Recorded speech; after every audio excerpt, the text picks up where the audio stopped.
through all these dirty lessons as evermore, evermore.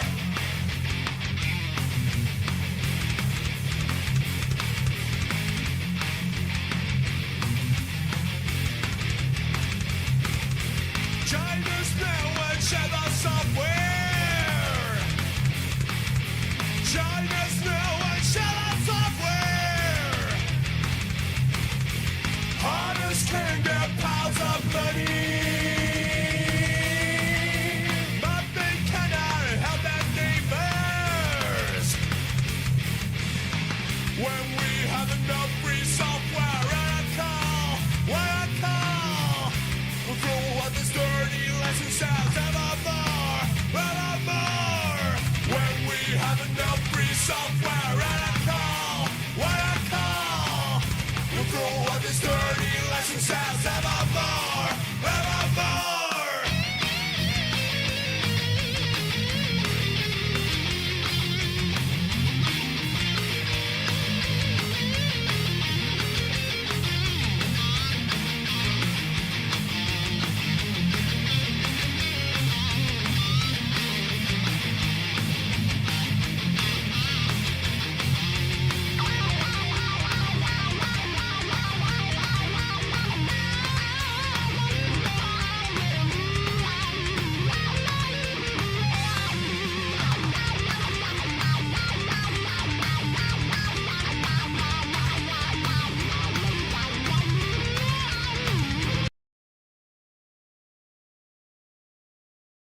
Hello, hello, hello, hello. Now you can hear me. Yes, so I was gonna talk about that. I took the system to a PC repair shop. He swapped the CPU into his board. Actually, let's go back a little bit. I ran Cinebench on the new machine, on the 9800 X3D. Now, with Cinebench 2024, they like redid the numbers. So my CPU should be getting anywhere from 1350 to about a 1400. It can do better with overclocking, but stock it should be somewhere in that range, depending on, you know, CPU binning.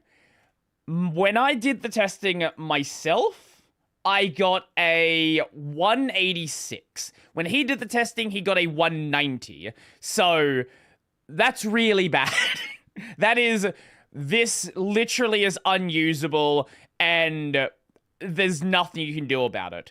So he swapped it into his system since he has an AM5 system, and it performed, you know, as an AM5 9800 X3D should perform at about 1300 to 1400-ish. I think he got like 1390 or something.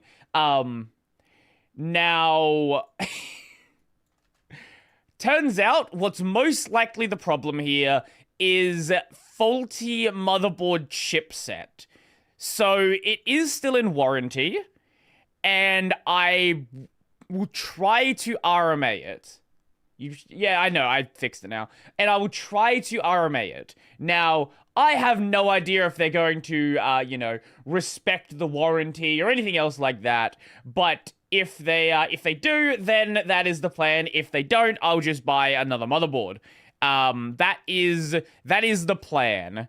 Hopefully, I don't have to buy another motherboard. That would be great, because it is a problem out of the box. But, yeah.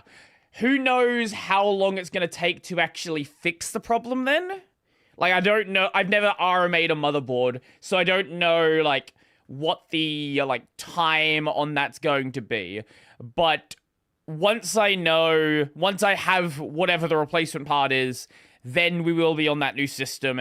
And, hopefully, everything goes well from there. That is the plan at that point. But until then, let's go and actually play the funny DMC game. The one that everyone said was utter garbage. Now, I don't know if it's actually garbage, because it came out with a 5-year drought with Devil May Cry, and people got this. So that's probably... What does RMA mean again? Like, what does it actually stand for? RMA... Return merchandise authorization. Basically, just use the warranty. That's effectively what it means. Yeah. So hopefully that goes well. Anyway, let us... I presume the controller's just gonna work. Let us go and play The Devil May Cry. Didn't you play a different notoriously bad DMC before this? I forgot which it was. The first one? The second one? Apparently the second game, people don't like the second game. But I thought the second game was okay. It wasn't great. Jesus Christ!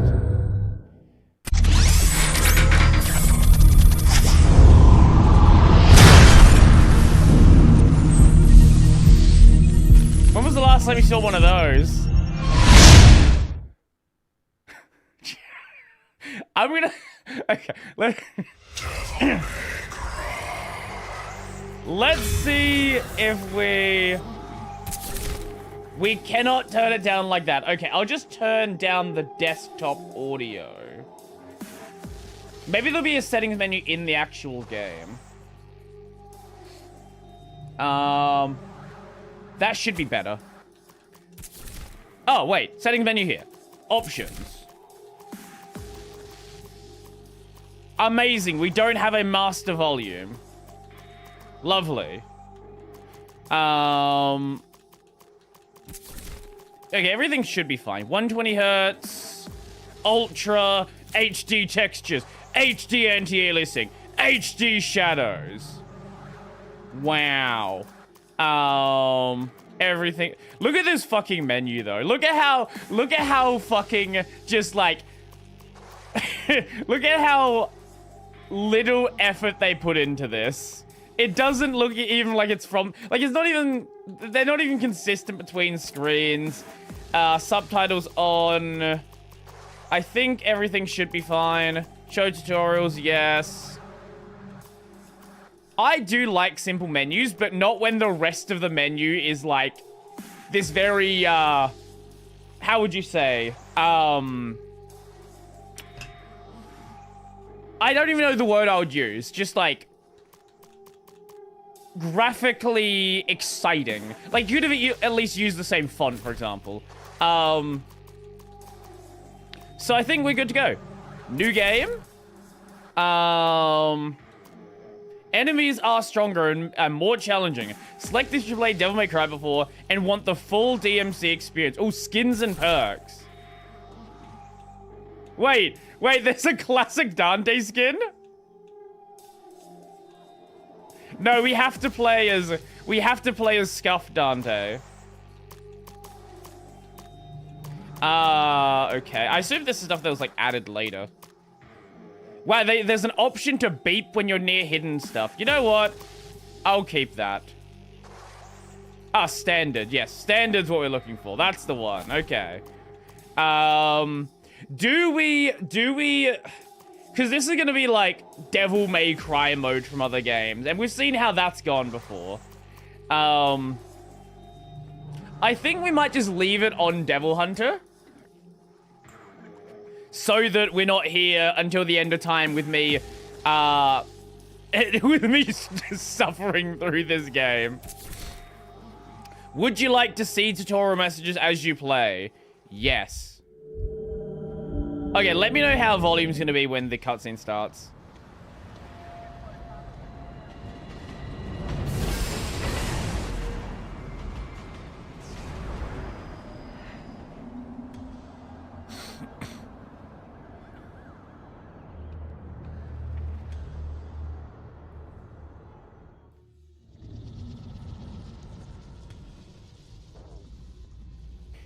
Yes, by close of trading Friday.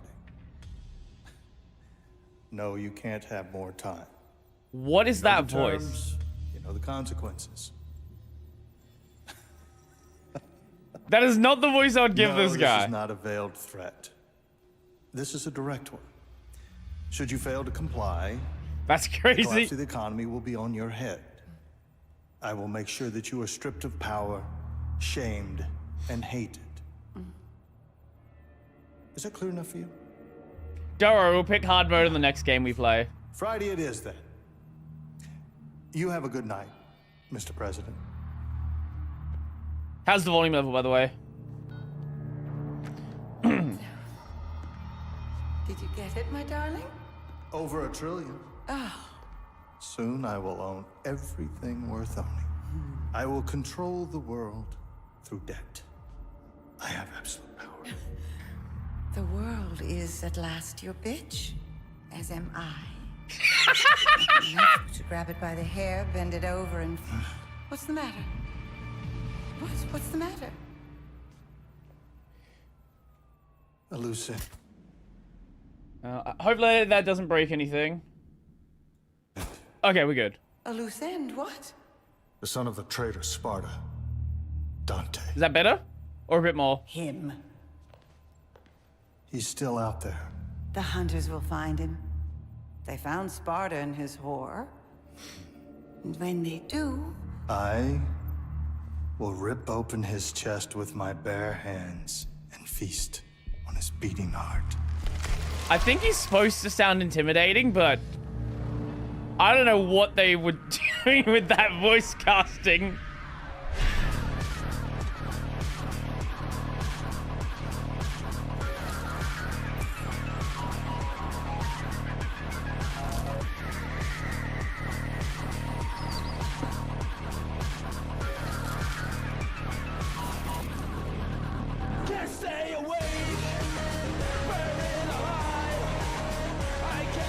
You didn't miss anything. This is DMC Devil May Cry.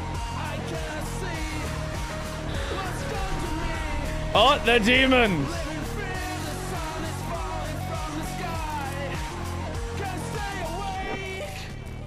I assume this is Scuff. No, it is not Scuff. Oh, wait, this is Scuff Dante. Okay.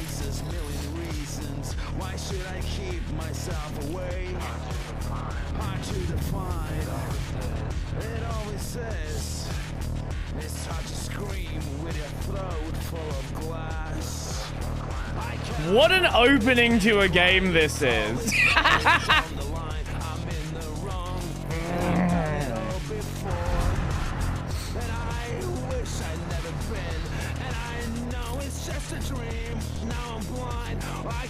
Okay, I'm already starting to see the problem here. This is so far from DMC vibes.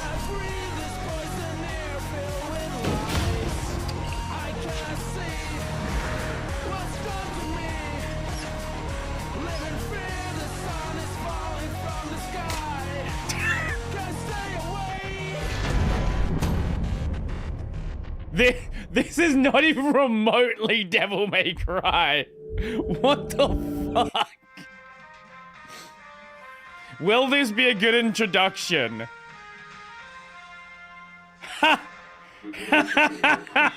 Sure. They're on the verge of controlling mankind. Citizens, we've been kept asleep in a manufactured illusion for too long. We must wake up. The masked lunatic you saw there claims to represent an organization called the Order. Now, this group has claimed responsibility for several serious attacks in recent weeks. He is undoubtedly a traitor and a terrorist. And I, for one, am not for the death penalty. I don't know what they were thinking rebooting DMC. This is Bob Barbas, just doing God's work. Dante, get out of there! You're in danger!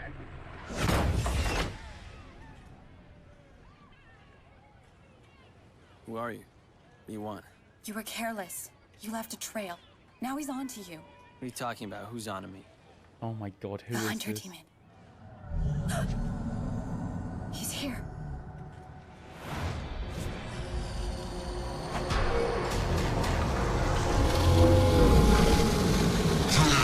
He's dragging you into limbo. Demon scum.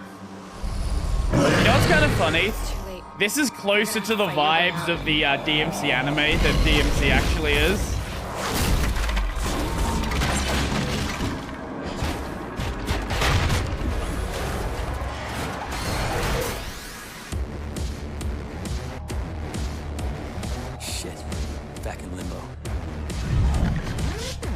Babe for a hangover.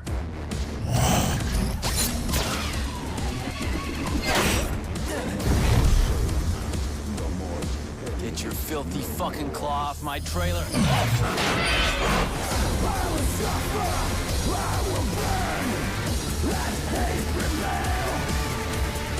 Okay, we have a little bit of DMC. I'll give you that. Okay. I could see real Dante doing this.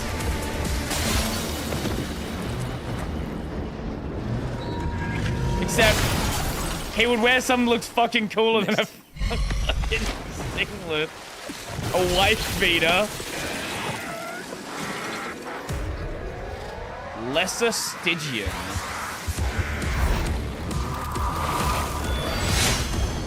Time for rebellion. You wanna fight? Let's go.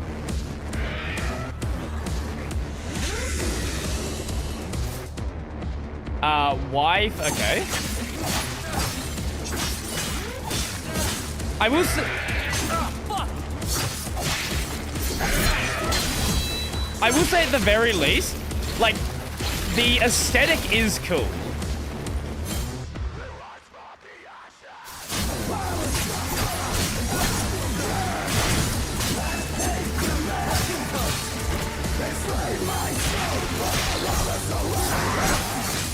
Like, if nothing else, the aesthetic is kind of fun. I don't know what I'm playing, but it's not fucking DMC.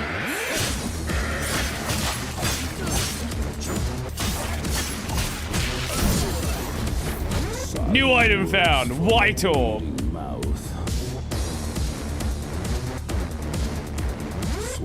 I'm actually surprised at how well they made them fit into PGR. PGR being which one? Everything is nothing.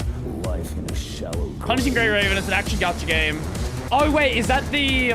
Hold up, I think I know the one you're talking about. Life collecting dust. Ah, yes. No more shame. No more pain. Yeah, I do remember this one. I don't hate the music either. Slaynor's released Red Orb. Slaynor's released Red Orb, which is spent at the item shop on consumables, cold upgrades, and more.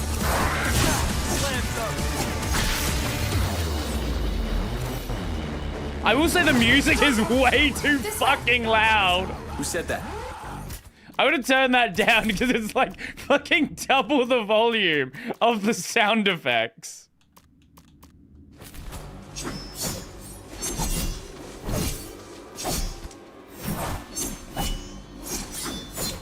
Okay. That jump, man. Okay, so... Why is your regular attack on Y? What a weird choice. Is that how it is in regular DMC? Also, can we turn up the fucking... The...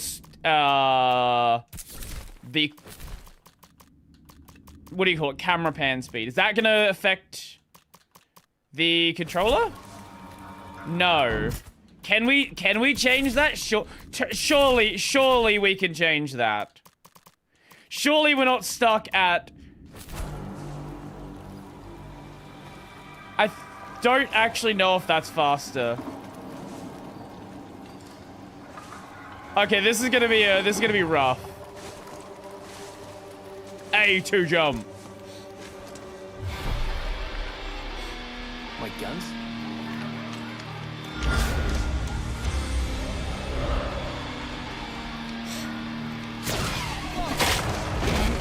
So far, I don't hate it.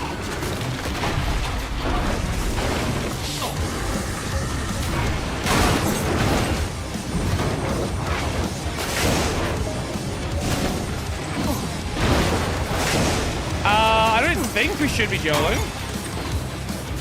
Doesn't appear to be a problem on my side.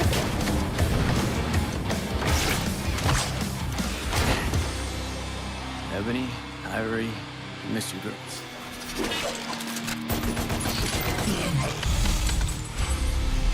Now, are they going to be OG guns where they break the fire rate, or are they going to be the modern ones where you actually have some sensible fire rate?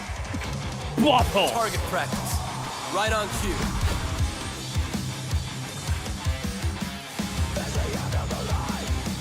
High caliber handguns capable of maintaining high fire rates of fire against a single target. Ability to low damage, ability are useful in intercepting weak enemy attacks.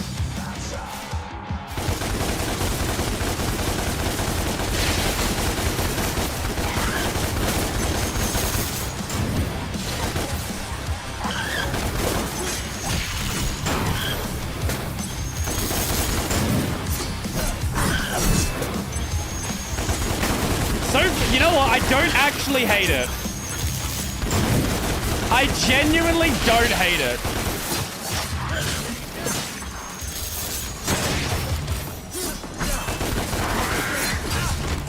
Now, oh, you can block and knock those back. Now, do I understand why people didn't like this? I get it from like a DMC standpoint, but like, honestly, like combat-wise is actually not bad. Actually combat-wise, this is pretty fun. Like, I don't... Dante! Don't shoot! My name is Kat. I'm not a demon. I'm still in the real world. You're in limbo. How come I can see you clearly? I'm a medium, a psychic. When we're getting to I actually love it, we'll find out. I can see you, talk to you, but I'm not actually in limbo with you. If I pull the trigger? I'll die. I'm risking my life here for you. I want to help. I don't need your help. I wonder if this is going to become a The hunter DMC2 has dragged you into situation. limbo. I can get you out. I've been down here before. I know how to get out. You fight whatever shit-sucking demon dragged you in here. You don't want to fight the hunter.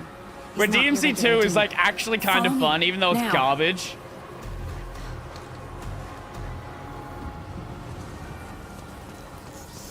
Where'd she go?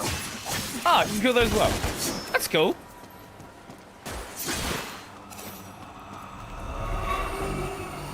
Like, I have seen a lot of people saying that this game was actually, overhated. Souls trapped in limbo, free them all to increase your mission completion bonus.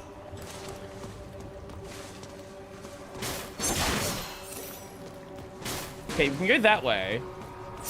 Wait, is there exploration in my Devil May Cry game?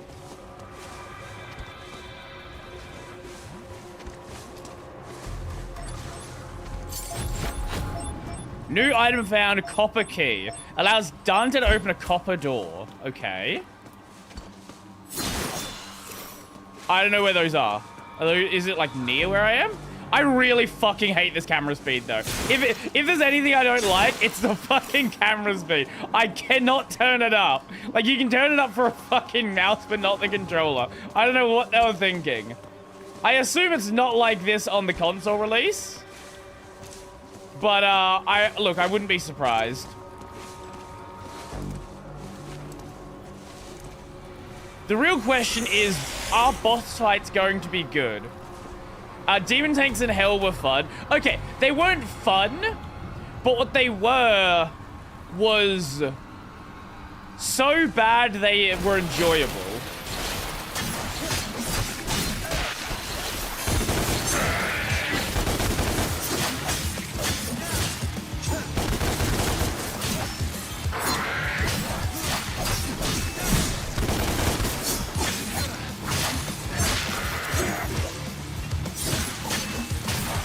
Like,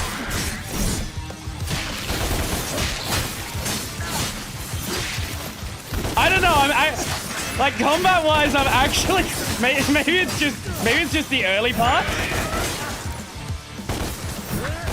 But like, I'm actually kind of having more fun with the early combat here than a lot of the real DMC games. I don't know why. I don't know why, and it bothers me. DMC2 is good game. Actually true, though. When the bar is full, Dante receives an upgrade point, which we spend at the shop to unlock new moves and abilities. Upgrade point reach. Okay, yes, thank you.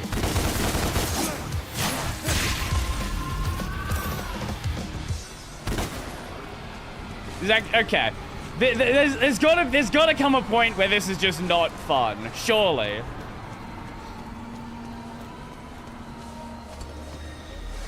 Oh, okay, it's a whole jump system. I didn't even notice. Was it DMC 2 that had the infinite fire rate? Wait, we have a double jump? Sorry, did we have that the entire time? Can be used upon death to resurrect Virgil. Oh no, Virgil's in this game. Oh no, Virgil's in this game. What is Virgil going to be? Gold orbs can be also purchased from the item shop. Okay, fair enough. Oh yeah, I would need to stop doing that. Who is Virgil? Virgil is Dante's brother. You've almost certainly seen him before. Restore a small amount of Dante's health during gameplay. Press start and select items to use vital stars. Yo, Ren, how you doing? Oh yeah, yeah. So I was at the when I was at the PC repair shop. Is Virgil on the gray with gray head? Yes. The guy, he didn't. So I mentioned that my main system runs Arch Linux, and he had never heard of Arch Linux. Like, he was like, oh, I know about Ubuntu Linux. Oh, okay, here we go. In the air, near an enemy. Okay, yeah, you can do that. Okay, we're gonna use that one a lot. Roulette. Of course you had to tell him? Of course I did.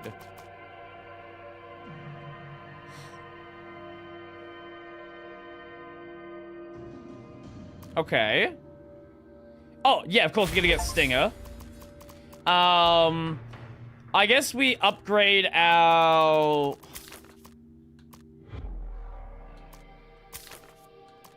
Wait, are there only Ebony and Iron? Are there other guns in this?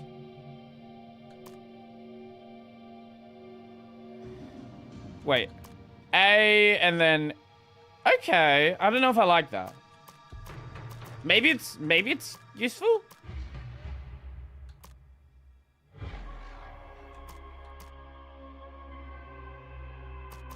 Okay, let's grab upgrade for that one.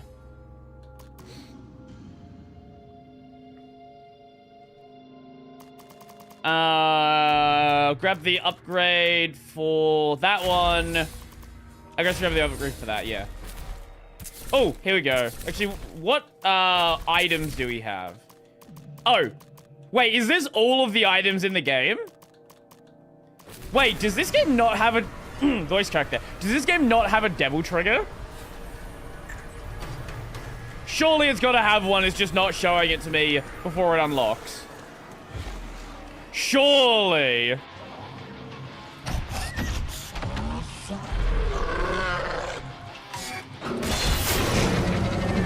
Is that my coat? How did it get up there?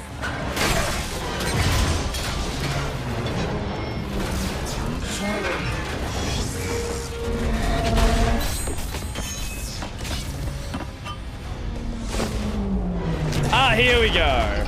Sweet. Okay, now he looks a little bit cooler. Just a tiny little bit. Breaking news. We go live to our eye in the sky. Steve, I can't believe what I'm seeing. Sorry, did they get a British guy to do an American accent?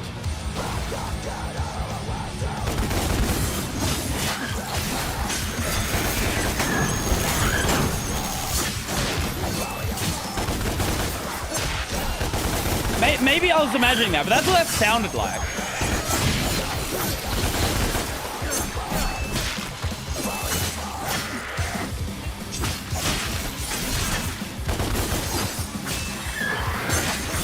There we go, okay. Wait, does there need to be some distance? Okay, there we go, okay. I was wondering if Stinger was an accident.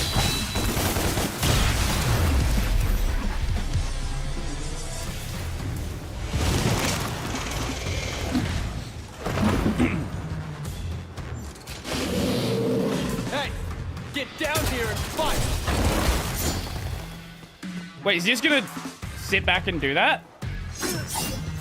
What do I... Wait, what am I... What? Hey, through here. What was the point of that segment?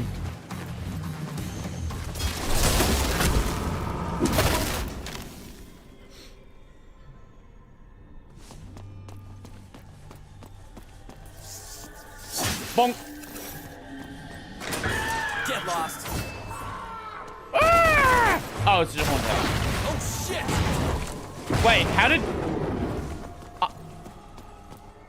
I will take the perfect dodge.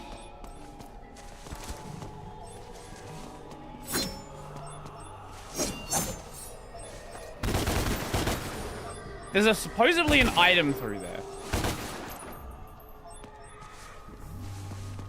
How we get in there is another question entirely. Maybe we just go around? I don't know.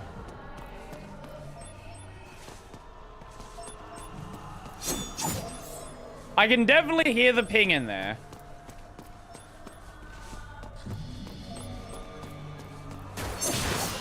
Oh, wait, is this the... This is... What? Are these secret missions? What are these? Kill all enemies in the time. Not only take... enemies only take damage in the air. Okay.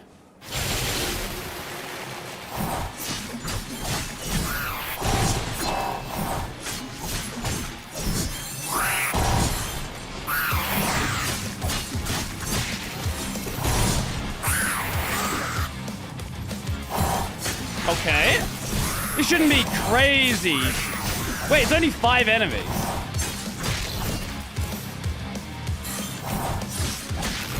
I assume this is going to have a scoring system then. Because that's not difficult. Imagine they're all that easy.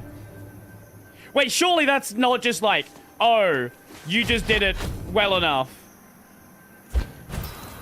You just have to do it. Okay.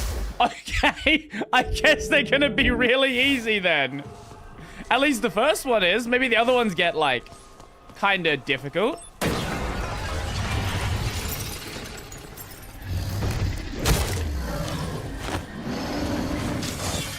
Eat him, really.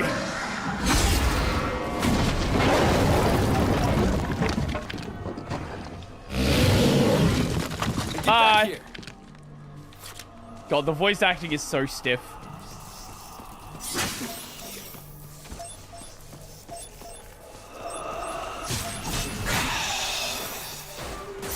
The voice acting is just beyond fucking stiff. Hey, get back here.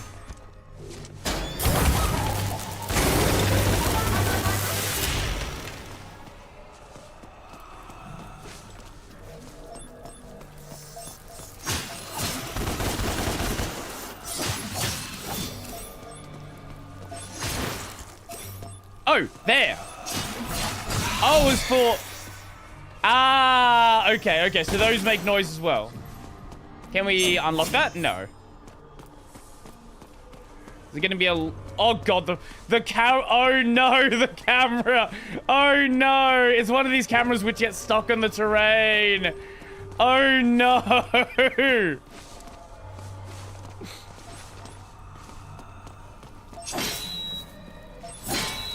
Okay. We can't break that by the looks of it. I assume we need, like, some unlock? Something? Who knows? Who knows? So how's you guys' week been going? What have you guys been up to? Exit. Good. Copper key? The copper key had, like, a lock on it. Not good. Not good. Yeah, whatever. I've been sick. Oh, that's too bad. All I did was sleep. Are you feeling better now?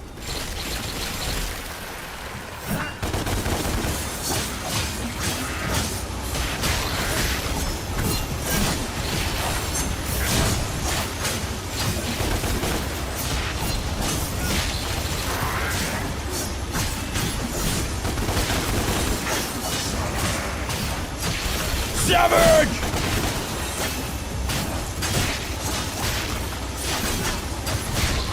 Look at that Ness rank. I feel like Devil Hunter may not have been the right choice for this one. I think we might have actually wanted to go with the hard mode.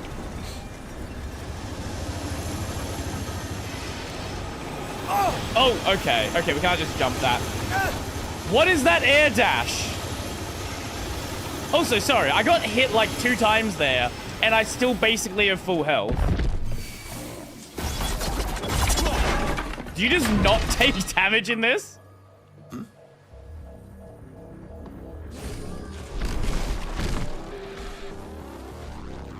Not in a million years. Right, it was that scene. Oh my god.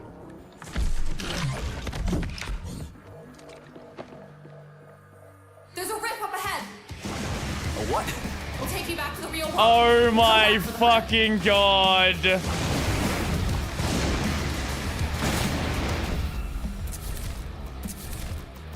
Again, imagine.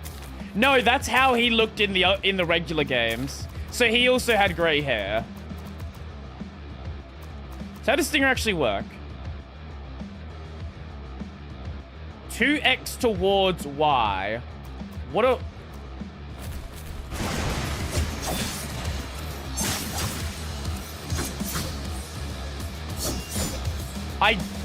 That is such an inconsistent ability. I don't even know if I can activate it with an enemy there. Maybe there's got to be a distance and it only activates at that distance. Grab the upgrade of that one as well.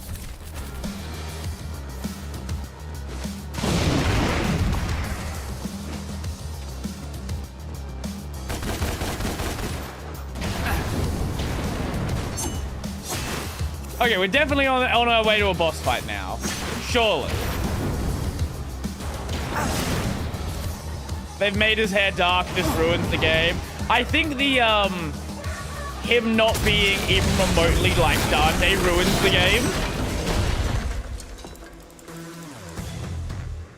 Okay, then. Let's fight. Okay, then. Let's fight. Wait, so she can interact with... It's working. What? You can fight him now. It won't be easy. What do you mean it's working? You just drew... What? Hunters What's are brutal working? What did you... fighters. What are you talking about? Dante, can you still hear me? No. Yeah, I hear you. Attack its face!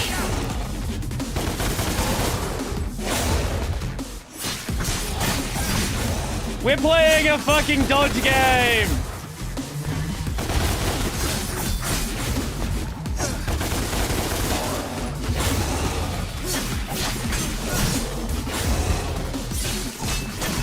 What is that hitbox, man? Oh, what is this enemy's hitbox? He's just gonna run around and do fucking anything.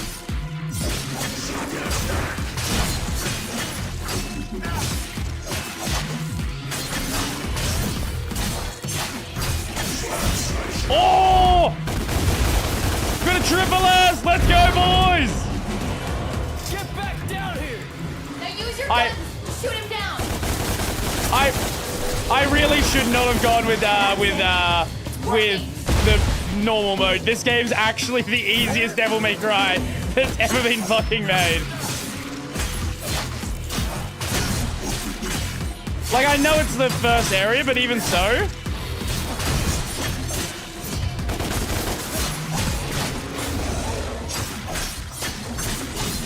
Like, wait. The cutscene hadn't loaded. Son of who?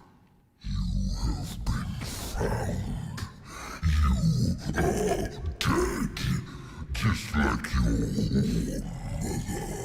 your Or mother. I don't know my mother, but if you're calling me a son of a bitch, you wouldn't be the first. Oh my god, the voice acting, man.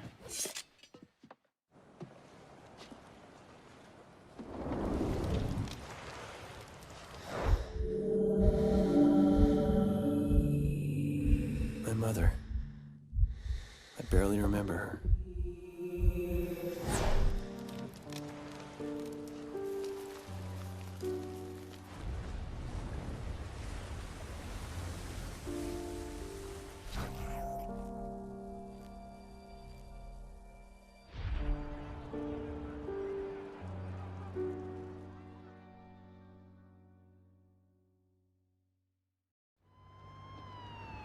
Okay. Wait, no shot. This is how they color grade it outside of the fucking limbo areas. Are you okay, Dante? How do you know my name? My boss knows you. He wants to meet. My boss knows you. Please? I helped you back there.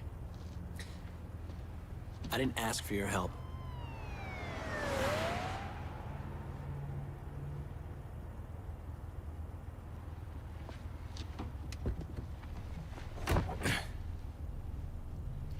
Man, look at this fucking color grading. We know all about you, What the Dante. fuck is that I'm with car? an organization called The Order. Heard of it? Something to do with that masked freak on the net? That's my boss. Wonderful. Can't wait. Holy shit. It's almost like he doesn't want to play the game. In the Western District of the city, police are asking the public to remain vigilant. Further terrorist attacks could take place anywhere, anytime, and when you least expect them. We have your scent, son of Sparta. Now it is just a matter of time. It feels like every single voice in this game was cast wrong.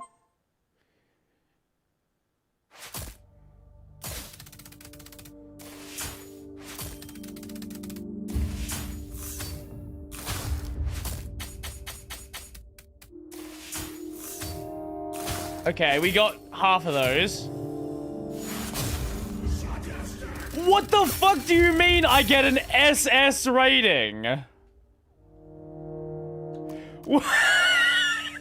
What? What? What are you talking about? Oh, okay, this is gonna be a very interesting one. I should really hold those because it looks like there's a bunch of stuff we're gonna unlock at some point. I don't think we're even gonna need to buy items, to be completely honest. His voice sounds fine, just sounds extremely apathetic. That's fair, that's fair. Maybe it's less voice casting, voice direction. It feels like... It feels like the director just didn't know or care how characters should sound.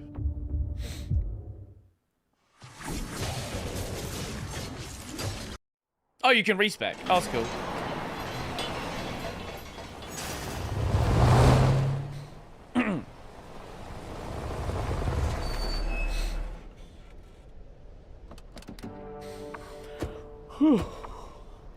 No JP voice setting?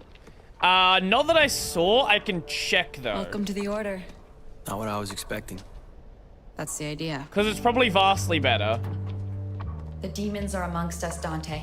Amongst us? They are Among us? enslaving mankind. The world is asleep, brainwashed, and helpless. We're fighting back. We're a small handful of freedom fighters. We are the last and only line of defense. Defense? You got no chance. We don't leave things to chance. We've accumulated vast intelligence on the demons and their collaborators. World leaders, bankers, pop stars. We can hit them where it hurts. I think she sounds fine.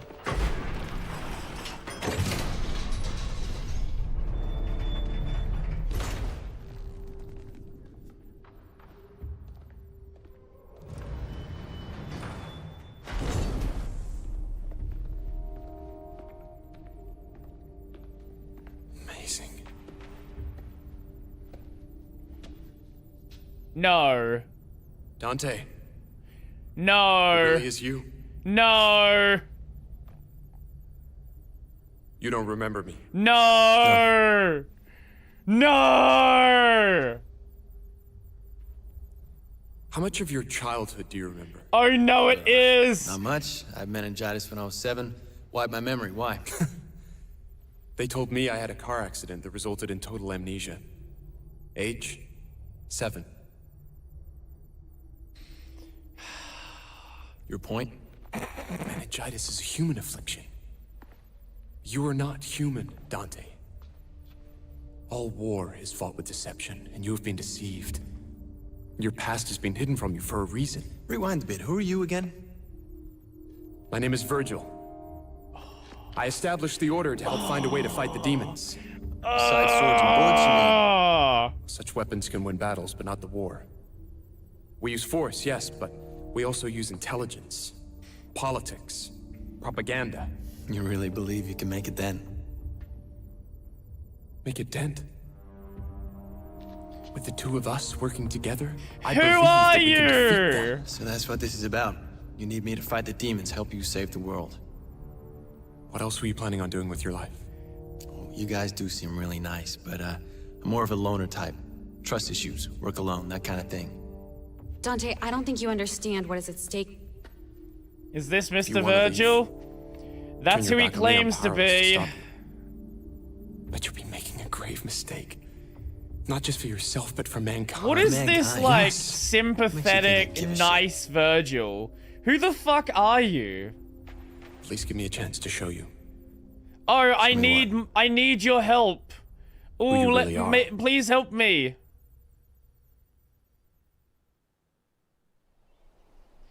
Jesus Christ. Why is that vibrating?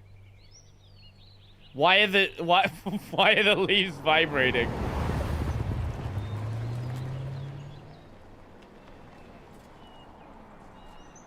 Virgil's on a mission to save people. When we get into the game, I need to play the video. Oh my god, they gave him a fedora. Stop! This was your home. Stop it! I don't remember it. You will.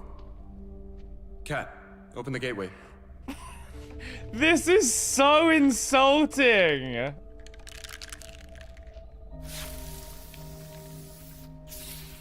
What are you doing?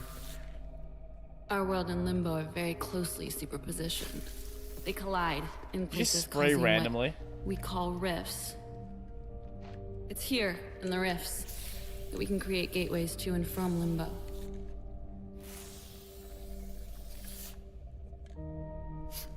Yes, it's spray paint, you Doesn't smell too fucking good. idiot. What's in the can? A compound I created based on an old Wiccan recipe. Oh. Sea salt, shark oil, iron shavings, desiccated squirrel semen, wolf hair. Good stuff. Go ahead. The house holds secrets. I found mine. I can't Research. take Virgil back. seriously, Take care. man. Just be careful. It can get rough in there. I like it rough.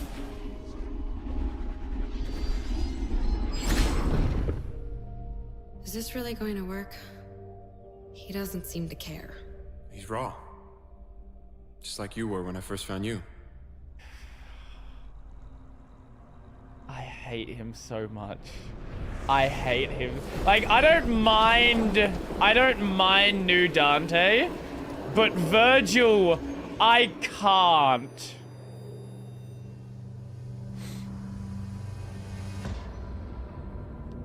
Okay, let me bring the video up. DMC 5 Virgil.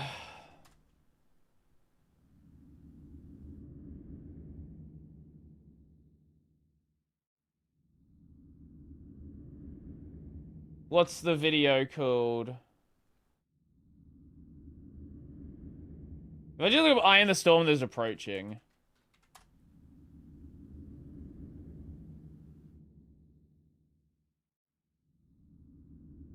Yeah, here's the one. This is real Virgil.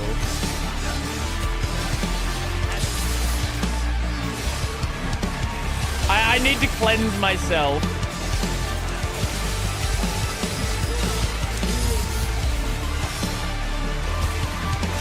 Like, Virgil's supposed to be a cocky asshole, but he's cocky because he's strong. Like, he knows how powerful he is.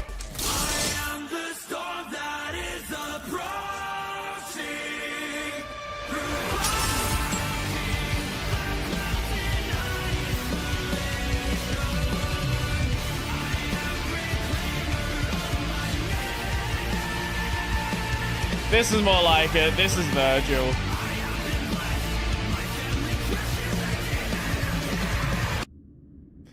Okay, now I'm going to play more of this game. This game would have been better as either original IP or a spin-off. You're actually right. Like, the one thing I'm not complaining about, I think the combat's really good. Ninja Theory did a fucking great job with the combat. I just hate every single character.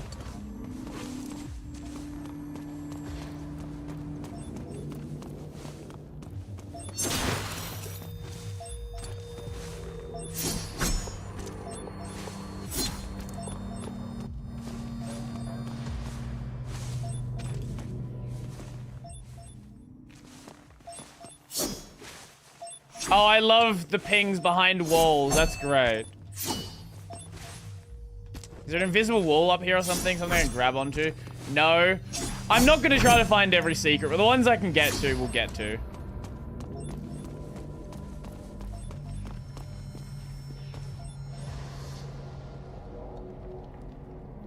God, I was worried I was going to play through the entire cutscene. So this was my home. Well, show me your secrets.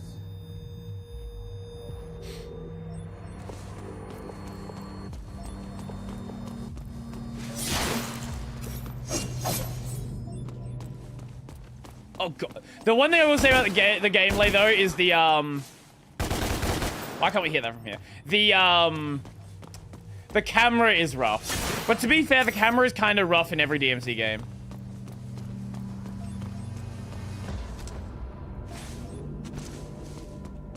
Now I really want to turn that ping off.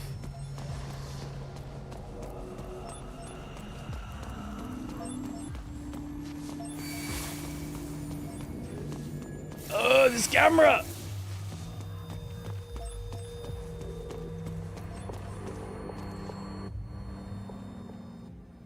I just came from watching a video about web browser, the paid web browser one. Ah. Yeah, what is your thoughts on that? Would you actually pay for a web browser?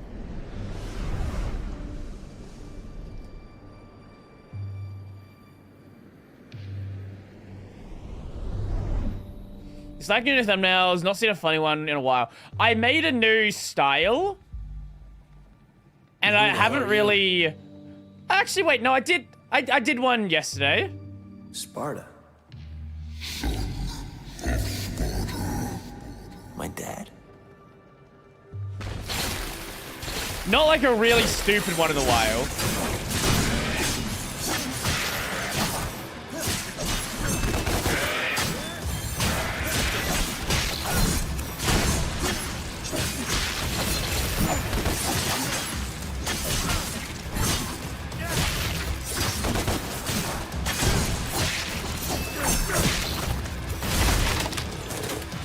The only stuff I pay for is games. Fair enough, fair enough.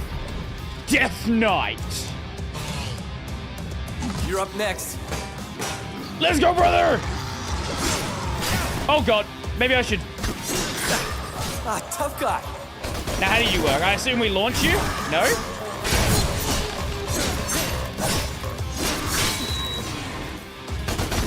Okay.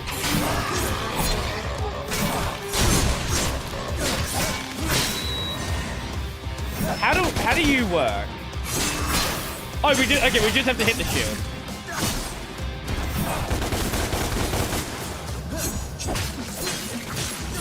Okay. I was overthinking that guy. What are you trying to show me? I will also do a bunch of random, obviously wrong inputs until I actually remember the control scheme properly. I fucking am getting annoyed by that ping. Oh? I will enjoy this power. Oh, you've played the game before?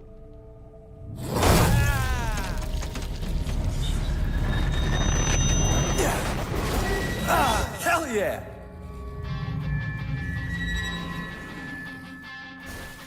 Oh, scythe! Ah, okay. I see. Or is it a hammer? An axe? Axe. Okay, close enough. A demonic axe whose swings are slow but powerful. So we can do Y, B, Y. Okay.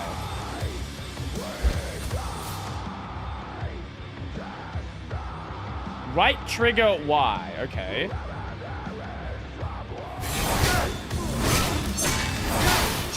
Not so tough now. Oh! Okay, actually... Okay, so it's not like a weapon swap. I don't know how I feel about that. Okay, that's interesting. So you can actually, like, just merge... That's... Okay, that actually is kind of neat now I think about it.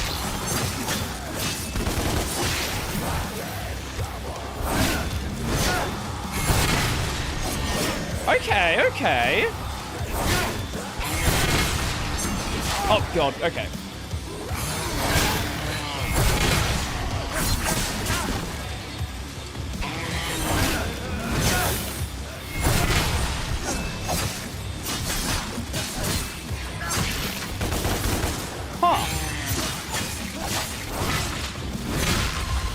Also, I'm not playing on the hardest difficulty. For anyone who notices that I might be not dying to hits that I probably should die to. The other DMC games had been considerably more challenging, so I was concerned that this one would be as well. Oh, you're actually going to jump for you. Turns out, no.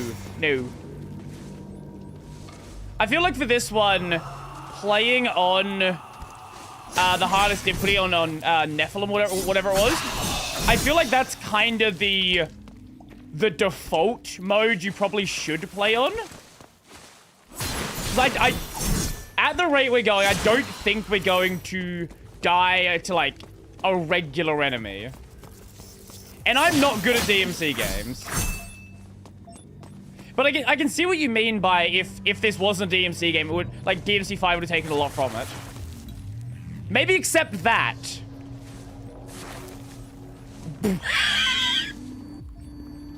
I'm sorry, wait, what was that? Wait, what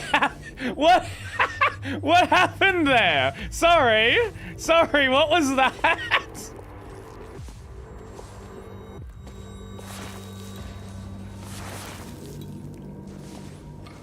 No. Oh my God, wait, no. Incredible. A perfect game with no but. Okay, maybe how it handles ledges you shouldn't copy from.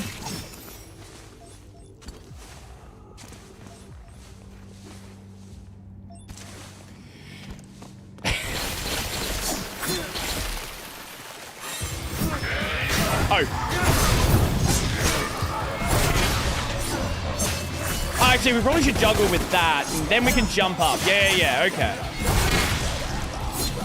I see how that works.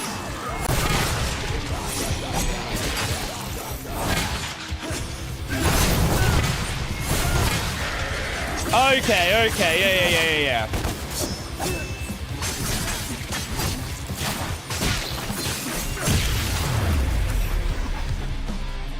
Nest gives out to the pay browser, right?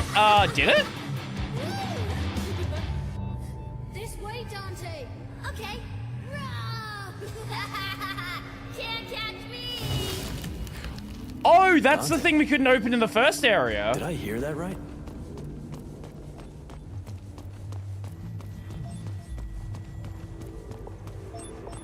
Yeah. Oh, okay, you just needed the axe for. Oh! Key!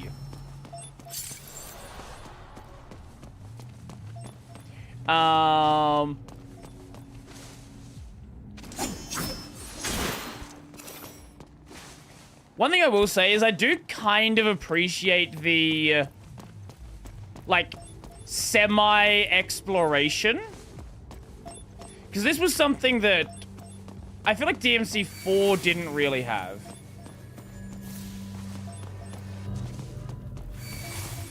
The only problem with that fucking ping is I don't know if I can get to it or not. Back then it was Netscape versus Microsoft. Yes.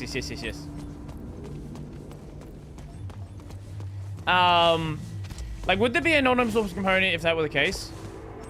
Well, people have sold open source software. You're basically like selling a build of it.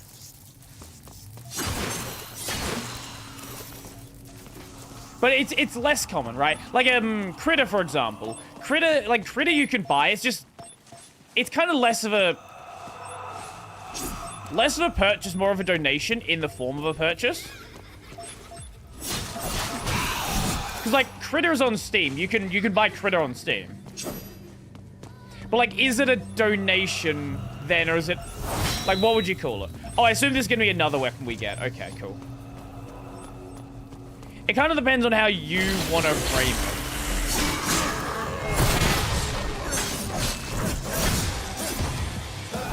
Okay.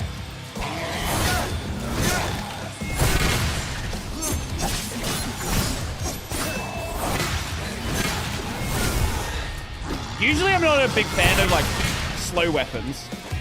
But I think it works here with like how well things are swapped together.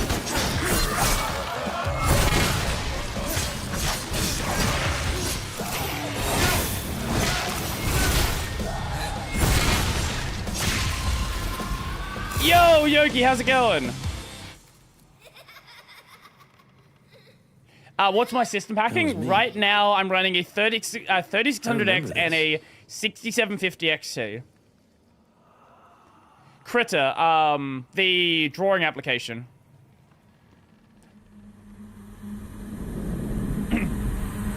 But I have a 9800X 3D under this desk here that has a broken motherboard.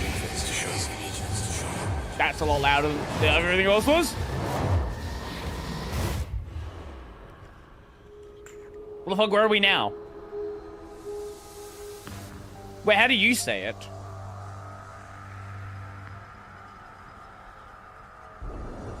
Credo. Actually, that's fair. Okay, fair enough. I've heard both said. So I just go with the one that sounds better to me.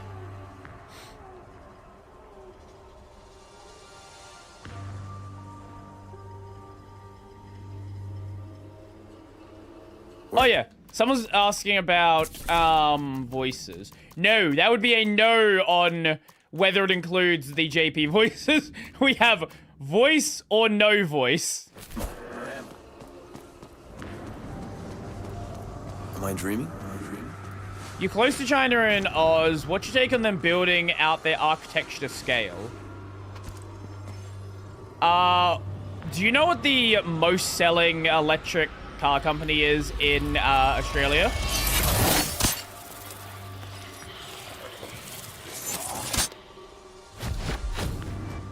Ooh. Throughout the Ophian whip to grapple enemies and all objects and pull them towards Dante. Probably it's BYD. You are right, yeah. Oh yeah. Okay, okay. BYD? Are you American? Because if you're American, I would understand why you wouldn't know who BYD is. Here we have BYD. They are a Chinese EV company. God, their website is fucking awful. Can I just see a list of your cars? Okay, we're gonna just go to this one. 600-kilometer range. Like, they're actually surprisingly good now.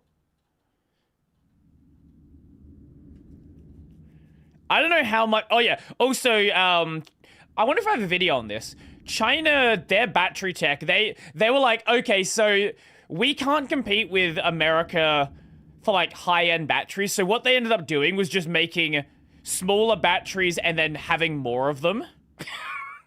And ended up making better batteries because of it. Better and less explosive batteries. But, like, they're really nice cars. If you're an EV fan, they are really nice cars.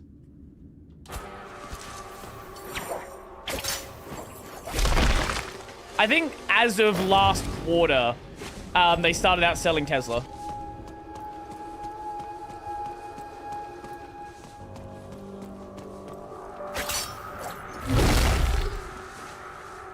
Are Teslas even a top-of-line EV?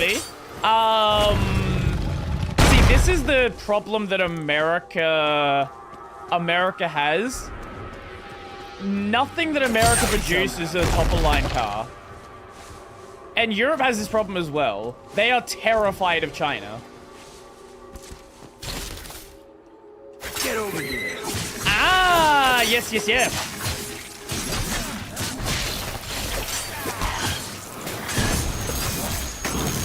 Oh, God.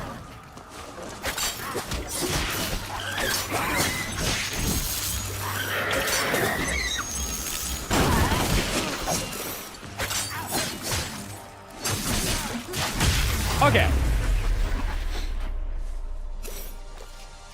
For a lot of you, EV equals Tesla or nothing else.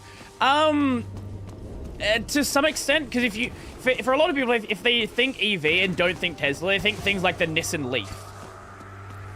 Like that, for a lot of people, that kind of is everything you get. You have Tesla and Nissan Leaf.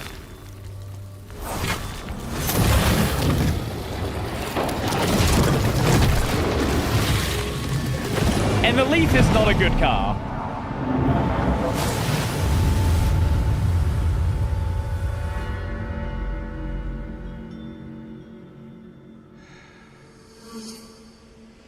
And he said Nissan. It sounds like you're saying Nissan.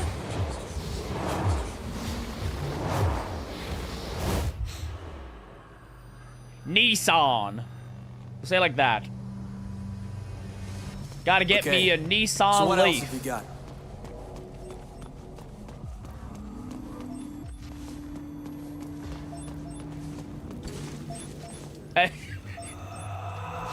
As in ramen? No.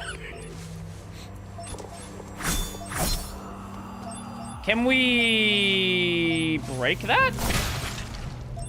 No. Okay. Oh!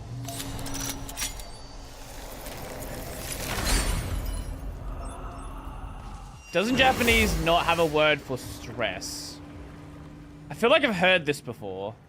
Kill all enemies within the time limit. Okay.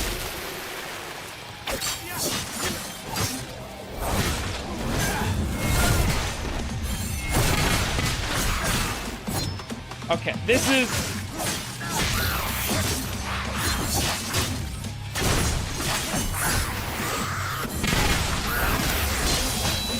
Oh, okay, so you can actually parry them.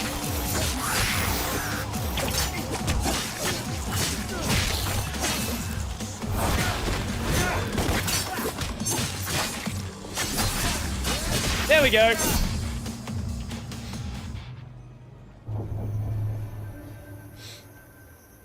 And also French doesn't. Imagine being French.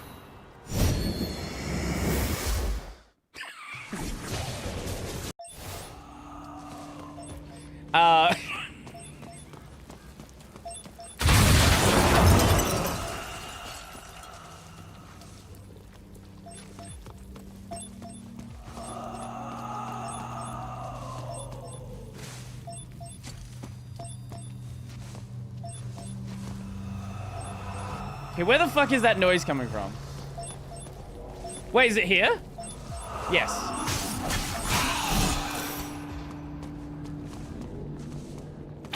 Oh, there was this funny discourse on Twitter, not yesterday, over the past week or so, over people, like, complaining about the reason why people learn Japanese. But, like, if you're gonna learn Japanese to read visual novels, just don't bother. Like, what are you talking about? Sparta! They're here! If you want to learn a language, learn a language. What the hell happened here? We've got to get out. Now! Hurry! Come on, quickly! Okay, that's the way she wants us to go. What if we could just go this way? Oh, is this where the level started?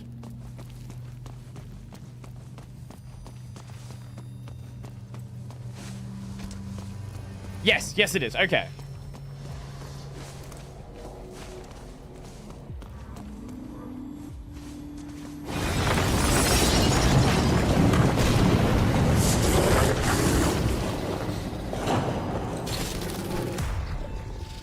Shielded, but oh god, okay. Wait, wait, how do you guys work then?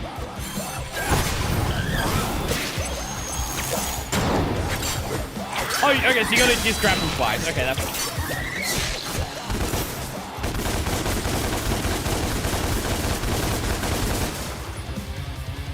Wait, oh, we go over here? Bye! Okay, I didn't know you could do that. That's cool. Come on. How did they find us?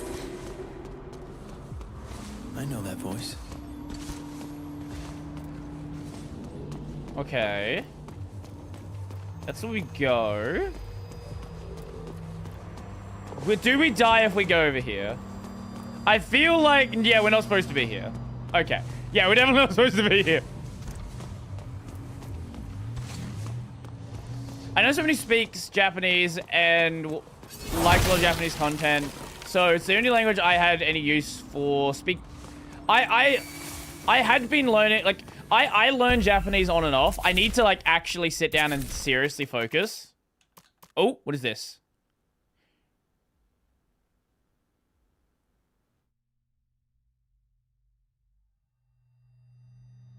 Oh, so you press it and then you press it again. That's cool.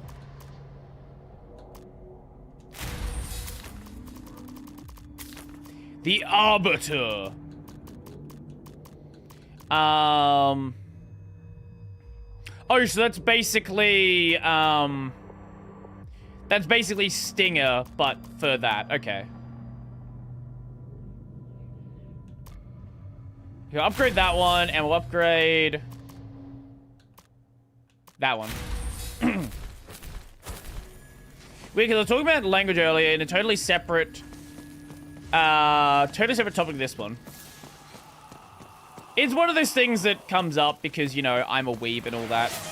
My advice for Japanese, just start with Enki and vocabulary. Don't focus on learning kanji. I tried to focus learning kanji the first time I tried and it killed my run. Just do vocab. Yeah, yeah. Mom? Kanji study is rough. Very rough. But I guess it depends on your goals with the language. I love you, Dante. Do you now?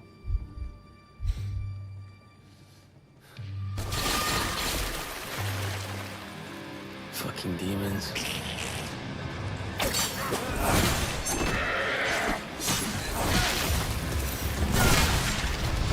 Oh, hello. Advanced tip.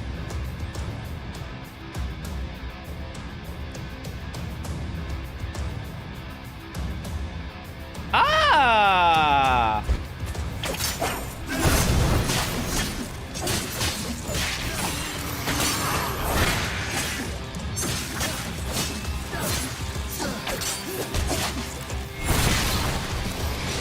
Nope, nope, fuck that up.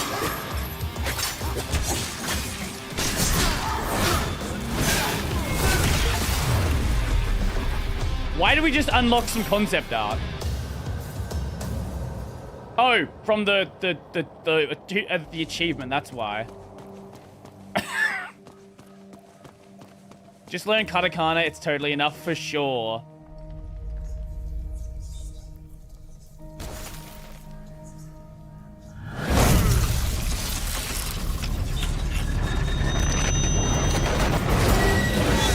Oh?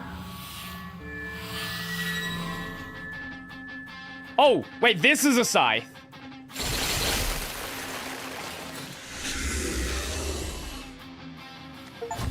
Yeah, brother!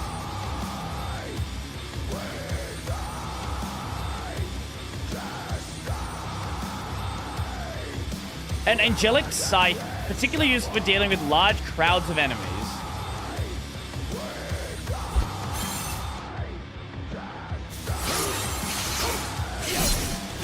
Gets better and better.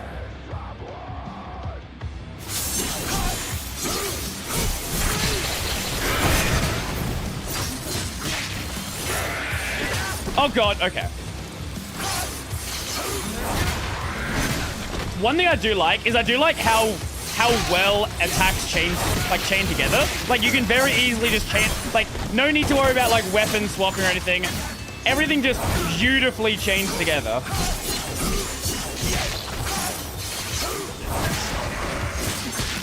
Now, this is actually fucking great.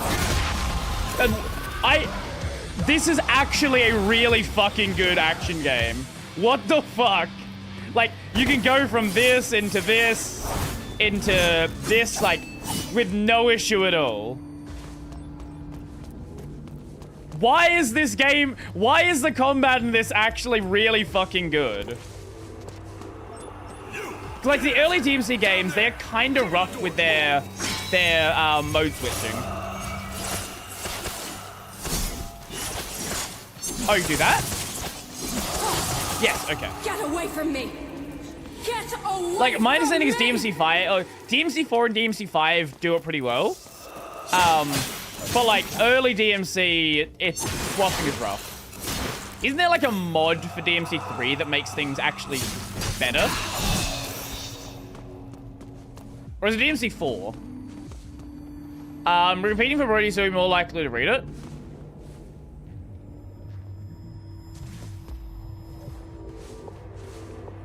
Yeah, sometimes I just forget to read YouTube chat.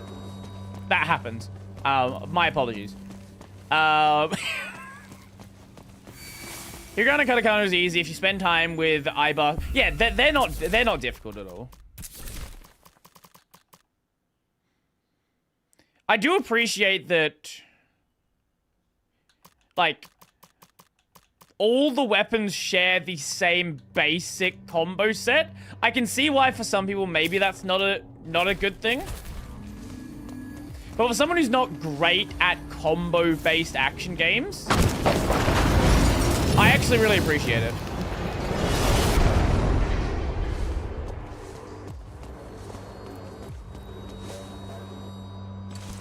Like, everything in this kind of just flows together really well.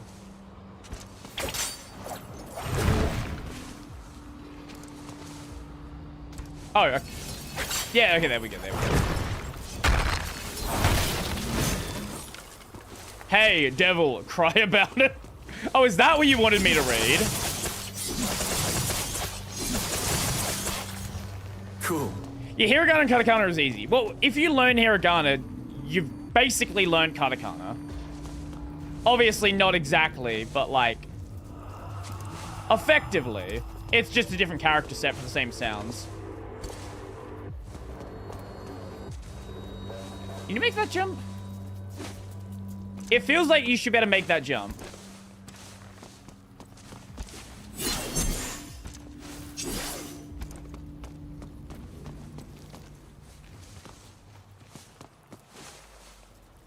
Oh, wrong button.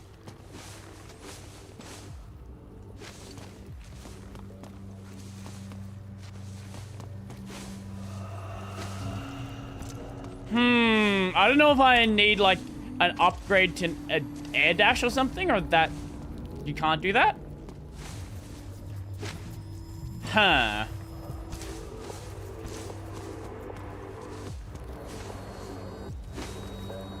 That feels like it should be able to get across.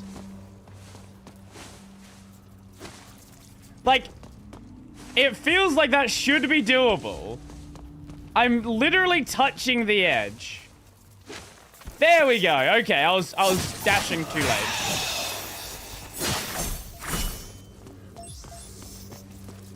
We are missing a key. Right. Are you fucking kidding me? Are you fucking kidding me?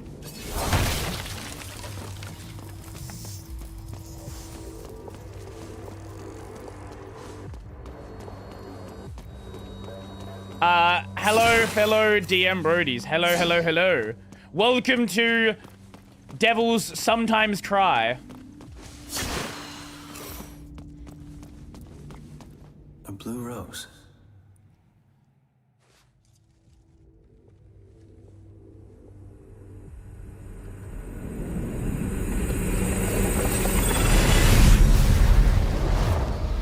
This was your home. This was your home.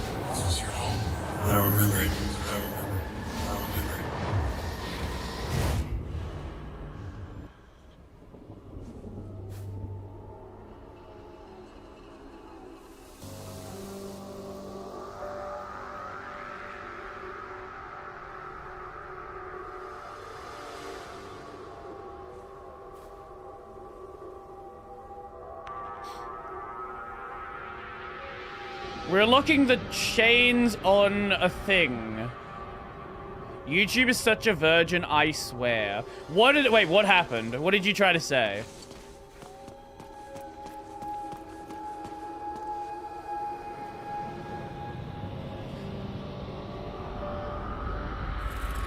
Oh?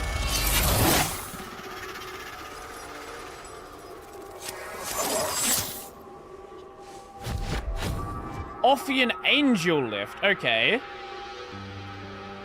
Throw out the Ophian Whip to grapple enemies or objects and lift Dante towards them.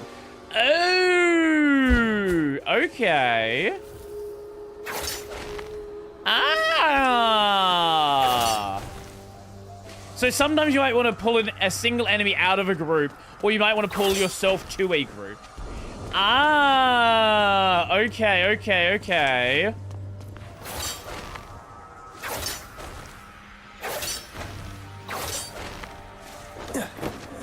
Nice. Nice.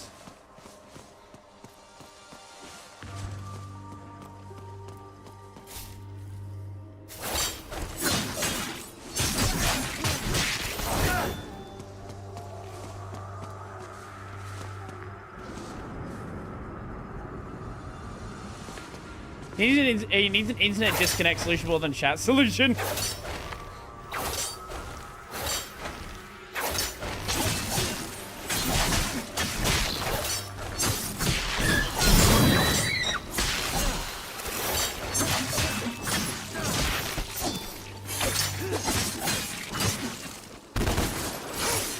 Actually, wait, that doesn't make sense for that one. There we go. I don't know why it's been so shoddy for a while. Oh god. Oh god.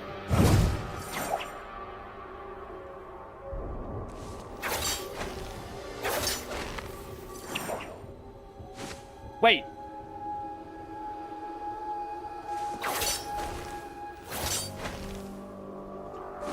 What was there a tutorial that I didn't see?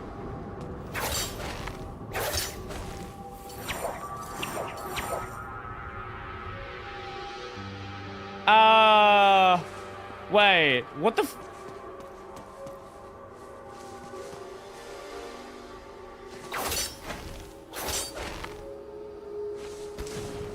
What was that? Okay.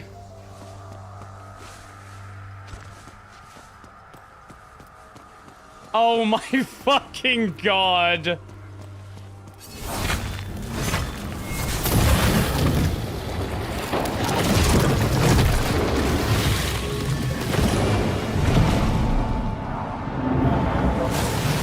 What am I unleashing?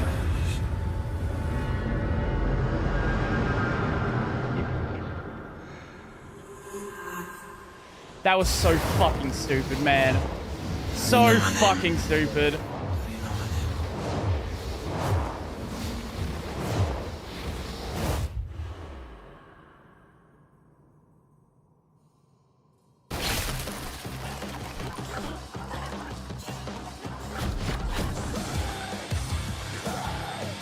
Cyrus prop attack is essentially useful for parrying ranged projectiles.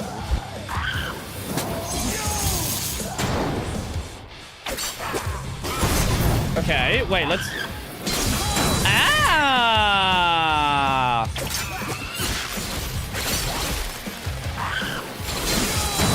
Ah, that's cool.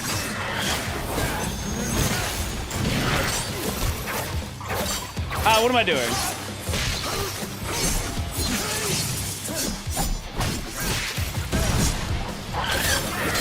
Oh my god, okay.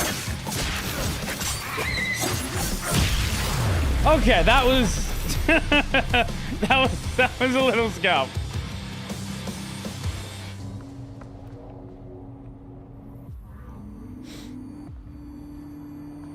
Windows 95 was the last good version of Windows. Based.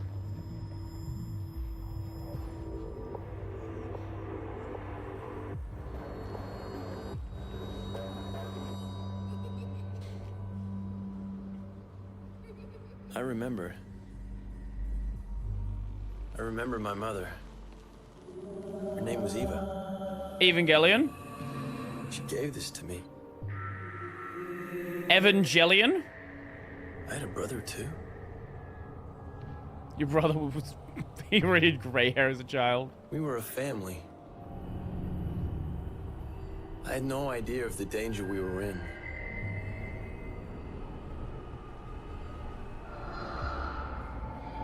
The demons found us.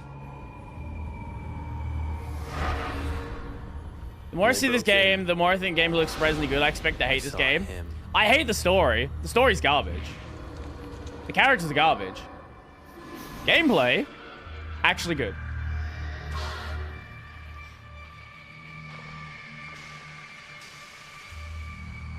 She gave her life so that we could escape. I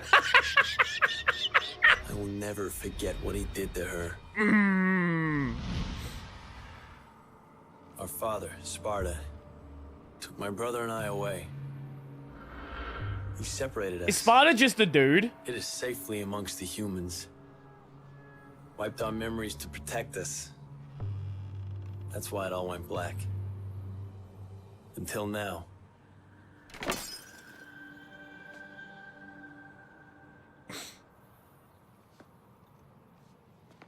So Sparta's not some, like, terrifying demon in this. He's just, like, a guy. That one.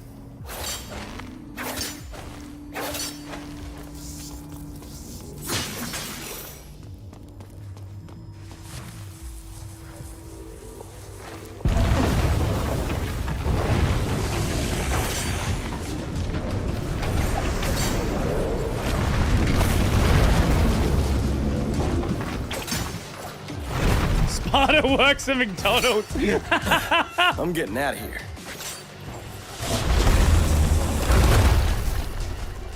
Like, obviously people know Sparta's name, so, like, I assume he's done something. But he's certainly not, like, intimidating in this one. Unlike how you would expect him to be. Keep going.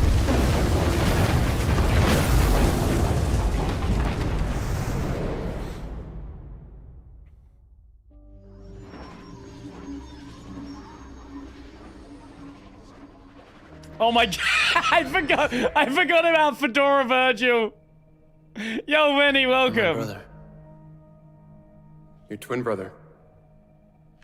And I've been looking for you for a long time now. Why does he have a fedora? Our mother gave these to us. I think she knew that this moment would come, that we would find each other. I'm laying the PC release. Our father, Sparta. Banished forever. A fate worse than death, they say. He's never coming back. Is there a difference? I want to know more. Where we come from, what happened to us. And above all, I want to know who's responsible for all this.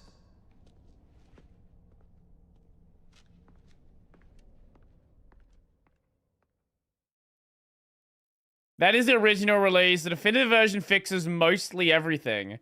I literally did not know that. But it's console only. Oh. Well. We're here, so...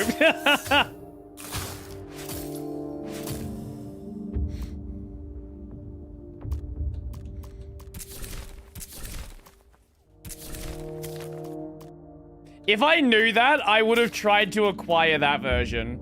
I had literally no idea, though. So what's okay.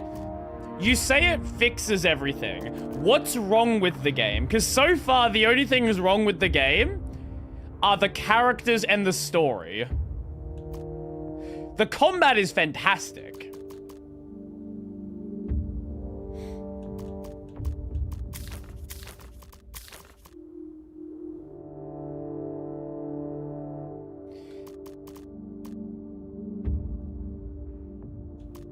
And the definitive version adds turbo mode. What is turbo mode?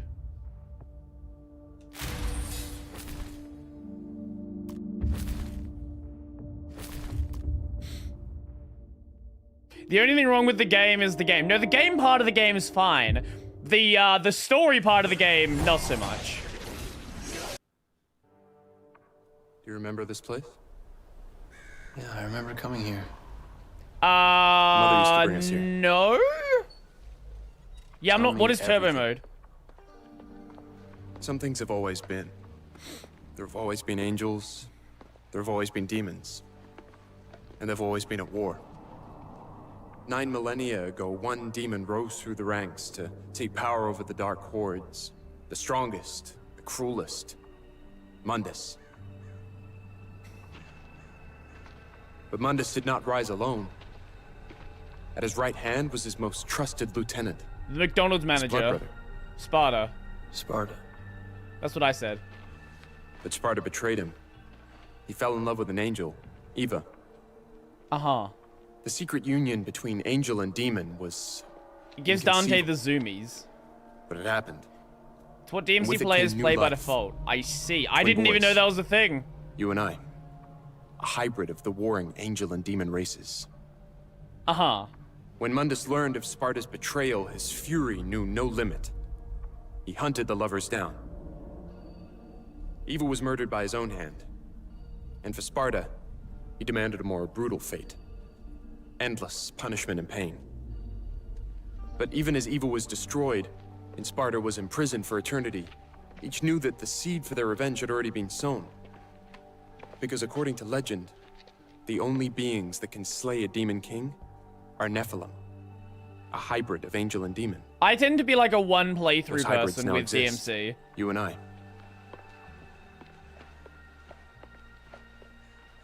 I also made the mistake of not playing on Nephilim mode. I didn't realize how Mundus easy believed this that only game would one be. child was born. Because I die a lot in But there the were other two DMC games. But And this each one had is been hidden well. painfully easy. Sparta armed his sons. The rebellion for Dante. The Yamato for Virgil. Don't say it like that. So, Mundus killed our mom and imprisoned our dad. Yes. Oh. And we're the offspring of angels and demons. Demon father, angel mother. We are Nephilim. The only ones that can slay the demon king. Good.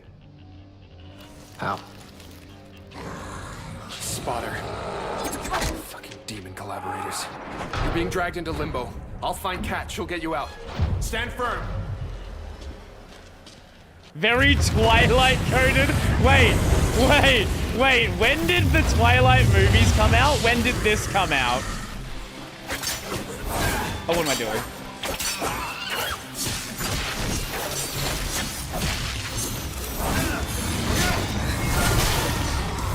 Oh god, okay.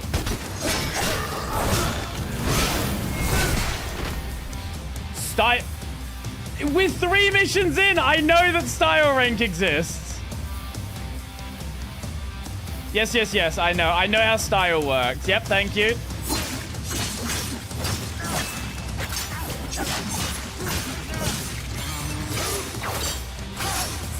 Oh, wait, why did I flip at that one?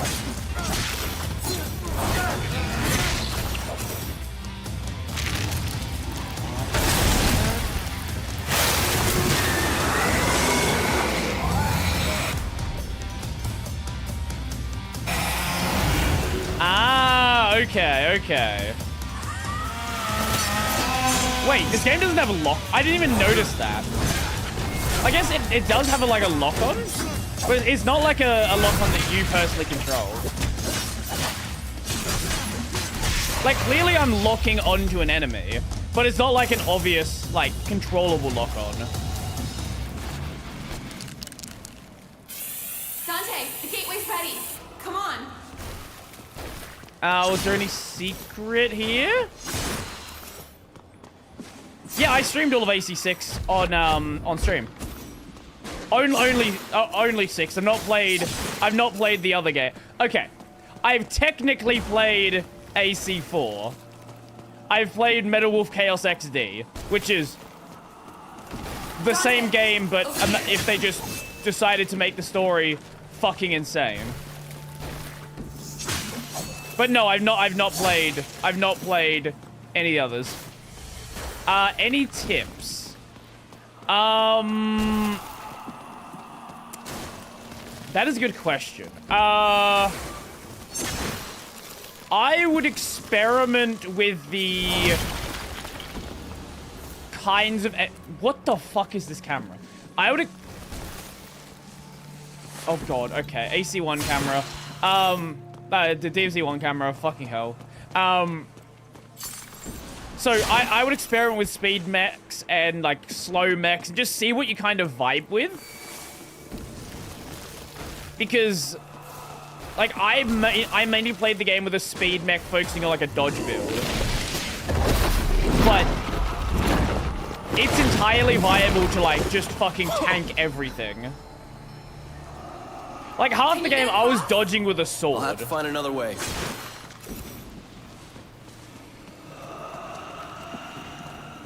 Oh, okay.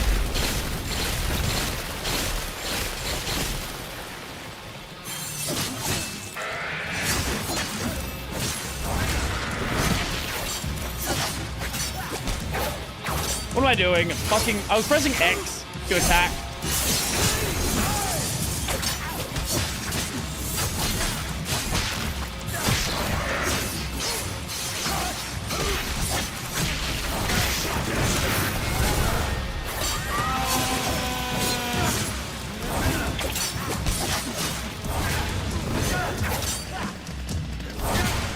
What am I doing? Knock you in the air. There we go.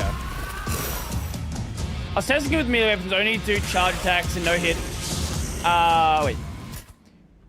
I was testing with melee weapons, only do charge attacks and no hit whenever you want. Kind of seems like the game's more gun focused. The game is more gun focused, but you get some stuff later on where you can very much... Like, you get a fucking Moonlight Greatsword, effectively.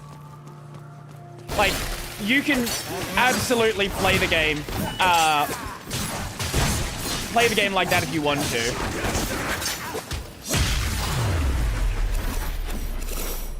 It's just a matter of... Early on, you kind of want to focus on guns, yeah. I need joked about Metal Wolf Chaos, but AC4 is wildly different experience on its own, because the mechs can go Super Saiyan speed. Oh, right, that's the one. Yeah, okay. Okay, yeah. I know some of the older games you can go just fucking stupid fast. I wasn't sure which one it was.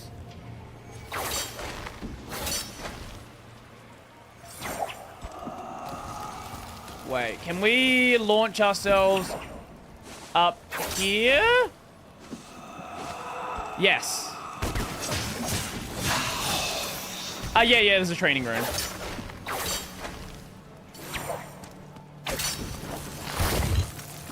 Yeah, there's a training room you can spawn, I believe? Can you spawn, another like, blue rose.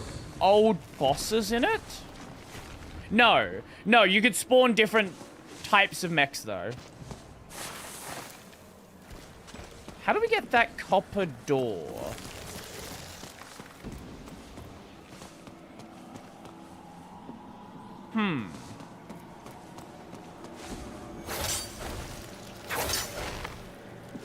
Oh, yeah, no, the game runs absolutely phenomenally. To be fair, it is a FromSoft game, so it's not the prettiest of games. But, like, it doesn't really matter because you're going so fast all the time.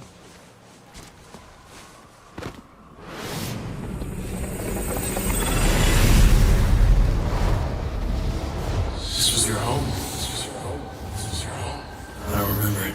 Like, a lot of racing games kind of similar as well, where they do a lot of hiding the background because you don't really need to care.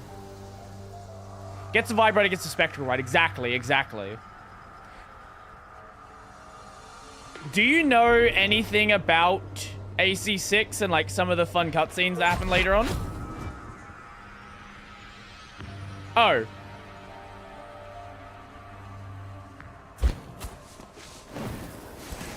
Wait, so you have an air dodge, and then you have an angel air dodge. Why wouldn't you just merge that in with, like, your main dodge?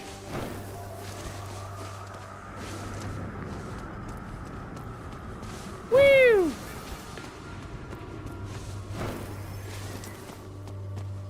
I guess this was how I was supposed to get that item that I was I was struggling to get before.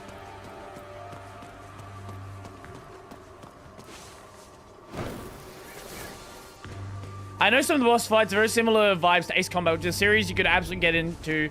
Oh, yeah, I've never played an Ace Combat game. But I have, like, heard good things about the series. I don't know why I've never played Ace Combat.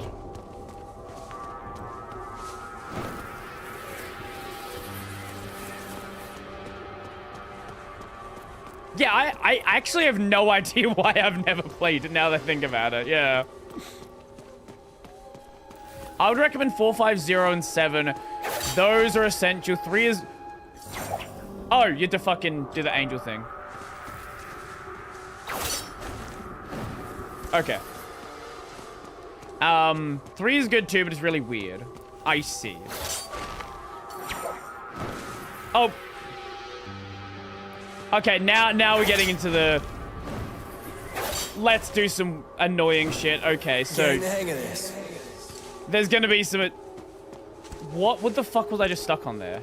There's gonna be some platforming annoyance.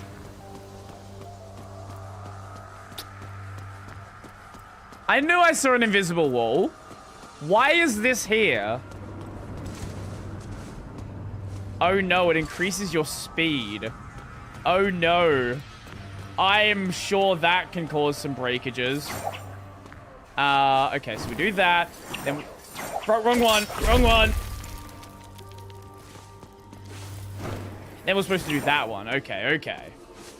I am slowly getting it together.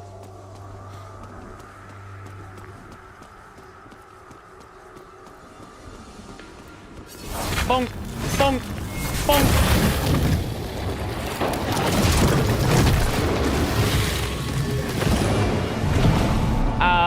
Before 5 and 0, the PS2 trilogy gives a lot of context. Zero's the only one I played. I looked back on it very fondly. What else were you planning on doing with your life?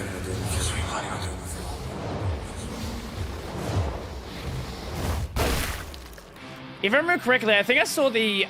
Wasn't there an Ace Combat trailer in the Game Awards? Flying rats. Like, wasn't that where Ace Combat 8 was?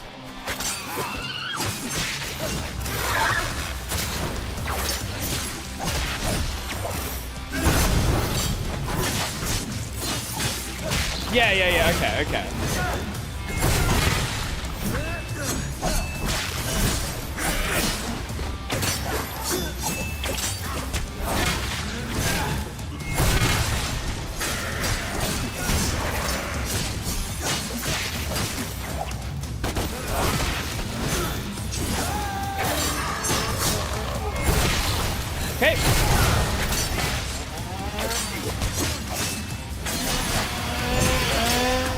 Oh, look at that. Okay.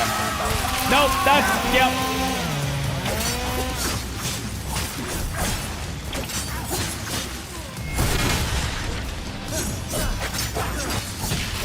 Wait, so if I do one of that and then... Yeah, okay, that's a better way to combo that together. Okay.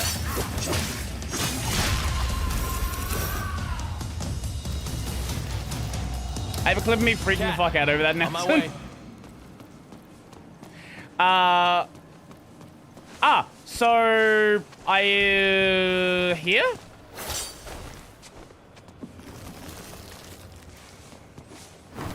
Yeah, there we go. Oh, Argent key. Oh, it's a key I don't have.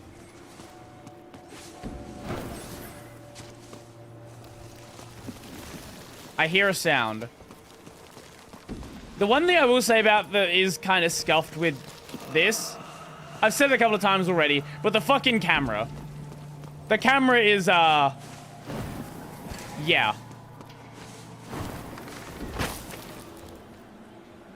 And it feels like the camera's getting worse.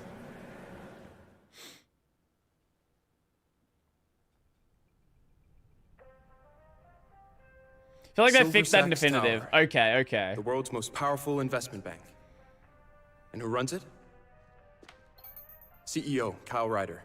A human vessel. The physical manifestation of Mundus, the demon king. Wait, that's He Mundus? controls everything. To Mundus, the world is a factory farm for human souls. And he likes to keep his animals monitored and docile. The monitoring is done by the Raptor News Corporation, a global network of CCTV cameras, satellites, and spies. AC and AC The way he both keeps us carry the docile spirit of is, man riding a death little more machines insidious. while fighting What for is their ideals. It's in your hand. Planet Earth's most popular soft drink, Virility. Virility? Spiked it. Virility? It's okay. Uh-huh. It has no effect on us, only humans. What does it do? Make you want your fuck? It's lobotomy in a can. So what's the plan? That's the Hellgate. A conduit from which Mundus draws his power. Ah. While he's connected to the Hellgate, he's immortal. Right. But we get him away from the Hellgate, and our swords will do the rest. So, how do we do that? We get his attention. Mundus is petty. He's impulsive. If we hit him where it hurts, let his anger rule him, I believe we can draw him out. Okay, so, to kill Mundus, we need to drag him away from the Hellgate. We do that by pissing him off. Roughly speaking, yes. And we piss him off by taking out the Raptor News Network and Virility. That's it. Which one do you want to do first?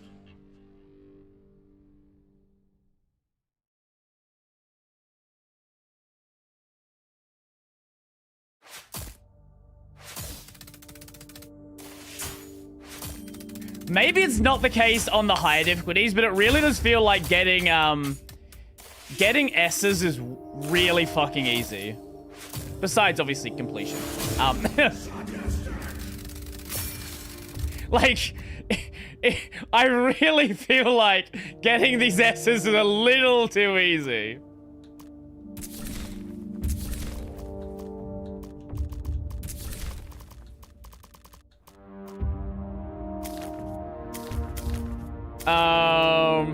I barely even use Ebony and Ivory in this because you have so much movement that, like, the guns are honestly don't serve that much value on this difficulty. I'm sure on the higher ones, maybe. I don't know, but on normal, absolutely not.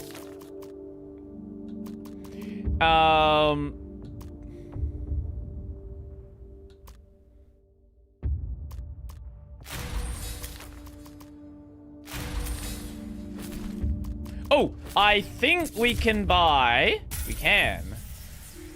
Woo! Health upgrade.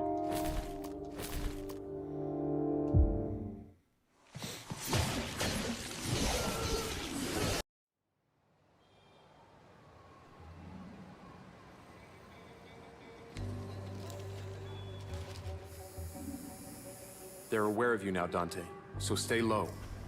Mundus doesn't know I exist, so I'll remain hidden until we're ready to strike. Kat knows the Virility Factory, what lies beneath. She will be your guide. Oh, it's a Redditor. It'll kill you. Draw attention.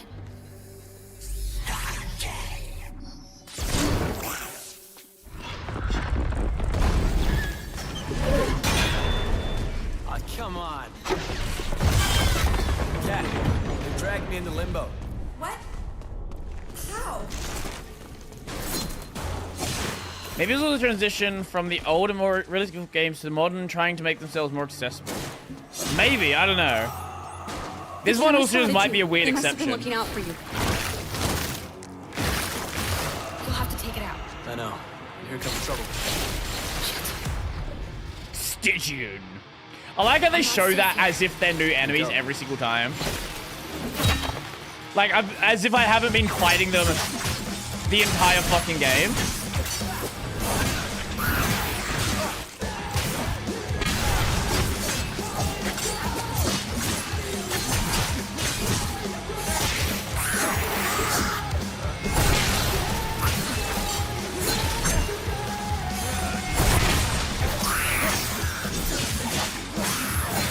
Oh god, okay.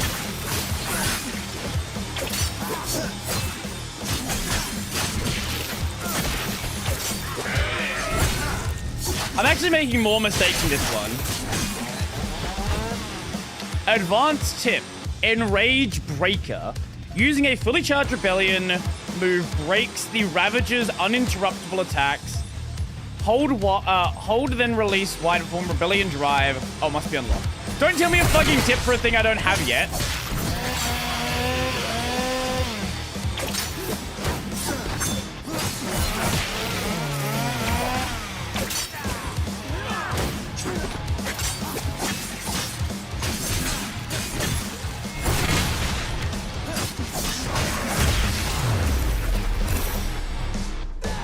I'm gonna get up there and rip you apart. One thing I do like is the style finishes for the fights actually are kind of cool. Okay, we can go up there, but... Ooh, hello?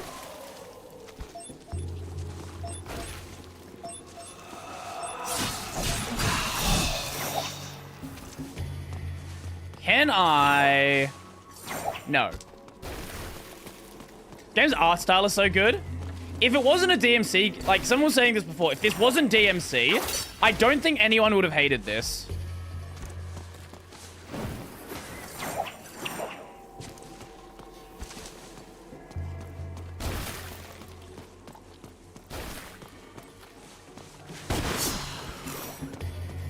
Like, the only problem this game has, besides the story not being great, is it being DMC.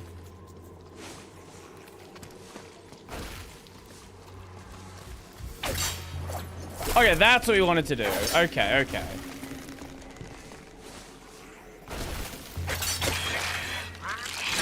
Hey, Snake Eye.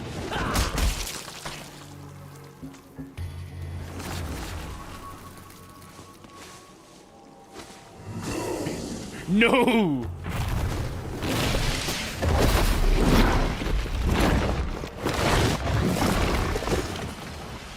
Whoa. Someone doesn't want me here? The city itself is trying to stop you. Great. Virgil sent me the camera locations for this area. Best avoid them if we can. Follow me. Like, if they had released this, okay, and it had nothing to do in DMC. Okay, here's what they could have done. Imagine it was kind of similar to, what's the God of War clone? Dante's Inferno. Imagine they just did that. They're like, okay, this game plays exactly like DMC, but we're just not going to call it DMC. It's still from Capcom, and they're just like, okay, we haven't made DMC 5 yet. Here's just another action game. Like, I do feel like the vibe originally would have been very different around this.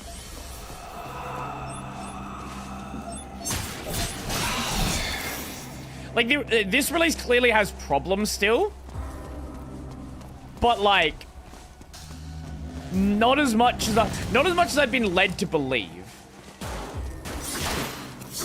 Like, I'd been told this game was just utter garbage.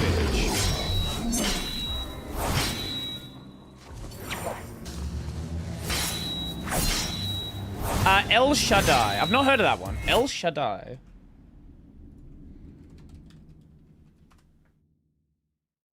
Okay, not the Hebrew thing. El Shaddai game.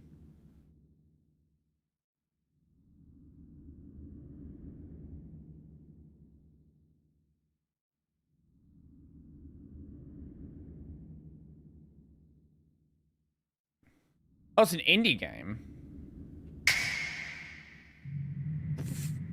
話をしよう。あれは今から36万。いや、14000年前だったか。What is that face model? 私にとってはつい昨日の出来事だが、君たちにとっては多分明日の出来事だ。彼には72通りの名前があるから。なんて呼べばいいのか。Okay, let's skip ahead to actual gameplay. 確か最初に会った時は。Is there any gameplay in this trailer? そう。Here, okay, like 4 minutes in.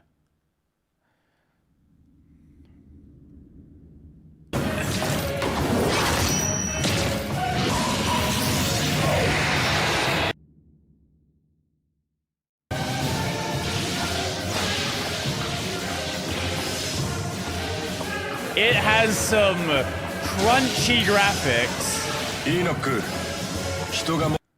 It has some very crunchy graphics.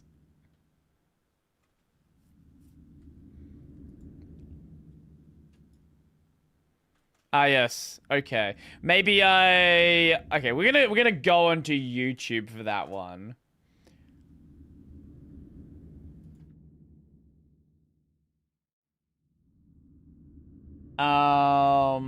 Gameplay.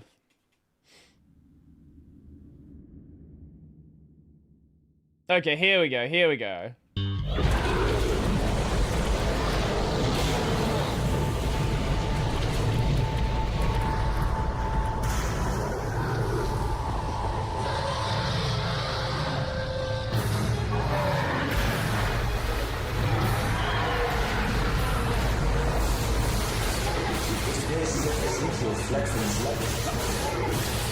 Enoch, you've got to purify your own state of carbon after. We'll go to a later boss fight, just so there's like more abilities unlocked.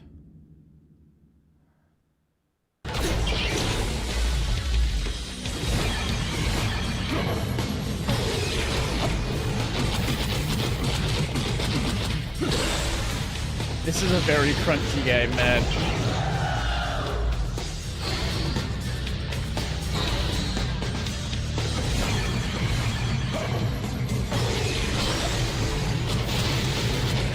Oh, it's no damage. That's why. Okay. That's why he's fighting so weirdly. Okay, okay, okay.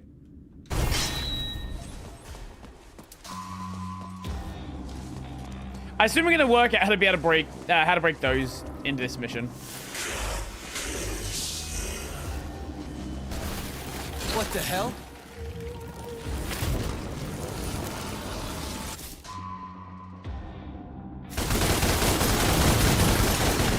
Nicely done, girls.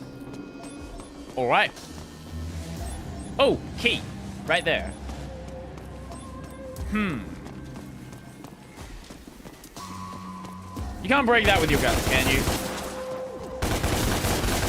No, okay. Just had to make sure. Kind of the opposite of Dante's Inferno. That game was about hell. El Shaddai is about heaven. I see. I do need to check out Dante's Inferno at some point. Like, everything I've heard about the game is it's good. Maybe I'll check that one out as well. I don't know. We'll see.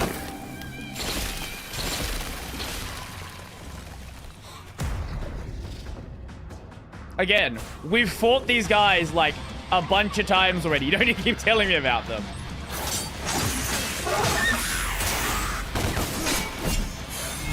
What am I doing? What am I doing?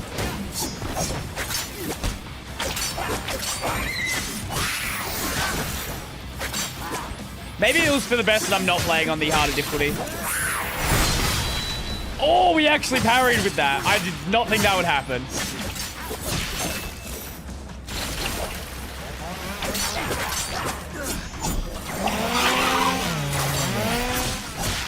Okay.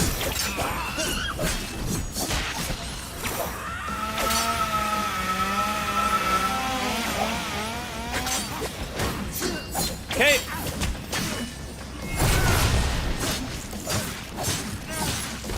If anyone wants to know if the game's combat is good, I am not the person to watch the gameplay of.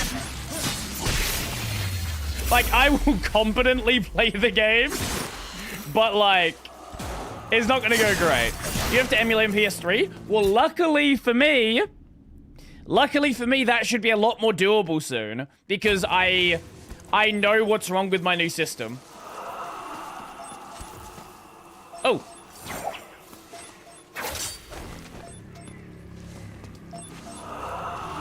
No! I tried to press X. It turns out it is my motherboard that is the problem. God damn it. Okay, maybe we should do it the other way. We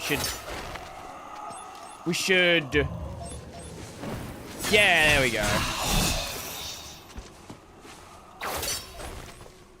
Right, so the combat's similar, it's less spectacle though. Okay, okay.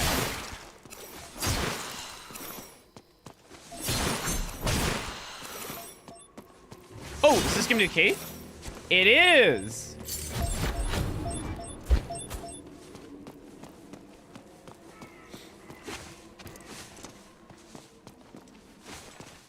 Okay, I will keep that in mind, though. I will definitely keep that in mind.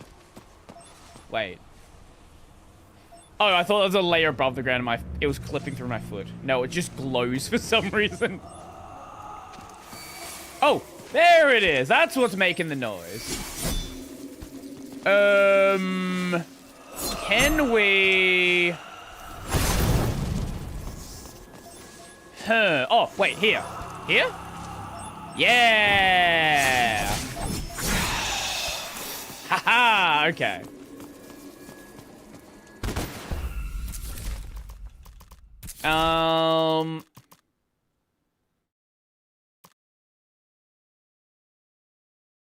Wait, Angel Evade and Demon Evade. So, Demon Evade is a dodge roll.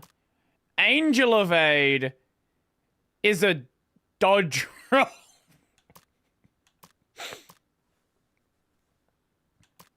I guess if you happen to be holding down left and right trigger. Damage output is boosted. Invulnerability. Ew. Ew. Oh, that's actually super awkward. Oh, now I've got to do 2 fingers on the bumper and trigger. Actually, here's a question. How do you guys hold a controller? Are you 2 fingers on the back or just 1? There you are. Here I am. This isn't good. It's the walls. Get out of here.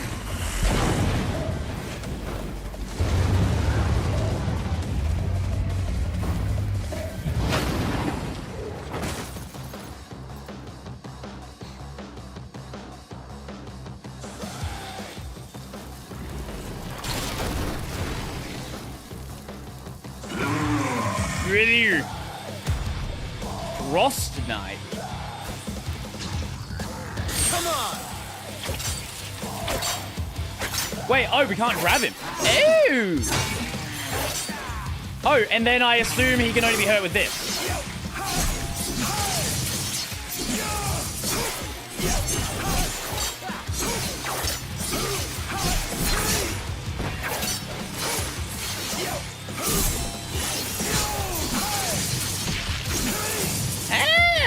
Okay, so colored enemies are a thing. Whoa! Okay.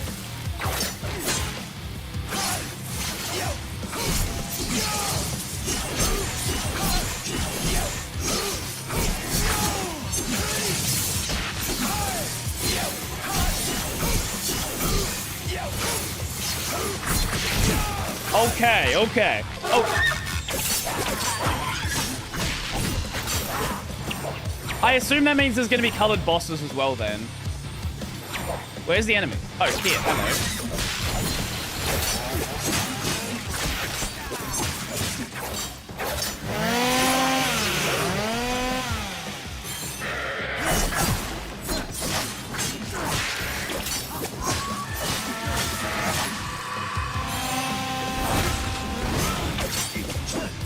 Okay.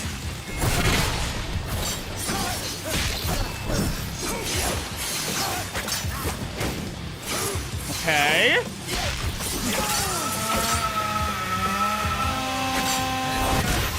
Oh.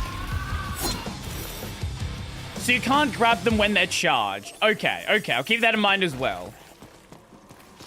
I kind of feel like most of the mechanics kind of just make sense. Like, there's nothing that obviously feels weird, which is weird for a video game, right? It's weird that, like, you just play the game and the game makes sense.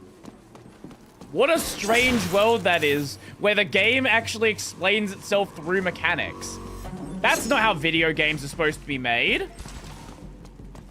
No. You're supposed to have fucking 12 minutes of cutscenes for every single mechanic you introduced. That's how it's supposed to work. I guess we have to get up there? Okay, maybe not like that. Wait, can we actually... Oh, we can't jump on those. We've got to get higher somehow then.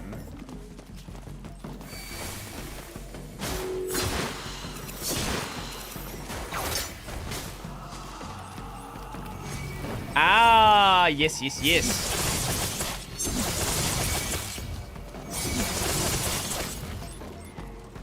Something else hidden here. Oh, here. So we go there, and then we miss it entirely.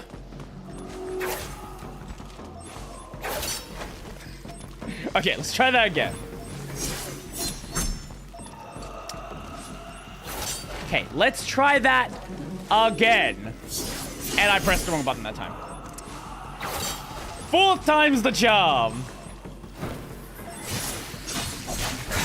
How's the game so far? Actually, pretty good. Honestly, surprisingly good. I went into this with basically no hope. I am not happy with the story, but the game overall is pretty good. Reach the goal. Ah, okay. Okay.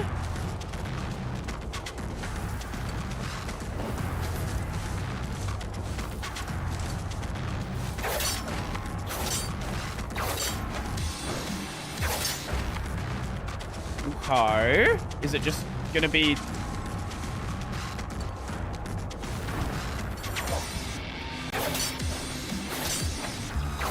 Wait, real... Wait, that was it?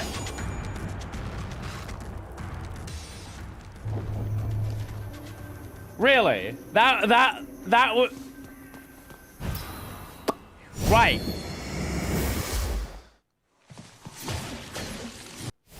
Besides also being angry, Kratos... Oh, yeah. Speaking of Kratos having sex, I don't know why, but for some reason the AGDQ, what do you call it? Banned games list was getting a lot of attention recently. And one more. There are quite a few games on that list. One of the notable ones, however, was the first God of War.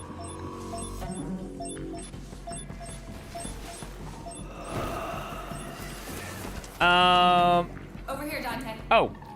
We're clear. For the time being. Yeah, but there's like a camera. Do I need to not? Do I not get the bar? Do I not need to get the camera? Actually, maybe oh, wait, I've got an idea. If we go up here, maybe that camera's just optional. No, okay, we can't get it like that. I guess we'll just follow you? Over here. Never seen a witch use a spray can before. Well, spells can take hours, if not days, to prepare. So why not can it for instant use later? And they do with cheese. Where'd you learn this stuff? Virgil taught me the basics of demonology and occultism. Built a natural talent for it. Said it would help me to focus on something constructive instead of... Right. Instead of what? Instead of focusing on the nightmares. Okay. There you go. Shit. Cops. I gotta go. I'll find you. Bye. Take out the camera.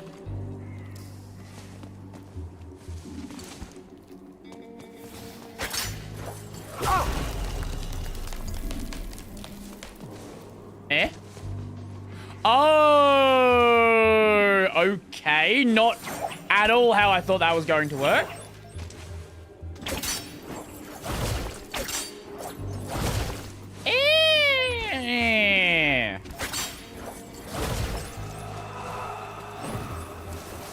Wonder if you could have gotten the camera through some like bullshit method otherwise.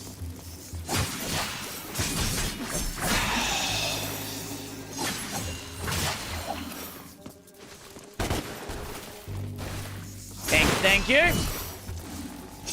We can almost afford our new health upgrade. Oh, and now we can. Yay, more health that I probably don't need. Oh, hello. Nope, fuck that up.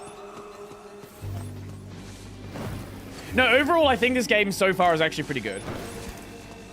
It definitely has its problems. That was me causing problems. It definitely has its problems, and apparently the console release is better in that regard.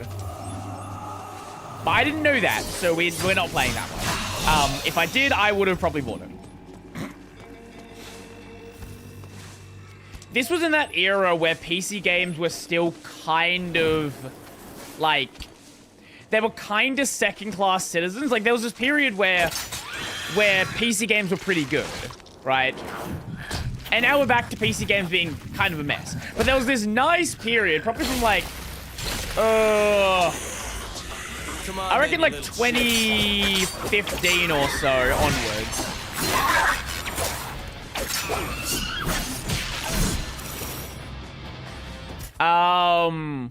Isn't this the same guys who did Metal Gear Rising and Xbox Ninja Gaiden? This is a Ninja Theory game. What has Ninja Theory done?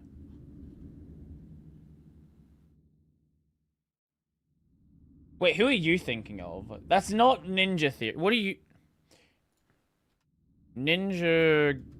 Actually, Metal... Well, no, Metal Gear Rising is Platinum. Who did Ninja Gaiden? You're thinking of Team Ninja. No, this is Ninja Theory. Now, do I think they named themselves Ninja Theory because of Team Ninja? Probably not, but it would be funny.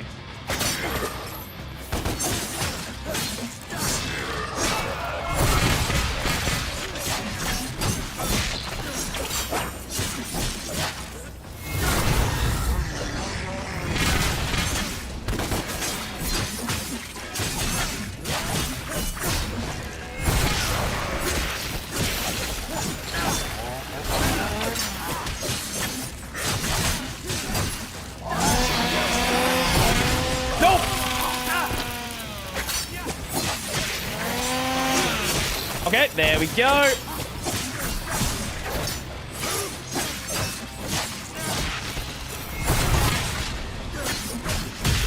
Yeah, lovely, lovely. Yeah, I mixed. I thought for a second it was the other one as well. And we're good to go. Don't worry, you're not the only one that was mixing those names up.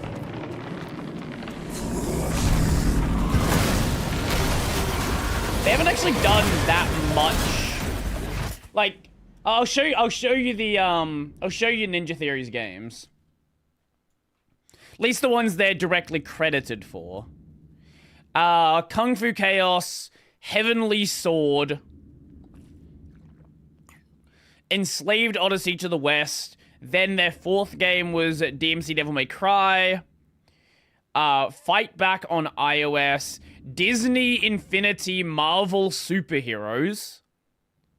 Oh, okay. Wait, they're mainly known for Disney Infinity. Project Mara. Is it gonna have a giant cock? They haven't really done anything super notable besides Disney Infinity and this.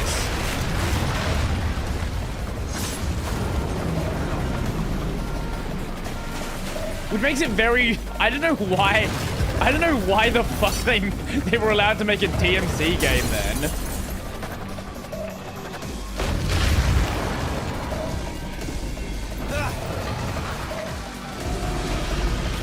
But yeah, Betty, I don't know what, I don't know what what Capcom was thinking. Seeing this game, or like, ah yes, that is Devil May Cry. Because like, they would have had to propose the game. Yeah, basically the same thing as Disney Skylanders, yeah. Oh, great.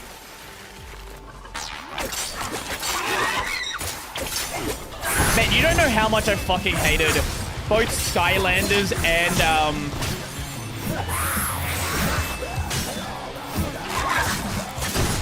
both Skylanders and, what do you call it? Fucking, Rabbids as a kid.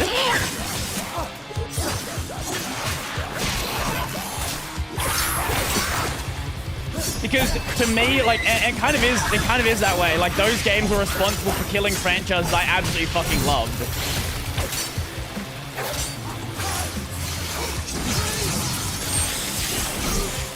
Oh wait, he can freeze his own allies? Why can he do that?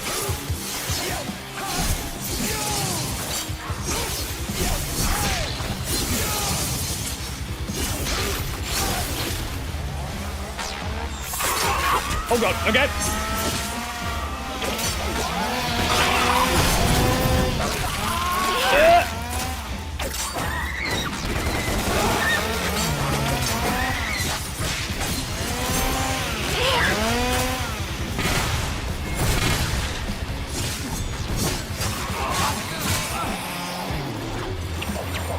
Yep, there we go. Oh, sorry, you wanted to do that one. I forgot about the shield. Okay. Oh! I feel like the only enemy that's actually hitting me right now are the fucking, are the chainsaw guys.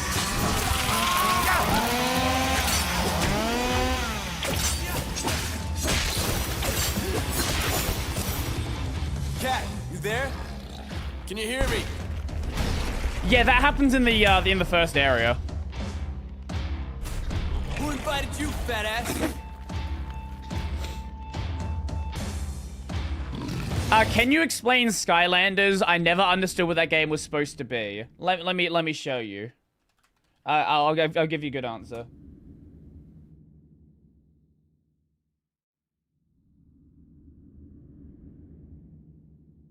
Here you go. That's Skylanders.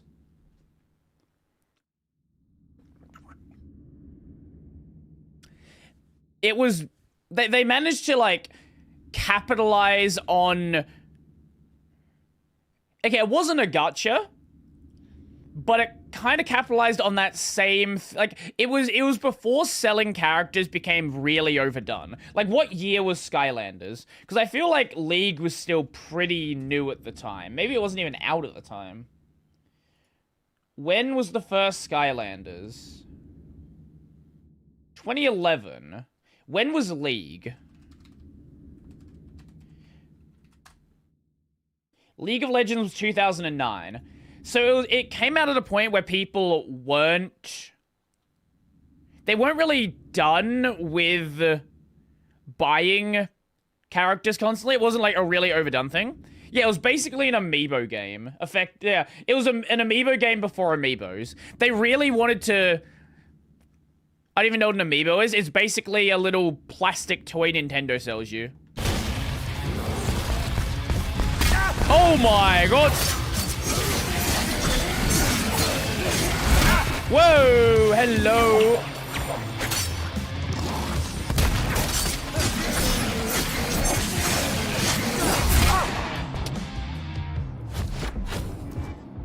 If I game over, where does it send me?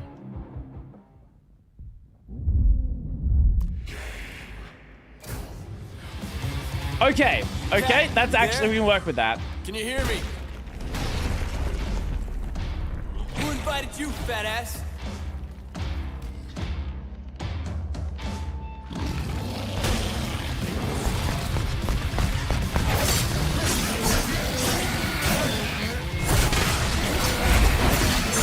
You can knock him down, okay.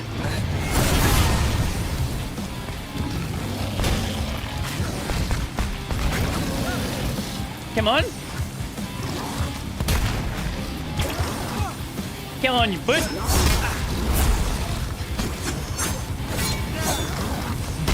Okay. Fatter they are, harder they fall. Ah, yes, survive. That I did not game over there. So originally, It's chaos out here, but I found a way out. Where? the original developer of Skylanders is actually the company that also saved Spyro as well. It was Toys for Bob. I assume, were they originally a toy company? So they were oh no, they were a games company. It was basically they didn't know what to do with Spyro at that point. Because remember, like, I am running. Skylanders didn't happen in a vacuum. Like, they had the what was the Wii Spyro game called? Where they like changed the Spyro's design. They wanted to make Spyro like more of an adult thing. And they failed at that. So my understanding is what they did was like, okay, we can't make Spyro for adults. Let's just go like super all in for kids. What was the gameplay like? You know what? I actually don't know. We'll check after this cutscene. I just seem to drag on forever. Church.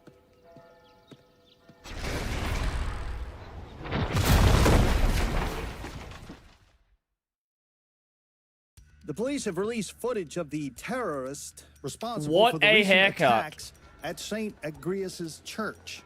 He goes by the name of Dante. Remember his face, people. If you see him, inform the police immediately, but do not approach him. He has a history of physical violence and is a known sexual deviant. This is Bob Barbas, just doing God's work. Dawn of the Dragon, is that the one I'm thinking of? Yeah. Was that the one where it was like Spyro and Cinder you could play together?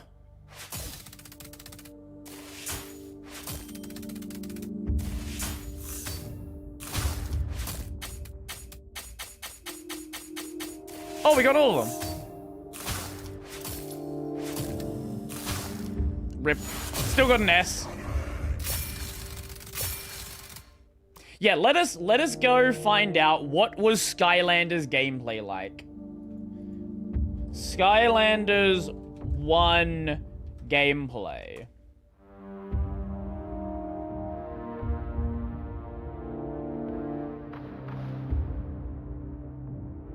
Well, that was back when they still had Spyro in the name. They ended up dropping the Spyro name. Same with like Rayman Rabbids.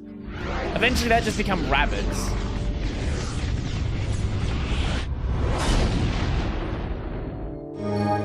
No, I thought it was cool, but like a lot of people didn't like it. I actually really liked that game. A note from Hugo says, sheep honestly wake up.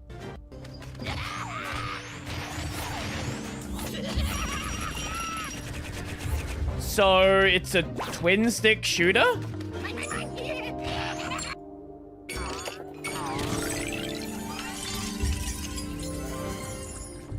Yeah, I guess at least for the first game it was a twin stick shooter.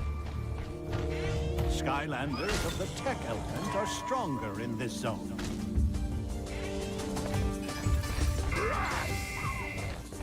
Okay. I did not know that. Huh.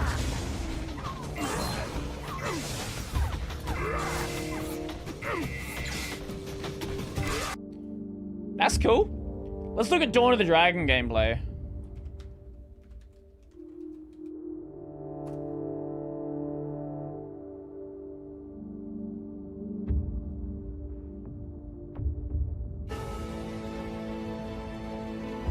Okay, I definitely enjoyed this one. Yeah, okay.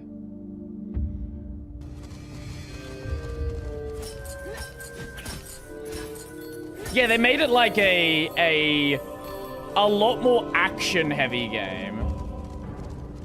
Was that Hunter?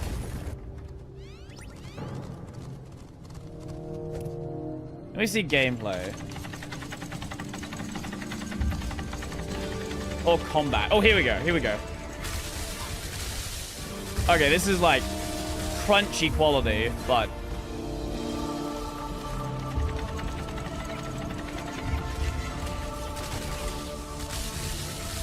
Yeah, like they didn't really know what to do with Spyro after the PS2. I feel like a lot, because that was when a lot of, like when we went into the PS3, that's when we started leaving like mascot platformers, and you started seeing these more like serious sort of stories. So they're like, oh, everyone else is being serious, I guess we should be serious as well. Because what was the last PS2 Spyro?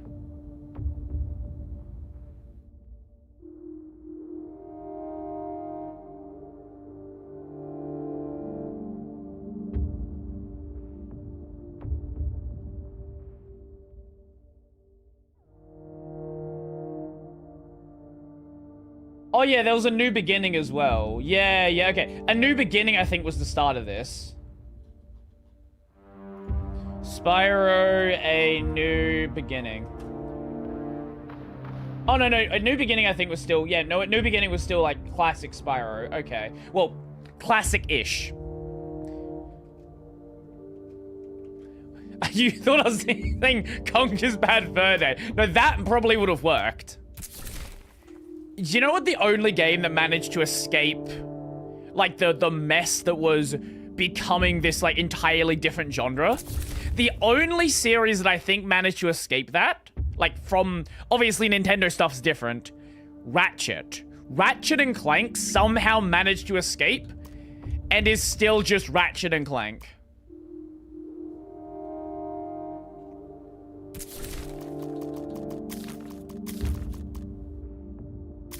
Like, it doesn't get the attention it used to get, but it's still Ratchet and Clank.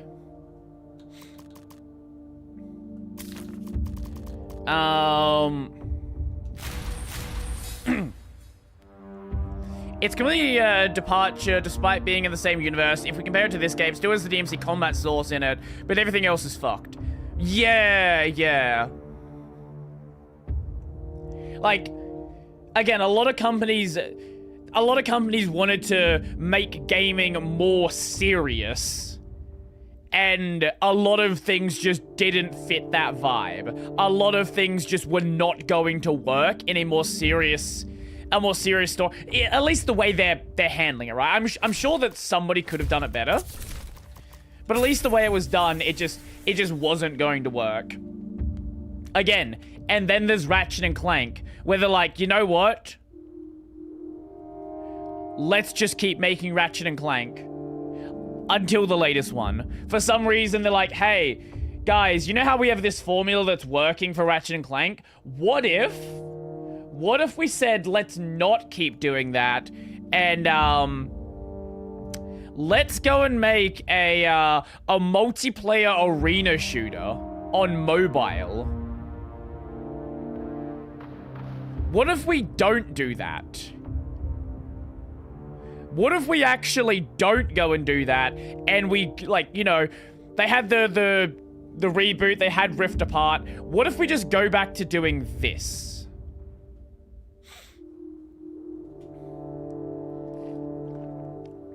The series kind of fell off, but at least it survived the PlayStation era, or the PlayStation 3 era, without becoming a whole different game.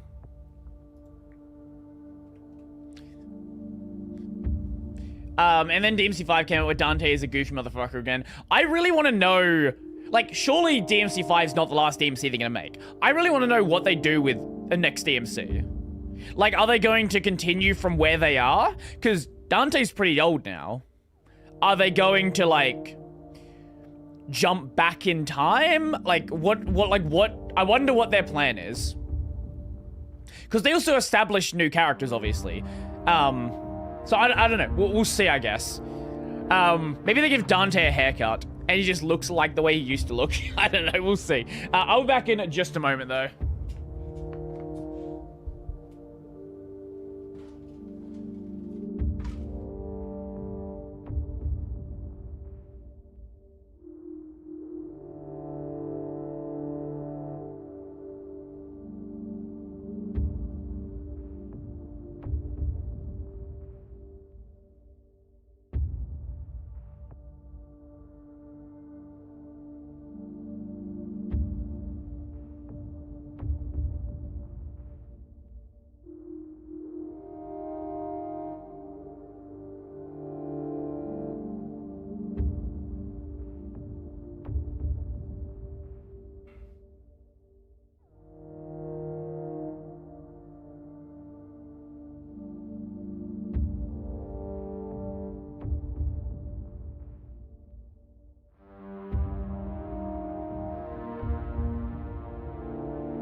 DMC in a weird state.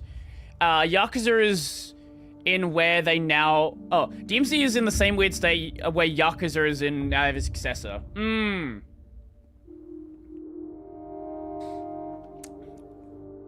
Yeah, and that's the thing with Yakuza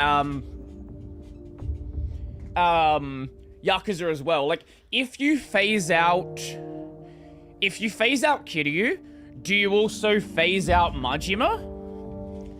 Obviously, Daigo stays around because Daigo's like way younger. But like, do you phase them both out? Like, what do you do? Because if you actually get rid of Kiryu, but you keep Majima around, like you lose a lot of that that vibe you get.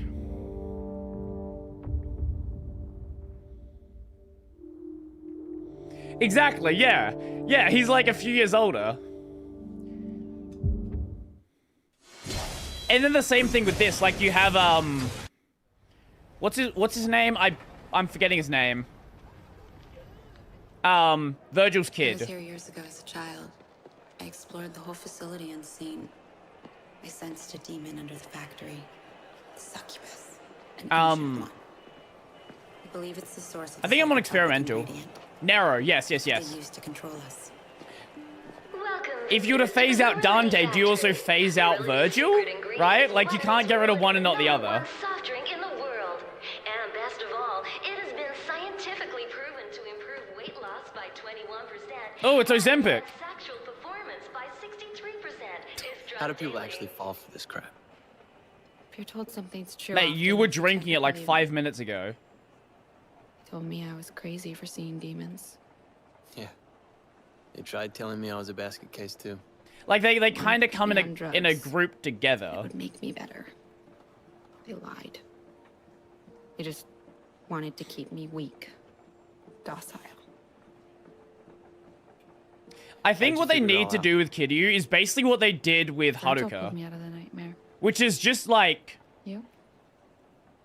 Basically say we're done. To trust most turn out to be demon scum. Your eyes really do open up to evil everywhere. I took a stand, fought back, killed, no matter the consequences. So I chose my path and I lived by it. And after all that anger, violence, and death, you have to dig deep.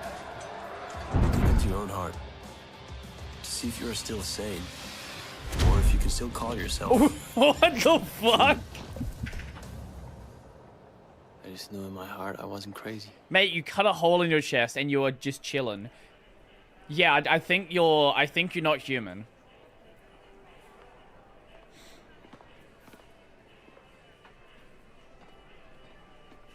This, ladies and gentlemen, is where the magic ingredients are mixed together to give you the unique taste of virility. The succubus is hidden deep inside the factory, but there is no physical way to reach it from our world.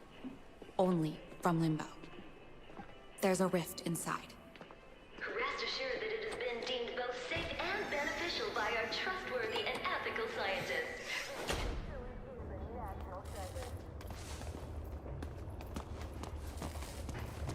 And the problem with Kiryu and Majima is they're still going to want to do side games with them.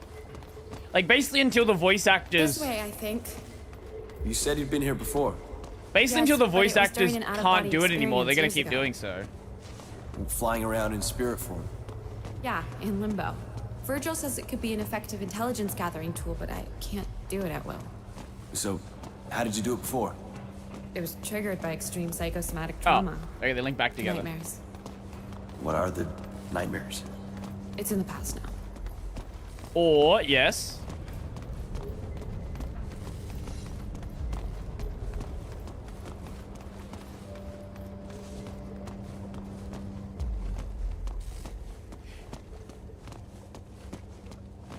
Unless they can convince you. AI voice contract, yeah. Yeah. We'll see about that. I don't know. I think as a lot of... What does Virgil look like in this game? You don't want to know, but I'm going to show you.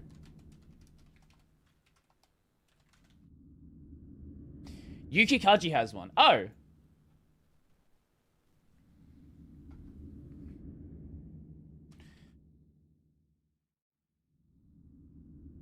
Now, he eventually takes it off, but I have to show you this version instead.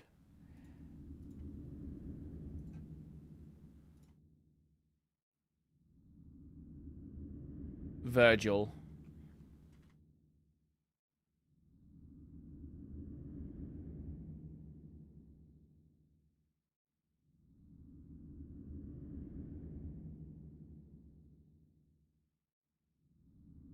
Also Virgil. It really is that vibe, isn't it? It really is that vibe.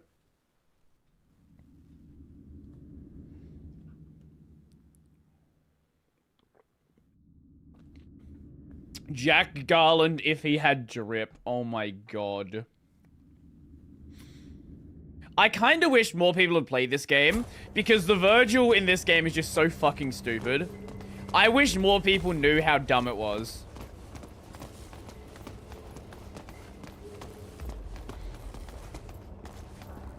There is actually a Fedora mod for DMC 5 though, so there's at least someone that knows about it. Why do we have 2 pics of Virgil?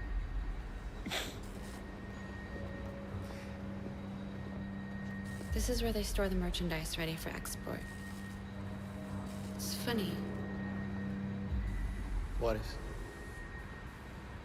I expected it to be bigger. A lot bigger. It's pretty average. But then It's pretty normal I was size. just a child when I was here. And I was in limbo. What are you doing here? Escaping my nightmares. You came to Limbo to escape your nightmares. Yes. Fucking dumb bitch. This one. Let me see. I might have just forgot about it. Oh, yeah. Okay. Why AO will never replace voice acting in Japan. Yes, yes, yes. I do remember this one. Has there been a new Red Joker video? 12 days ago.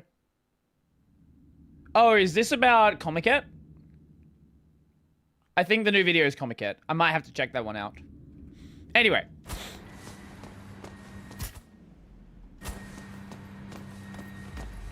Wait, hold up. You hold the keys between missions? Wait, so does that mean the key for some of them is in separate zones? So apparently I can't do basic scripting. Oh no, what did you do? Limbo, all you have to do is retrace your steps back to the mixing room. Should be easy enough. Why can't we Maybe, jump here? But the demons may sense you once you're in Limbo, so stay alert. And once I've reached the mixing room, You'll be able to descend deep down into the factory. and kill me a succubus. I made a Fedora post until script and apparently it did nothing. How did it do nothing? Whereas Neil's probably doing real work. I don't know.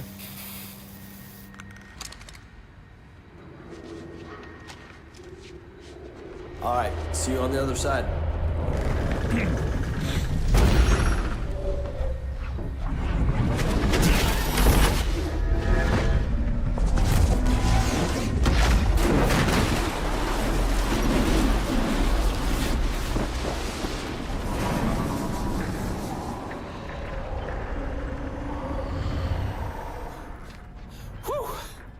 Dante? Oh. Down here. Oh, good. You're right. It's a lot bigger here in Limbo. What next? Head back to the mixing room. I'll meet you there. Obesity, stupidity, drink virility. Why does Dante look different? Because this is DMC Devil May Cry, which is not Devil May Cry, but it said it was Devil May Cry.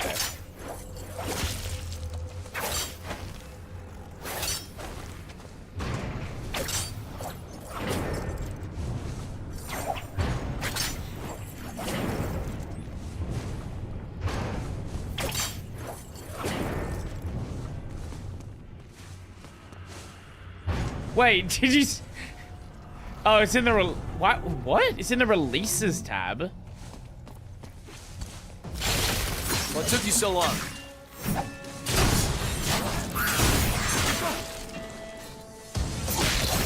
Which is better, this or DMC 2? Oh, this 100%. No, DMC 2 is garbage. There's no world where DMC 2 is good. Do I think it's better than DMC 1? Yes. And I know people don't like that, but I do.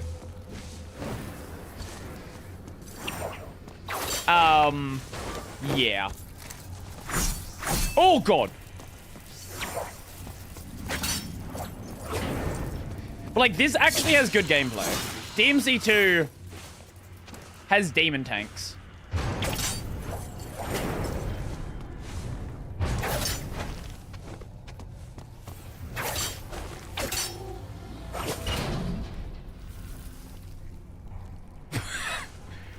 I will say the platforming in this is fucking garbage, though. Let me guess. They are fire enemies. Hell Knights. Hey, could you point me to the mixing room?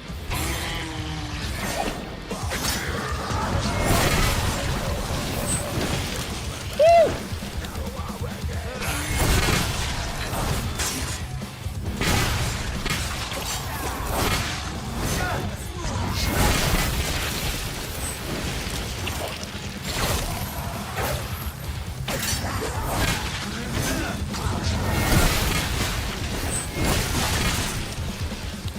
Okay.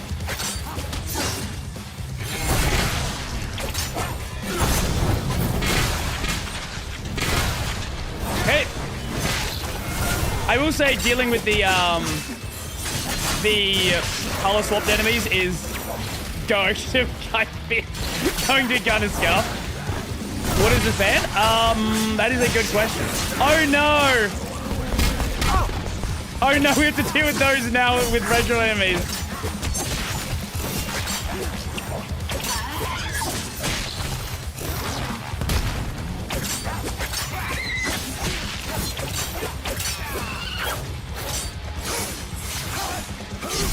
Okay.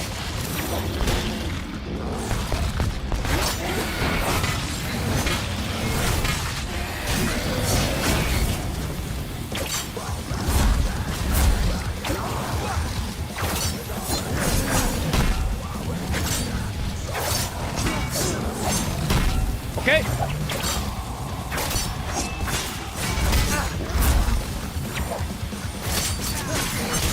There we go. Okay. I have no idea who's done the music for this game. It is certainly not the, it's certainly not the people with the original series, though. That I can say for sure. Yo, Luke, how's it going? Welcome, welcome, welcome. I have this giant sword and I can't cut a fucking grate. Video game logic. I love it.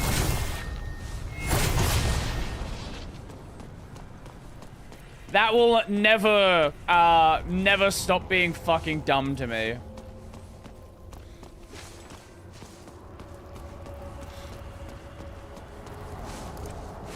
Honestly, I would actually recommend trying this game.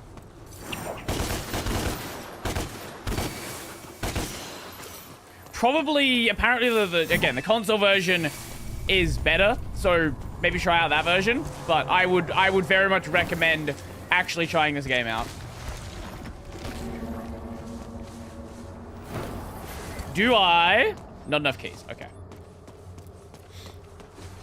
If you just generally like action games, if you like DMC, try out not DMC. That is my glowing recommendation. If you like DMC, try this game which pretends like it's DMC. Obesity.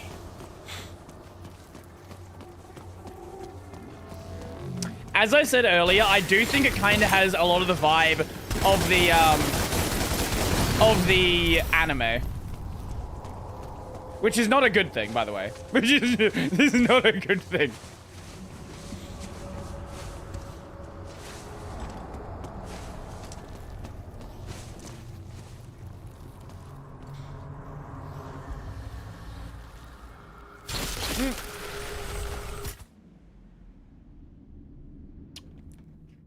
Hello, pizza mozzarella.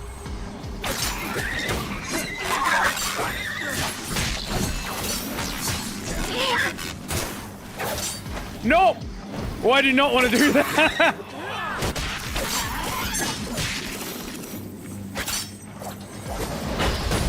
Welcome to a video game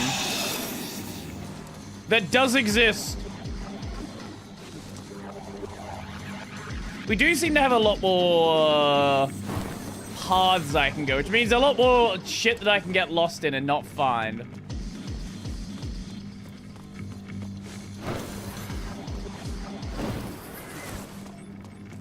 Oh, I hear, but I do not see.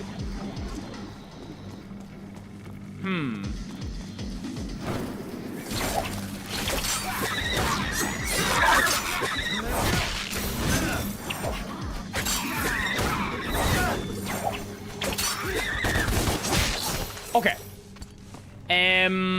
Let's go here. There's actually this, there is this growing group of people I've noticed that actually kind of like this. Like, I remember when it came out, no one liked it.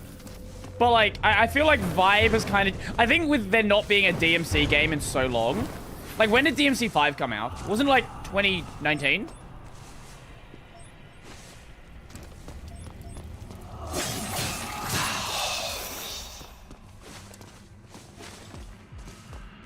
I think with there being such a drought for such a long time, people are like, let's actually go try this out. Demon mode renders Dante immune to Hell Knight's Ground Inferno. Nah, I liked it at launch. Okay, you were definitely a, you were definitely part of the rare group that did that.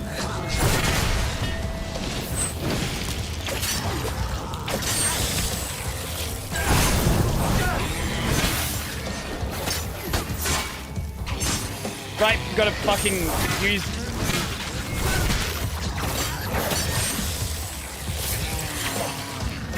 Oh god, okay.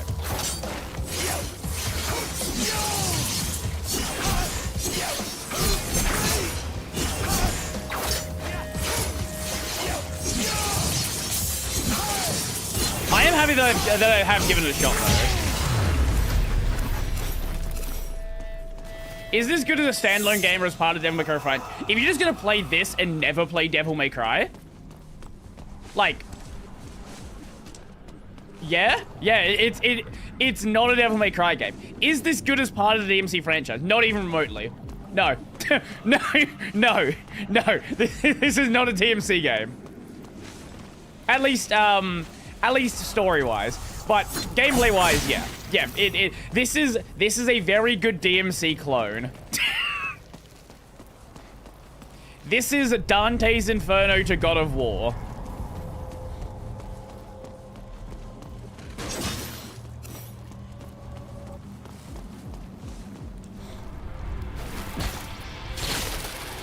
La Dante gameplay, learning cancer stuff. Yeah, exactly.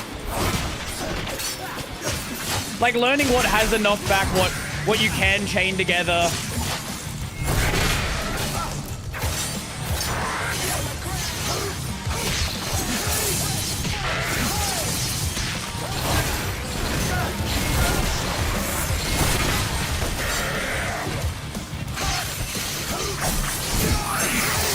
Oh god, okay.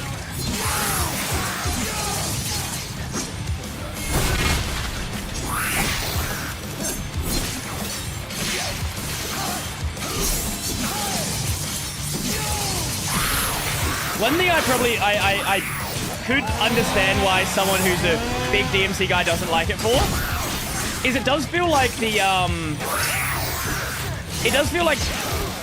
things are easier to get going than it would be in mainline DMC.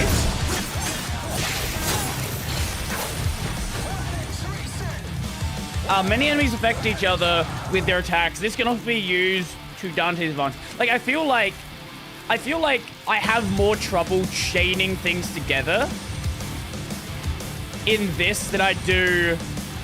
Oh, sorry. I have an easier time chaining things together in this than I do in mainline DMC.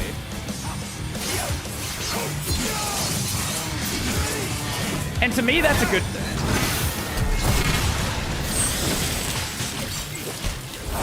Because, like, it means I have more fun like this. Okay. Let's get you over here. But I can understand how maybe it doesn't feel right to someone who's like a hardcore DMC guy. I don't know.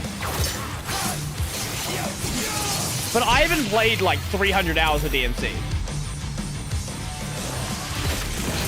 So for me, having something like this, it honestly... It kind of worked better for me, if that makes sense. Like the combos in mainline DMC, I feel like are more complex. Whereas here they keep them fairly simple, but make them very easy to chain the weapons together.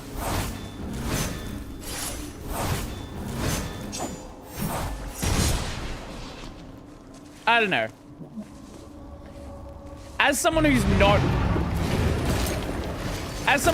good at DMC, I feel like I can do more cool things in the way this is set up.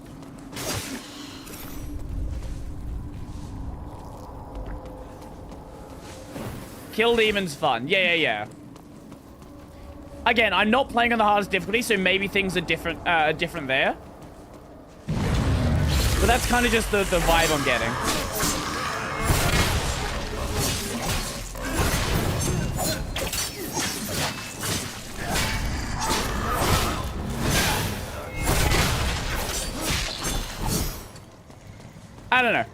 I don't know. I'm sure someone who's like more experienced with DMC could probably give you like a better explanation on the games. But I'm having fun, and to me that's all that matters.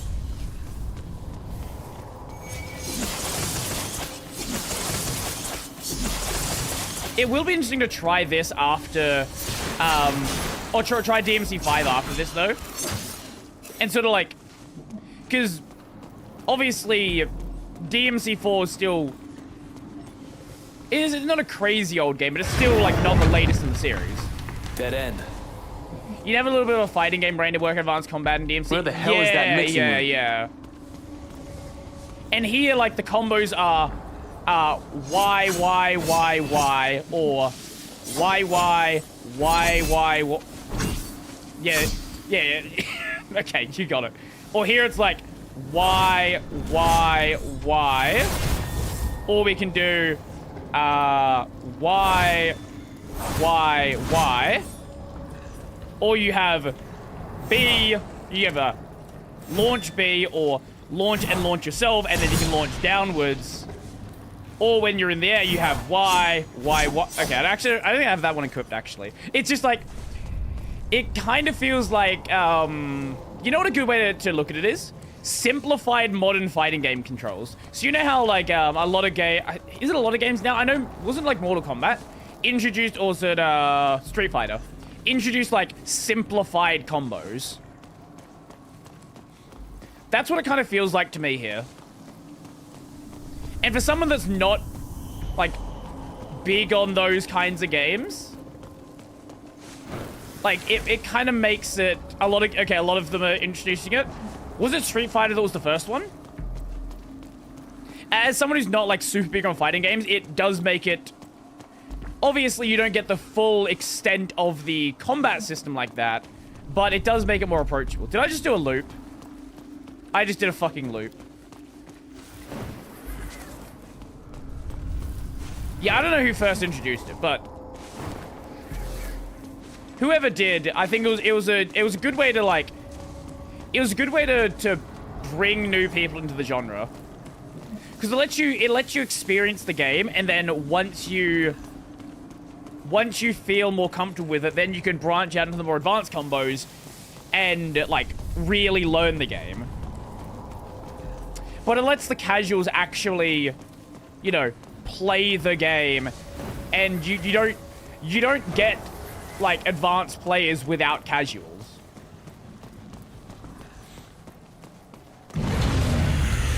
DMC 4 is the most complex. Okay.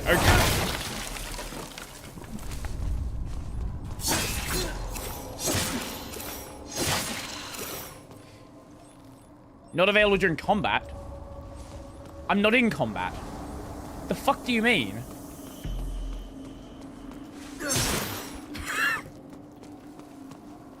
Oh, where did you come from?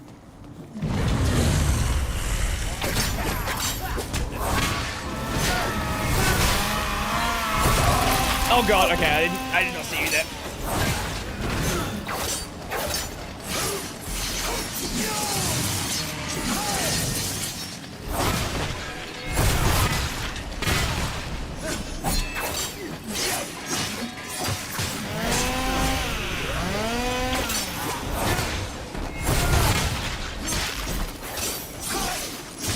Okay.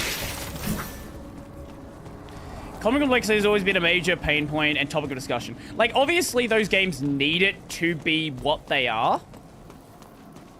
But I think having a way that people who are not competent at these games can play it. Obviously not at an advanced level, but enough where they can actually enjoy the game, I think is a good thing, right? Like, at a bare minimum, being able to, like, you know, finish the story mode.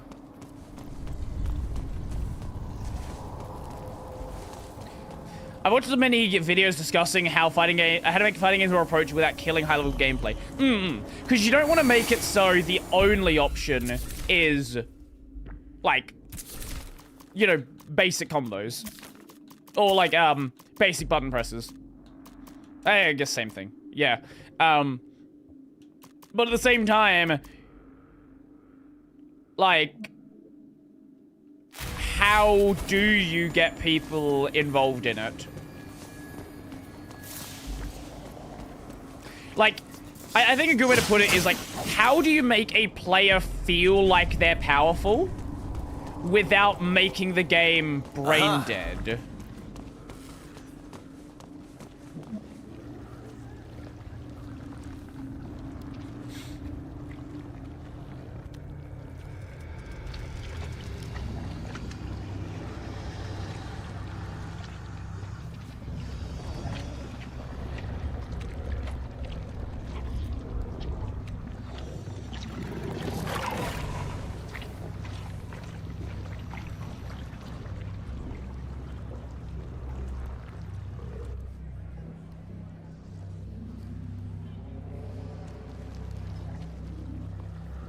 What in the shitting hell is going on here? The mixing process. But it's the source That was we're interested in. probably the Guessing least our Dante succubus thing is he's on the ever other end of said. that. That's right. What in This the way. flippity flipped is going on here? Trouble. Give me a minute. Be careful. Oh god, okay.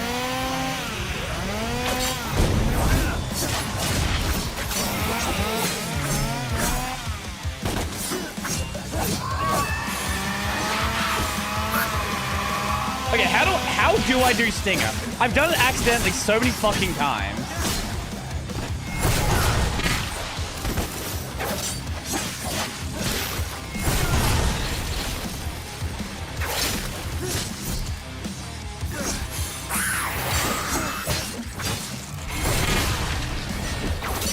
Oh god, okay, nope, out of that.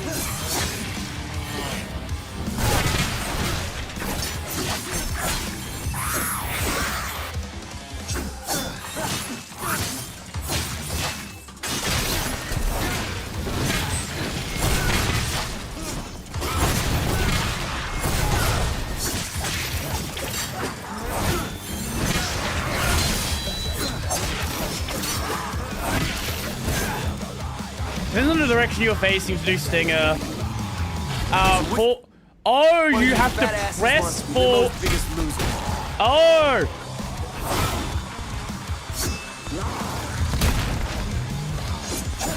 Okay,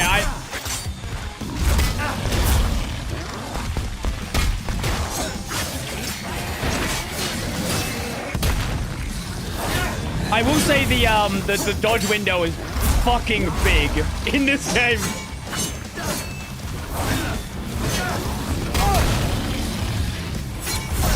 Why am I stuck here? Okay.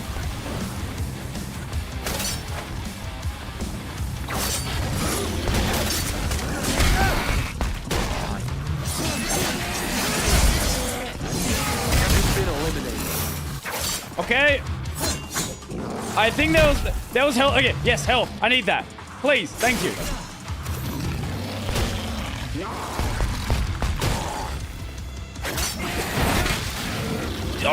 Don't do that in the fucking poison. There we go. Congratulations. You win.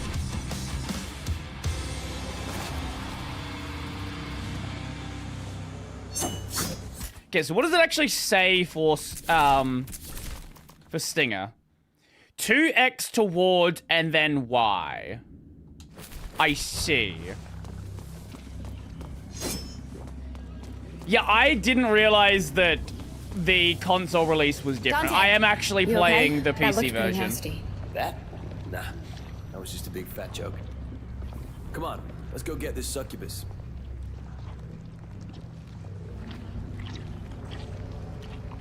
If I was aware, I would have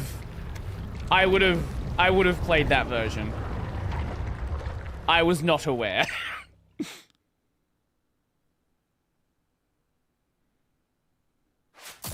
I think I found like no secrets in this one.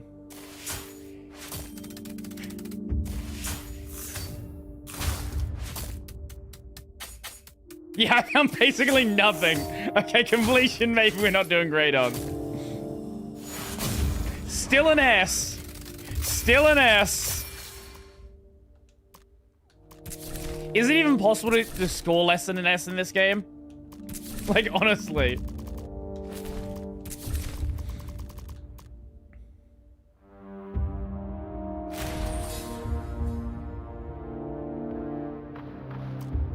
Grab that one, grab that one. There we go. Yeah, again, if I knew there was a difference, I absolutely would have played that one.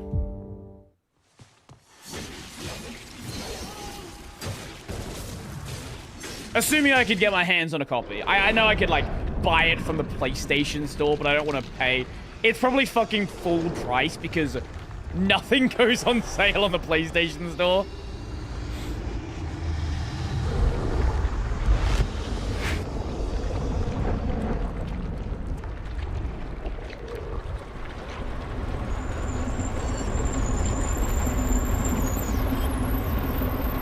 Now what? This tunnel will lead you to the succubus. How do I get down there? Can only get there from limbo. I can't follow. What is that, an egg timer? It's a vial containing a spell I made from a variety of... I don't need to know. You jump, I twist. Are you serious? Trust me. I jump, you twist. Good luck.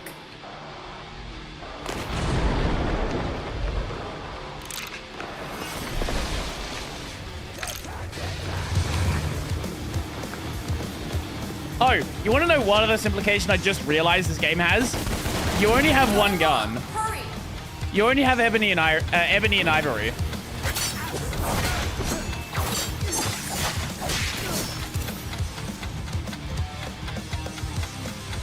Okay, I guess there's technically 2 guns, but you know what I mean.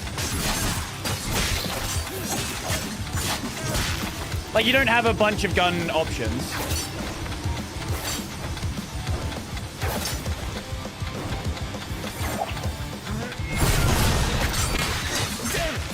Die already! I don't have time for this!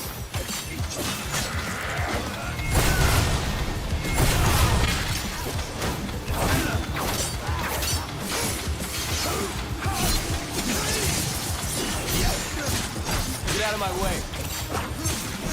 Okay.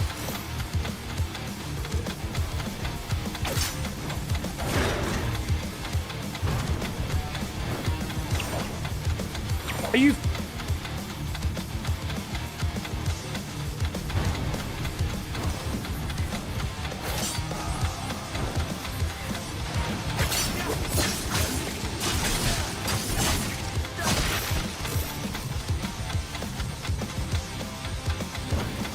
I don't know how tight this window is. It feels like it's probably going to be...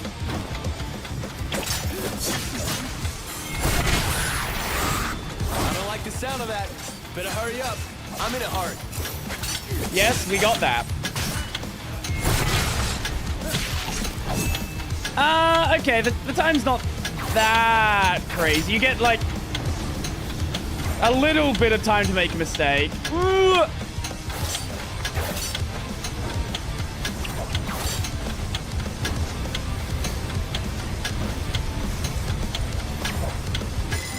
Oh, I pressed the wrong button.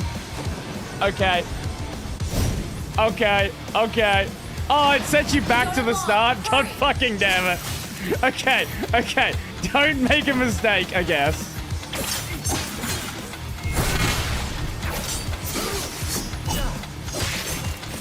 You get, like, one mistake. Funny.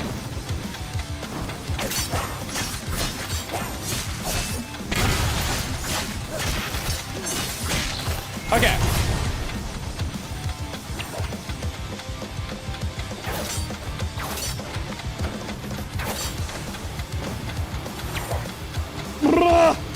God fucking damn it! Damn it! Die already! I don't have time for this! Okay. Get out of my way. Okay, okay, okay, we're good. What?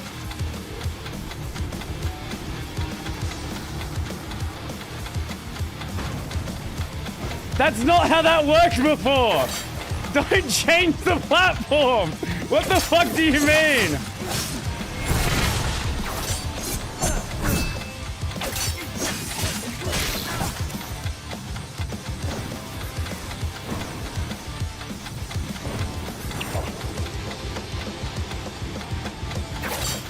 I don't like the sound of that. Can I just skip these guys?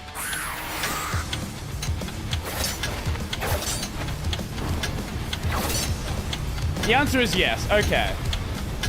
Okay, so if you skip them, it's not as bad. Open up. Was that a bug, by the way? Oh, wow. I feel like that was a bug. I don't think that's how the platform was supposed to work.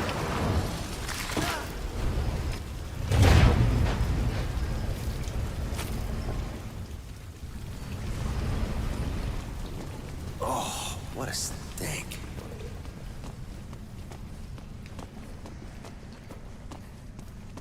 speedrunning tactics. This is what happens when I'm just used to trying to break games.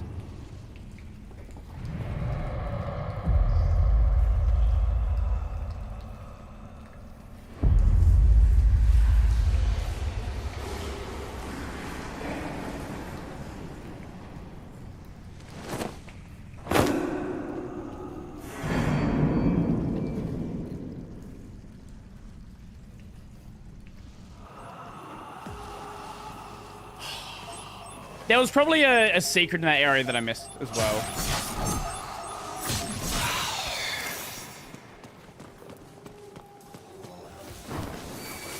I do miss games having secrets. Like, there's not that many series at this point which, like, frequently still have them. Whereas this used to be, like, the standard for just every game.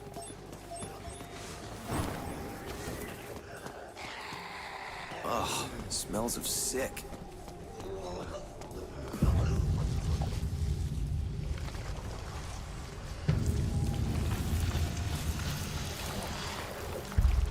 Cocker? It does. So you must be the secret ingredient. Come. Oh. I'm your prime date, you ugly sack of shit. Oh, this boss? Oh no. I don't like the sound of that. No, that's not what that is.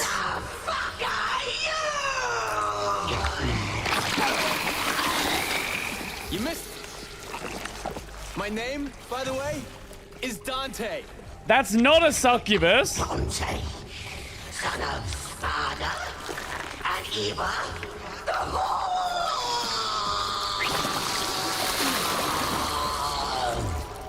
Yeah, but you can call me Dante the Demon Killer. Has a nice ring to it, don't you think?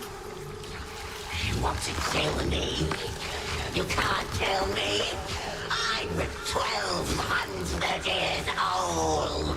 You don't look a day over 12,000. Fuck you. Fuck you. Fuck you. Aren't succubus supposed to be hot? Yes.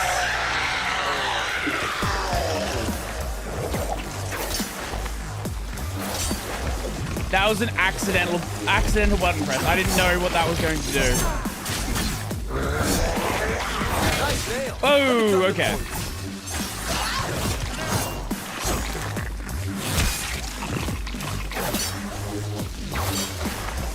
Okay.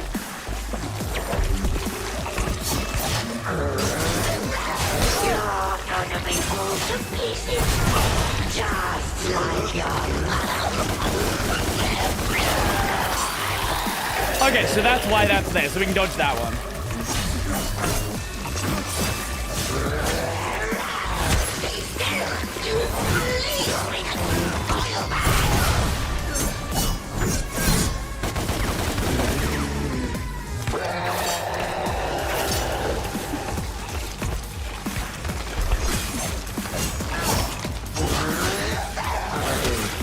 Too early, but still doesn't matter.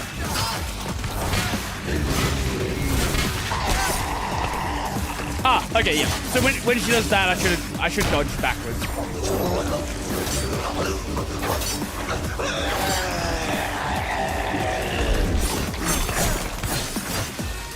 Succubus, suck on this. That wasn't the entire fight, was it? Like, she had 2 health bars. Like, there was another health bar there. Okay, yeah.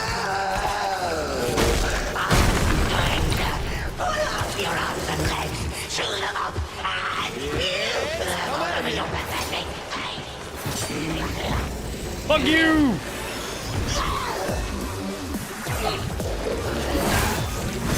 Okay, yeah, I see.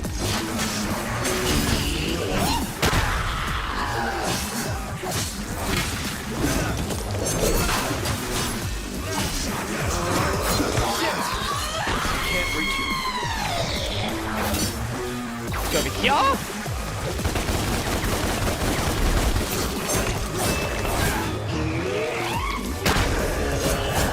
Amazing.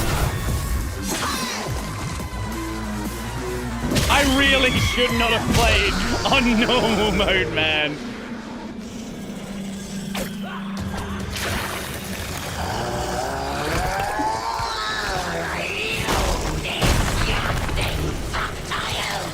The one time I play on normal mode. The one fucking time.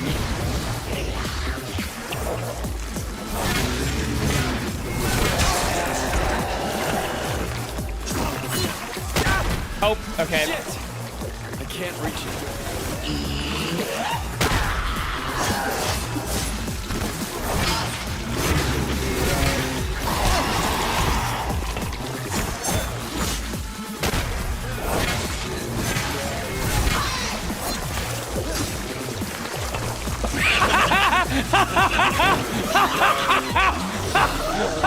What was that?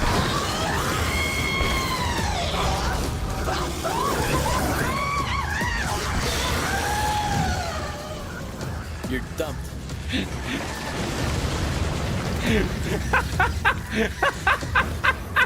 Oh my god.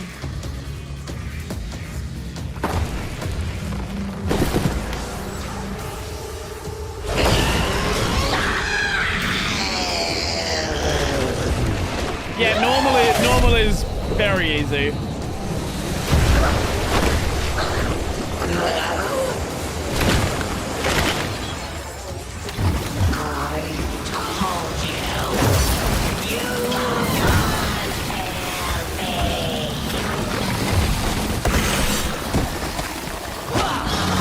Oh, it's a QTE, okay.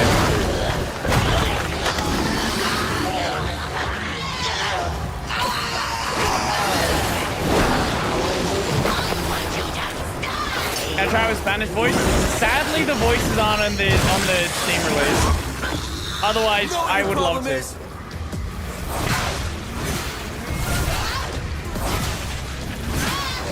You're too clingy.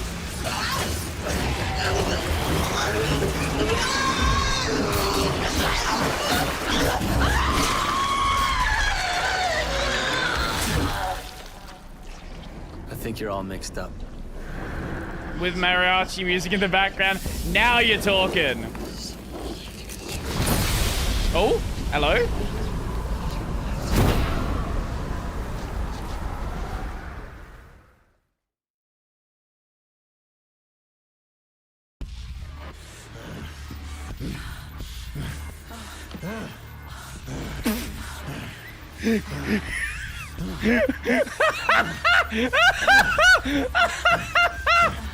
Oh my god, what is this cutscene? What is it? My succubus. Really?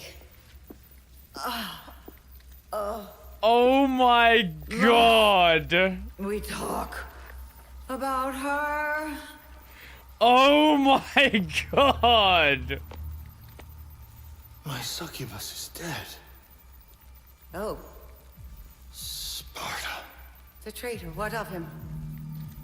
His spawn. The Nephilim. It fights.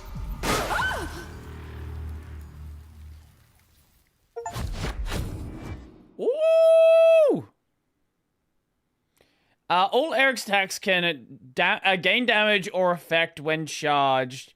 Ah, okay, okay.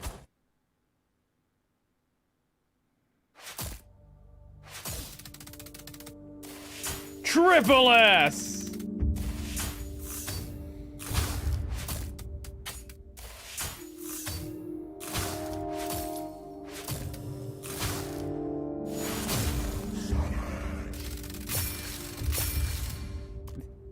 Man, what do you mean?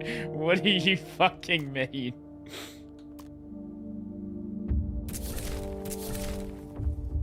Okay, how do we use this one?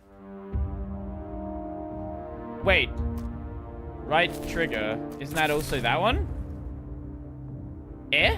Wait, how does that work? Oh! Oh, are they holds? Oh, is it working now? Yeah, it sometimes does that. Okay. So I assume we get one more weapon. We're probably gonna get a hold weapon for the angel side as well.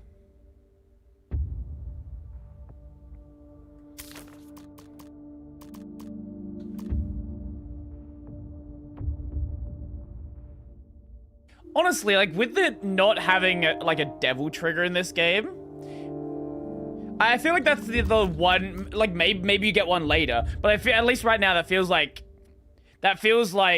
the one obvious thing that is missing.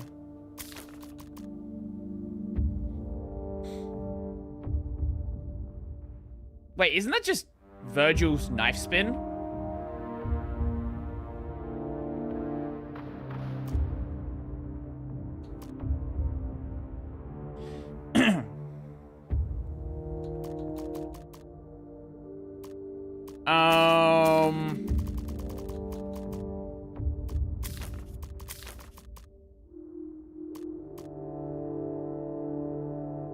Grab that one, and we'll grab...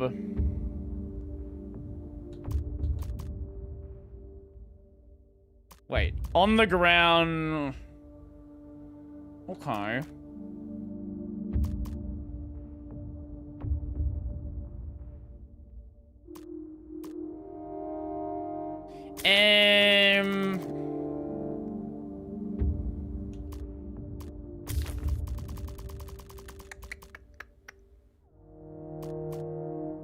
What do we grab? We've not grabbed a single upgrade for Emmy and Ivory.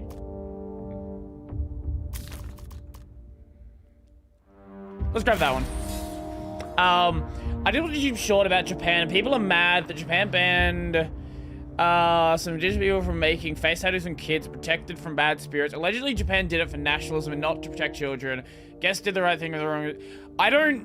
I am aware of like, are they actual tattoos? Because I know there's like religious holidays about like either protecting kids from bad spirits or scaring them with bad spirits, depending on which one it is. I'll be back in just a second.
Tattoos aren't banned in Japan.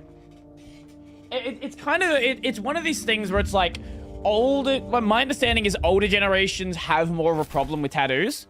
Like, younger people in Japan, it's like not as much of an issue. Because the Yakuza is not as much of an issue now. Yeah, we'll meet you there. See you soon, Virgil. You guys seem tight. How'd you meet? Do you know what else seems tight? Is it relevant? I'd like to know who I'm risking life and limb with. He's my brother. He's trying to save the world. Do you have hand tattoos? Listen, I never asked for your help, but you gave it, and I appreciate it. I trust you. You can trust me too.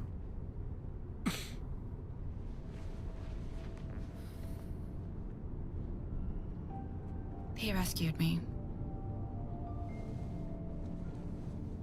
I was in a foster home. My foster father More was Crelly. a demon. He attacked me most nights. I had to get out. Nightmares. It's okay. I felt nothing. I couldn't physically escape, so I found another way. I aimlessly wandered limbo in spirit form. Speaking of which, how's your eyeball? It is getting better. He heard my cry for help. He helped me to deal with the demons, both figuratively and literally. I killed the bastard. Slowly but surely, each day it is a little bit better. Oh, they're peer emotes. This to the end, right? Counter.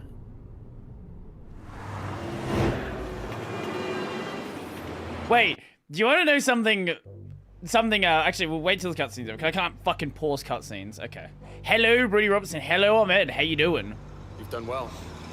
We've dealt with the succubus. Hope your eyes getting better. It is getting better. Now to land the second blow. Disable Mundus' monitoring network. Raptor News Tower. Controlled by Mundus, they have a monopoly over the world's media. News, advertising, entertainment. Mind control? Yeah, and surveillance. They spy on the populace through their network of satellites, routers, and CCTV cameras. Yeah, I noticed that bit. What the fuck What's were the they plan? thinking, man? Every time I see Network is run by a I demon. see Virgil, Bob what were they Barnes. thinking? Bob Barnes is a demon? So he's more than just a fucking dick. And he's in that tower. Not that tower. That one. Huh? In Limbo, that's not a reflection. That's the real deal.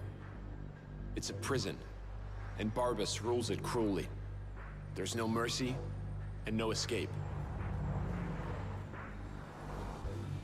Prepare the gateway. You'll have to go alone this time. Cat can't follow where you're headed. Alone is fine. She's done enough. On the plus side, there won't be any cameras down there. Good. Dante, we don't know much about this demon. I'm sure it'll be lovely.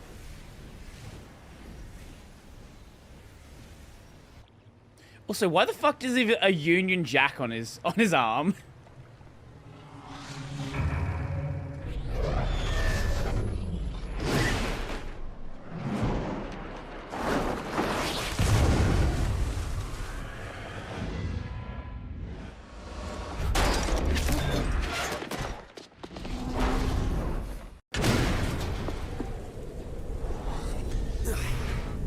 Well, Bob, now I get why your point of view is so upside down.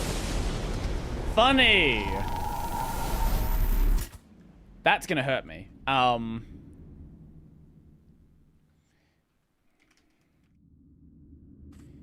So when I heard about the stuff with when I first heard about POP, I thought the name sounded familiar. I was like, wait, why do I know who that is? Why is that ringing a bell? And I'll show you why I knew the name. At least I should be able to. So here is a collab from 5 years ago. I guess it's 4 years ago. From Cyan. Right here. Right here is her OG model.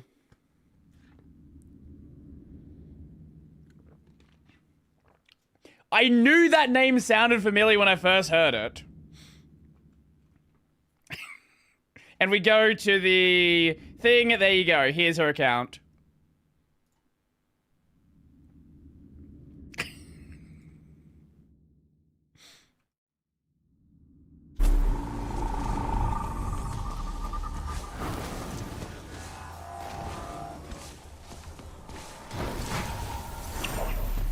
Oh, you use Eric's to break them. Oh!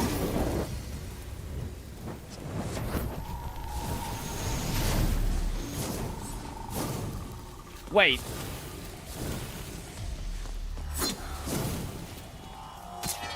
Oh, you have weapon swapping now. Oh. I see. Okay, okay.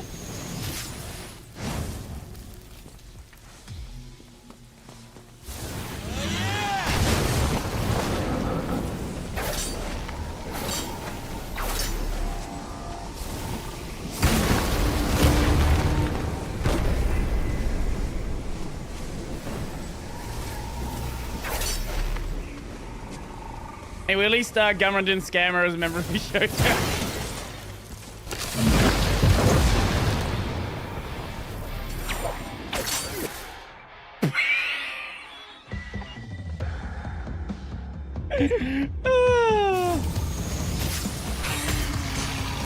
What? Eh? Why did that not attack? What? What happened there?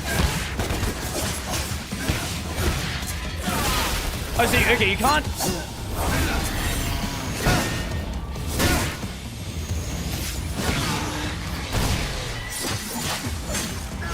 Okay, so you can't easily swap those mid-combo. Why'd you pick this game anyway? It's got a bad rep? That's the reason. I wanted to know if the rep was justified.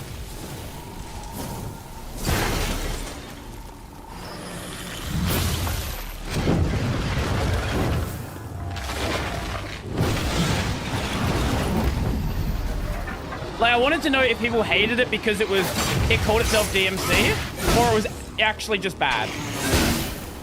The answer is, they hated it because it called itself DMC. Oh no, you can easily swap.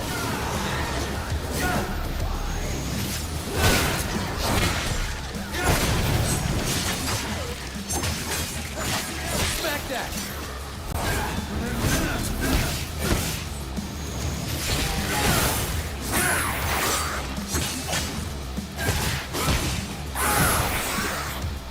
Like, why would I just take everyone's word this game's actually bad? Like, it's a video game. I can play it.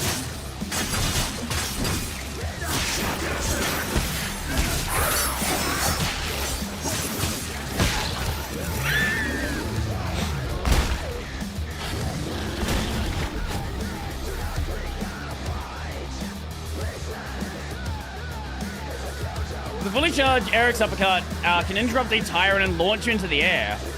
Ooh, okay. Okay, maybe we should... Oh god, okay, okay, okay.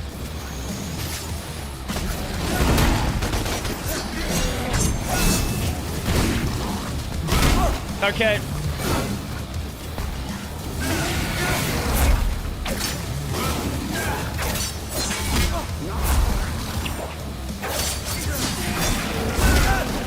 I still don't like fighting the tyrants.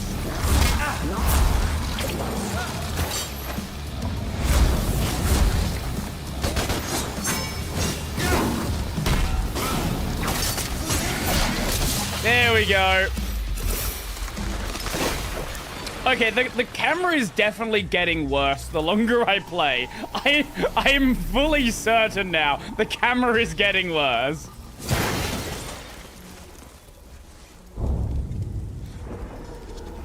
Wow. So even Limbo has a slammer. Never thought I'd be breaking into jail. I generally dislike rebooting. I am the same. There's a few exceptions. When I think a series has forgotten what made it good, right? Like, I think most people generally, even though it had production issues, generally like things such as the Spyro reboot, for example. Because Spyro just, it was dead, right? It was Skylanders for so long, and then when it stopped being Skylanders, it was just not a thing. Like, after Skylanders, there was just no Spyro for years. Oh, okay, that's the way it wanted me to go. Can I just not go that way?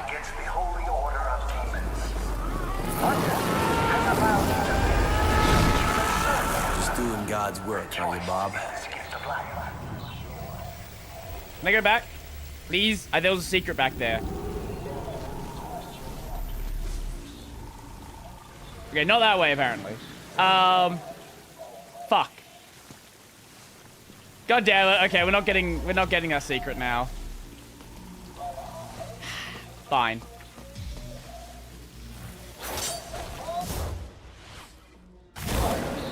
Ew! What the fuck was that?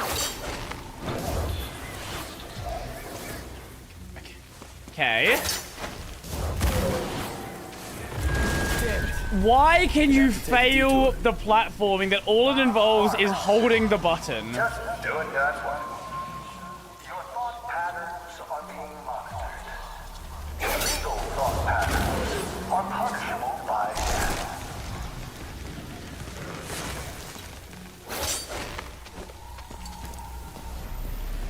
Thanks for not making an uptime whore joke at me. What is? I don't even know what that means. I actually have no idea what the fuck that means. Isn't the thing up there?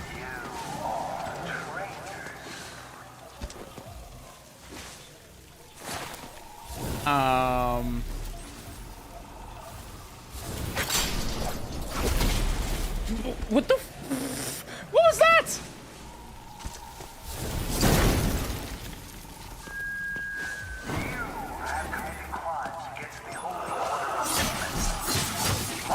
Man, this fucking game. Oh, gold key. Okay. I didn't use one of those before. Incredible. Amazing. The game is getting buggier the longer I play. Kill all enemies. Do not use the same attack twice. Ooh, okay.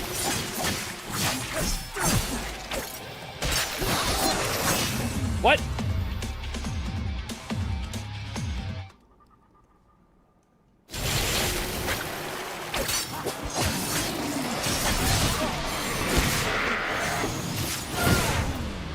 What do you mean? That was a different attack. That was the charge version.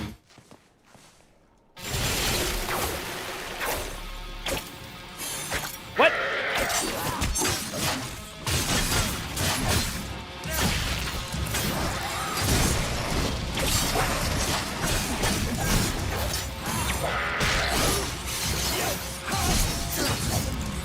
That was a... What the fuck do you mean? I swapped from one weapon to another and that was the same attack?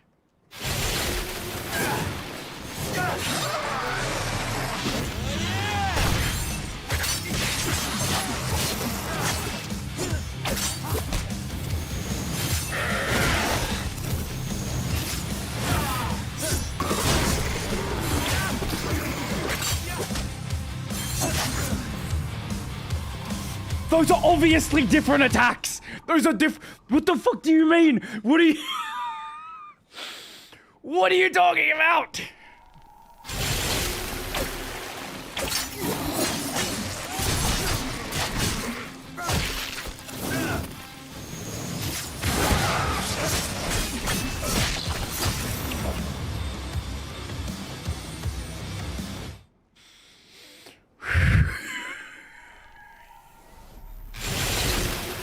You know what the real strat here is?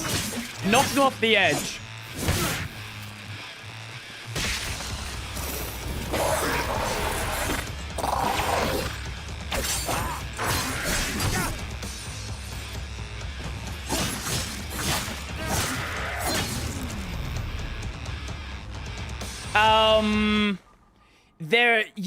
There definitely was. I don't know what it was called. Oh my god, it's fucking jumped off.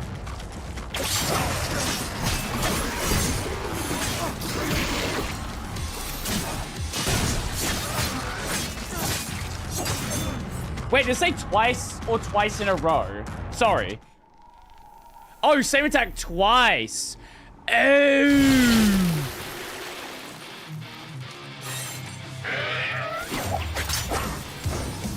Yeah, okay, here we go. Fuck you then. We're gonna cheese it.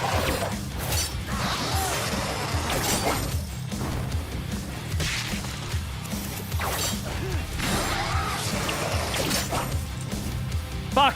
Fuck. Okay, I gotta make sure I don't fuck that up, though. Yeah, there you go. Easy. Just don't attack them. I don't know if that was the intended route, but it certainly works.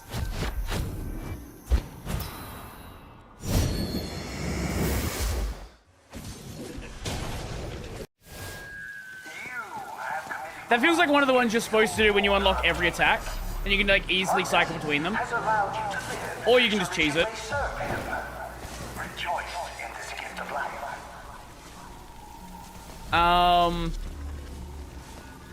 There's also a key over there, but I don't know how we'd get that. Because we can't get it from here, can we? No, because that's locked. That hurt us. Suicide is not possible. Attempts at suicide will extend your suffering. Yeah, looks like we can't do that. We can go here, though. Ooh, item that I'm not going to use. Large vital star.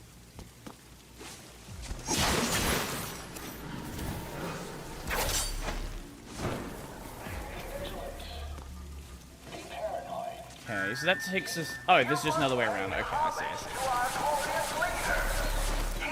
Amazing. Incredible. What a... You are here to learn obedience. This is Bob Barker.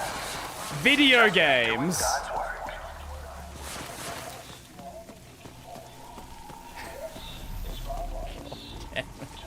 God fucking damn it.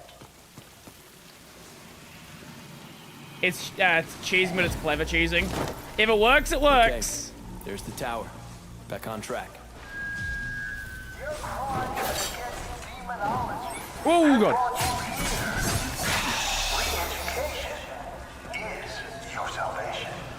There's that over there.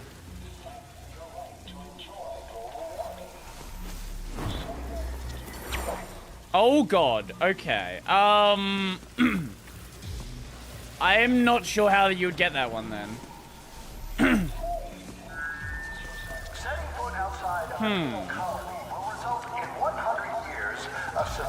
You can't get that.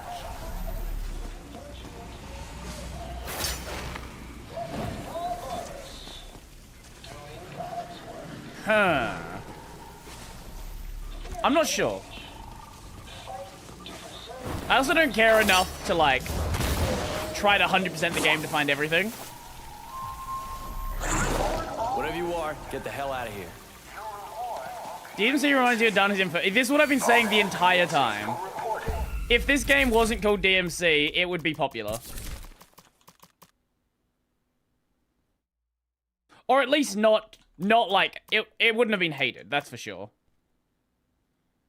At the very least.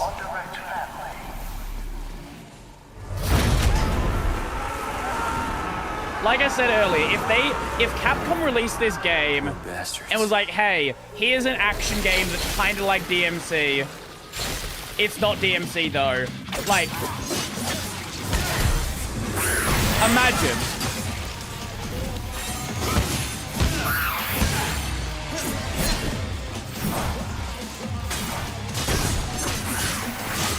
Now the game still has problems, don't get me wrong.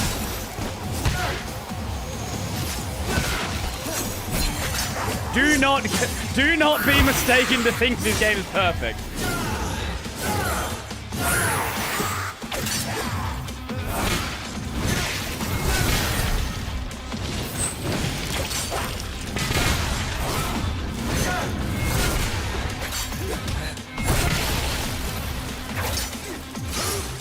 But at the same time, I'll say this still looks more fun than Dante's Inferno combat.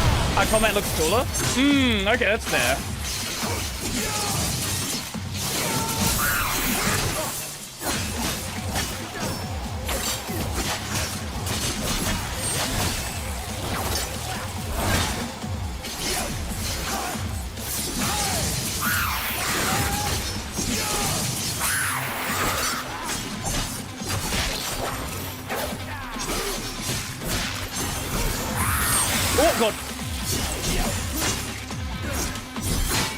Why am I doing that? It's the wrong button.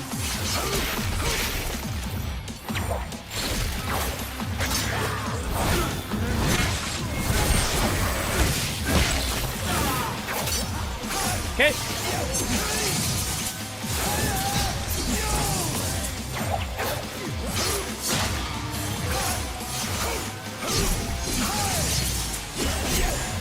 Okay, and there we go.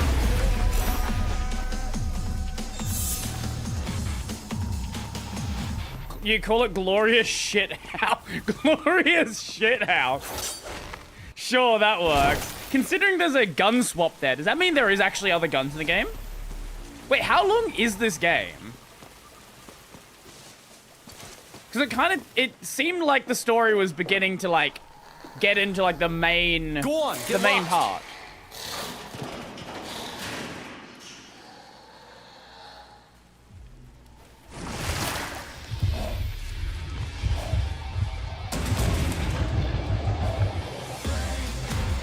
Rage! Ah, great. Here's Mummy.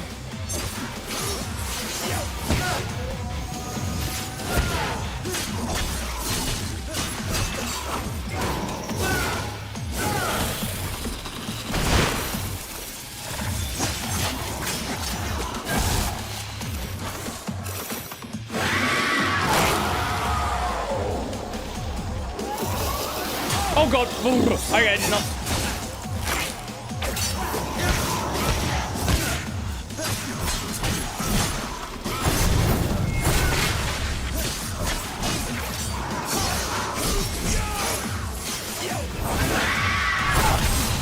There we go.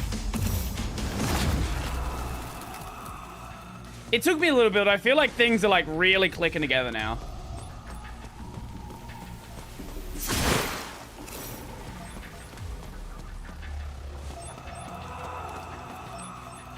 Here? Oh, it's right on the other side of the wall.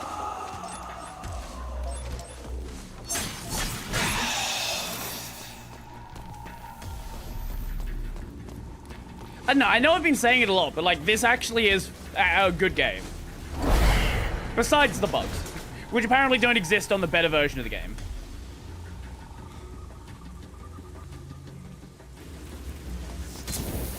However, when they're bugs like, oh, you just start fucking T-posing in a cutscene. Look, I cannot say no to T-posing in a cutscene.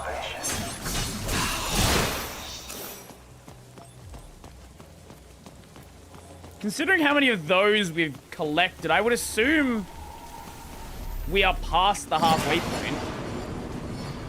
Like, that logically makes sense. Considering we have half the items.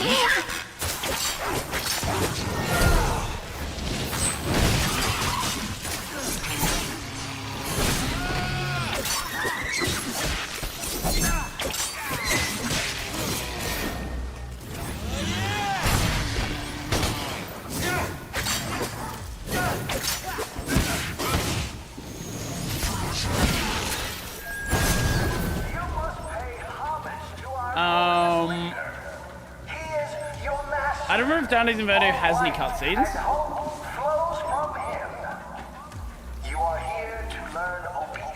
Well, I guess there's only one way to find out. Just doing God's work.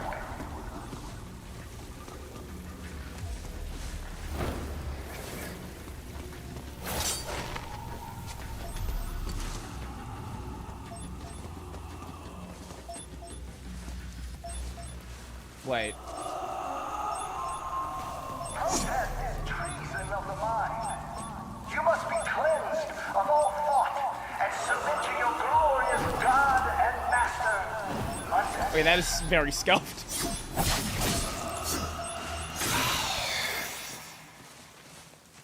Okay, around here, around here.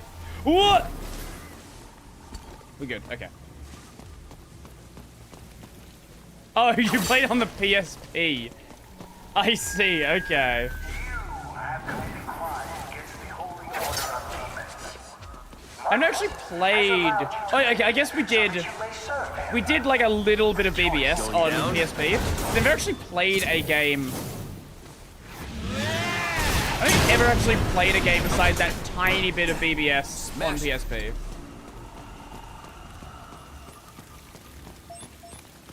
In my understanding, it's a fairly underrated system.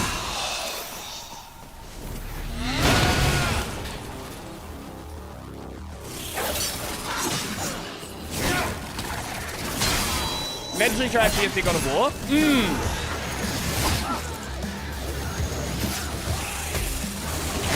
Ah, fucking it up.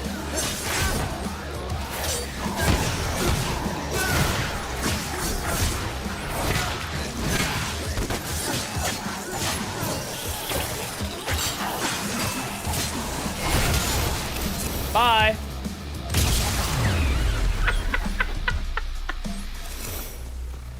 There is not a single game where enemies just killing themselves isn't funny.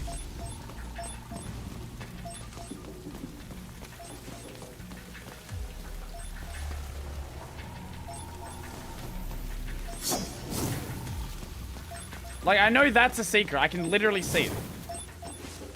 There's got to be another one up there, then.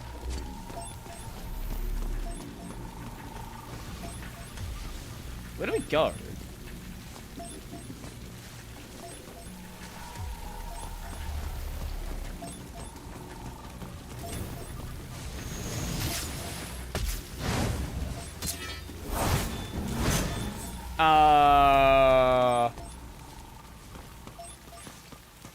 Because that we don't have a key for that, and that would be a secret area anyway.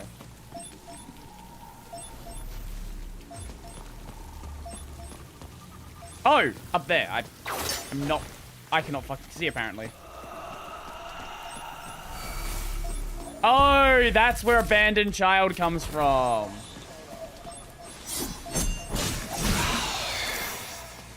Oh, that's where that wait, key.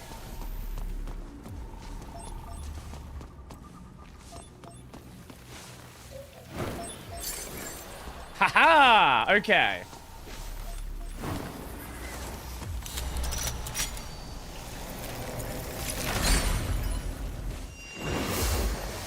Now what's this one?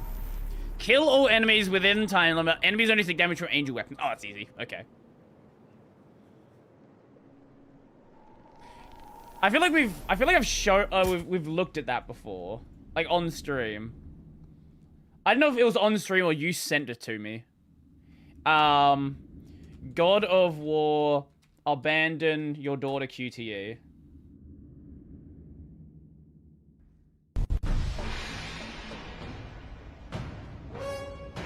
Father, please!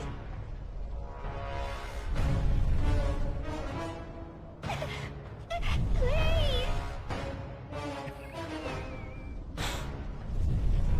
This is so fucking dumb.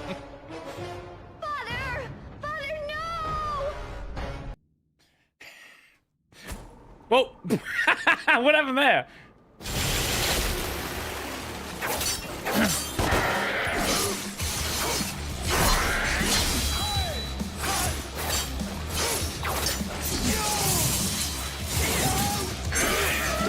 Oh god, okay.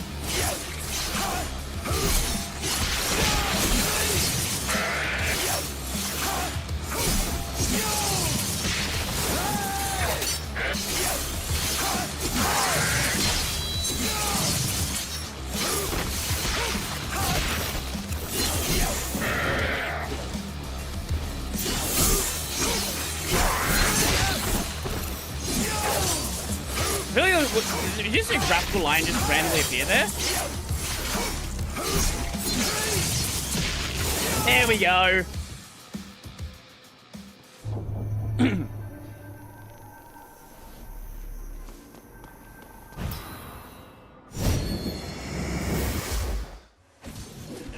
There's two of those games. One happened before God of War 1. The other happens between 1 and 2. Ah, I see, I see.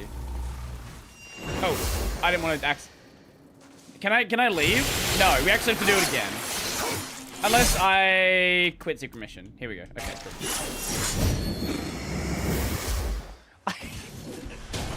I love that they don't do the scene transitions properly, so you just randomly fucking see him go to default pose. I am kind of sad his default pose isn't a T-pose, because that would make the game 10 times better.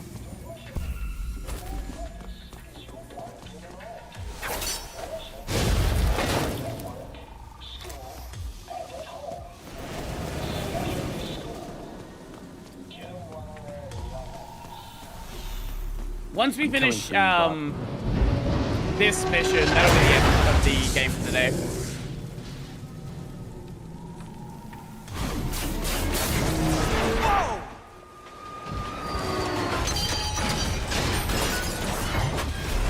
Why I hate the game? I can show you very easily why people hate the game. Great. When I can pause it. What's going on there? Okay, here we go. Let me show you.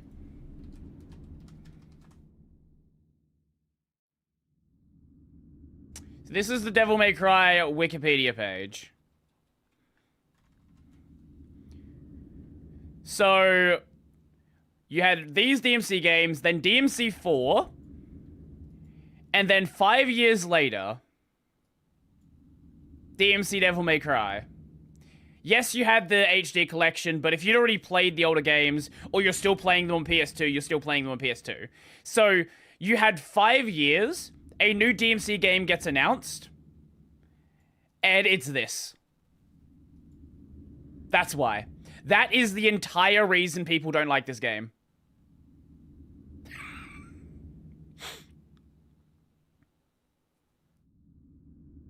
I think the director of this game just directed the OG design of Dante, right? Yeah, they had the whole, like, white hair thing, and it was like, oh, you'd never see me looking like that. Like, this is the main reason. There was no DMC content for 5 years, and they get this. Basically.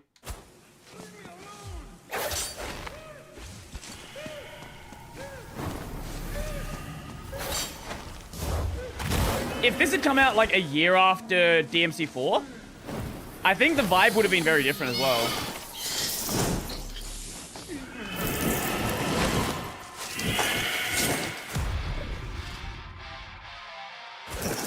Like, obviously, it's not the only reason. The game is kind of bugged, right? Don't like let's be honest about that.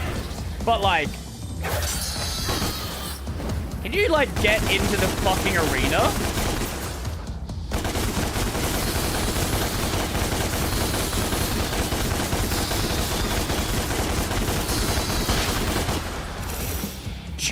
Juggle kill. That's what you're calling that. Okay, sure. If you say so.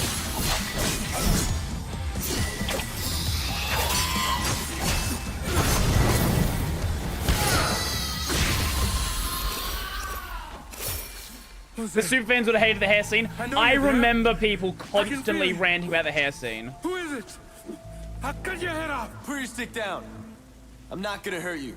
Unless you give me a reason to. Are you a prisoner of Mundus too? No. I'm from upstairs. Now can you tell me how to get to that tower? Tower? Why? Because I want to kill the demon that runs the show. Will you help me? Kill it? Yes. I can help. If you help me first. Not only that, he also called it a gay cowboy design. Wait, what? Let's hear it. Wait, what?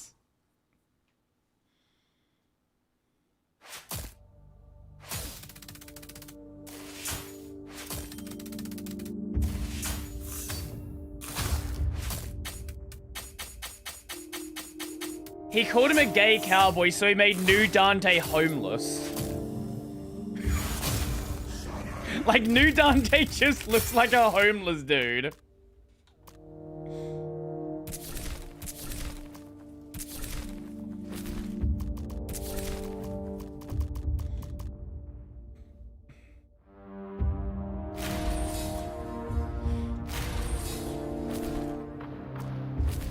Okay.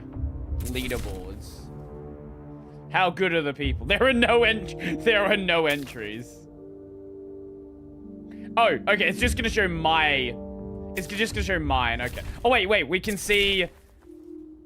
So that's friends. Me top. Ah yes, everybody's cheating. I see. Shut up. You don't have 2 billion. Shut up. Yeah, here you go. Mission score 2 billion with a D and a B. Why would you cheat the... I guess you cheat the numbers so you get more unlocks? I guess that's the logic. I like how there's not even that many people that have cheated. There's like fucking 8 people. So few people care about the game that there's fucking 8 people that have cheated. Oh, that's actually fucking great.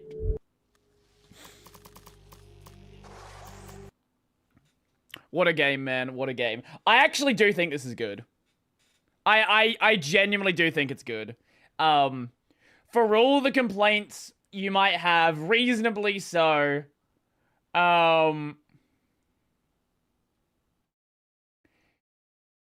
it's actually kind of good. It's actually kind of good, and I didn't want it to be good. I really didn't want it to be good, but it actually is. Okay, let me do this. Just chatting. There we go. Okay. Was that the Red Joker video? No. Oh, the fighting game thing. Yeah, actually, yeah. Do you think you would drop this after one stream? With everything... Okay, you know, I'm gonna look something up.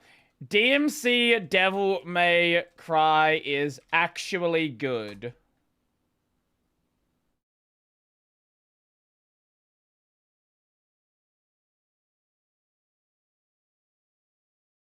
Yeah, here we go. Look, in recent years, you've been getting posts like this. I wasn't a fan of the reboot initially. The story dialogue wasn't the best, but it had solid gameplay, like the environments they made. The Definitive Edition also makes it better. Gameplay's pretty good. Cheesy. People want the better version on PC. I'm glad this game's getting traction. Yeah, like... People are just all of a sudden being like, yeah, you know what? Wait, it actually isn't that bad, is it?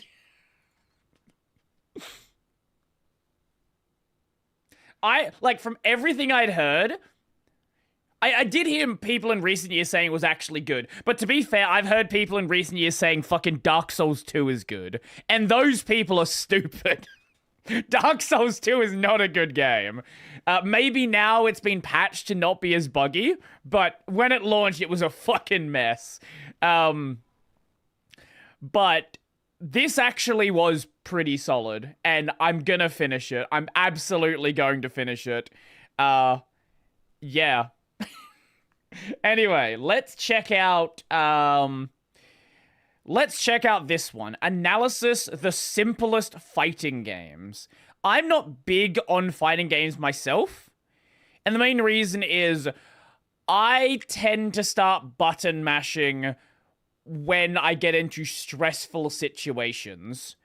And when you button mash in a game like this, it might work in a casual, hey, you're playing against your friends and drunk.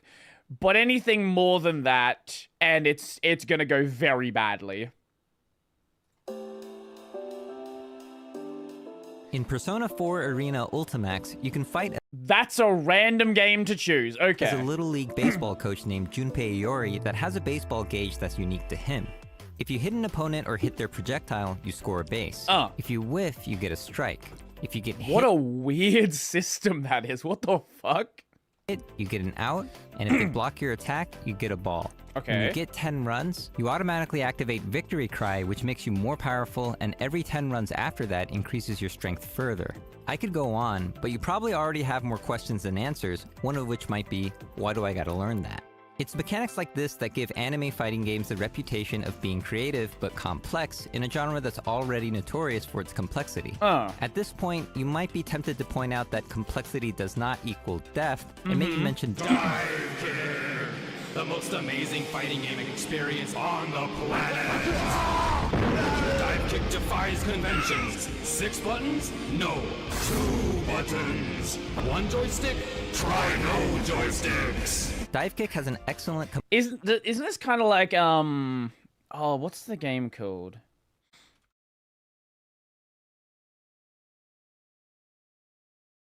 No, it's not that. Fuck. I guess in a sense, it's kind of like the, is it that one? Yeah, it's kind of like the duck fight of fighting games, where duck fight is a very simple, like, arena action game. This is a very simple fighting game. It's not the best comparison, but that's the closest thing I can think of in my head. Complexity to depth ratio, probably the best in the business, and it's a game you can easily dive into and enjoy with almost anyone. The Dive Kick universe is basically a parody on fighting game culture, and at the risk of giving the devs too much credit, a masterful satire on the very idea of fighting game accessibility. I mean, they made a controller just for the game with hilariously large and colorful buttons, as if to dare potential players to make the excuse that they suck at fighting games. While Dive Kick is fun and can even be competitive, it departs from the typical 2D fighter so much that it kind of creates its own subcategory. I mean, there's no walking in it. But what's so significant about this game is that it allows us to visualize a spectrum of potential fighters with many different levels of complexity. While this is a great avenue for innovation, there's always going to be that nagging feeling that we're just dumbing things down. This nagging feeling hit critical mass when it was rumored that Marvel vs. Capcom Infinite would be replacing Dragon Punch inputs with a much simpler down-down punch input. It turns out the original Dragon Punch input is still there, but the reaction to the rumor was telling. These kind of changes made to accommodate new players have left veterans rolling their eyes when they hear the word accessibility. So much so— This is like, this is a problem that sort of affects every single kind of game. Something I have a lot more experience with is MMOs. And whenever MMOs go and like streamline older content, you have the like 1,000, 2,000 hour Andes who are like, well, they didn't suffer through what I suffered through. They shouldn't be here, right? Fighting games have been having intense difficulty arguments even before FromSoft made the topic explode. This is what I've been saying. Wait, FromSoft? What's FromSoft got to do with it? I'm not sure why you brought up FromSoft. What MMOs do I like? I played a shitload of RuneScape as a kid. I played RuneScape for like 6 years. More recently, I played FF14. I played that for, I don't know, 700-800 hours.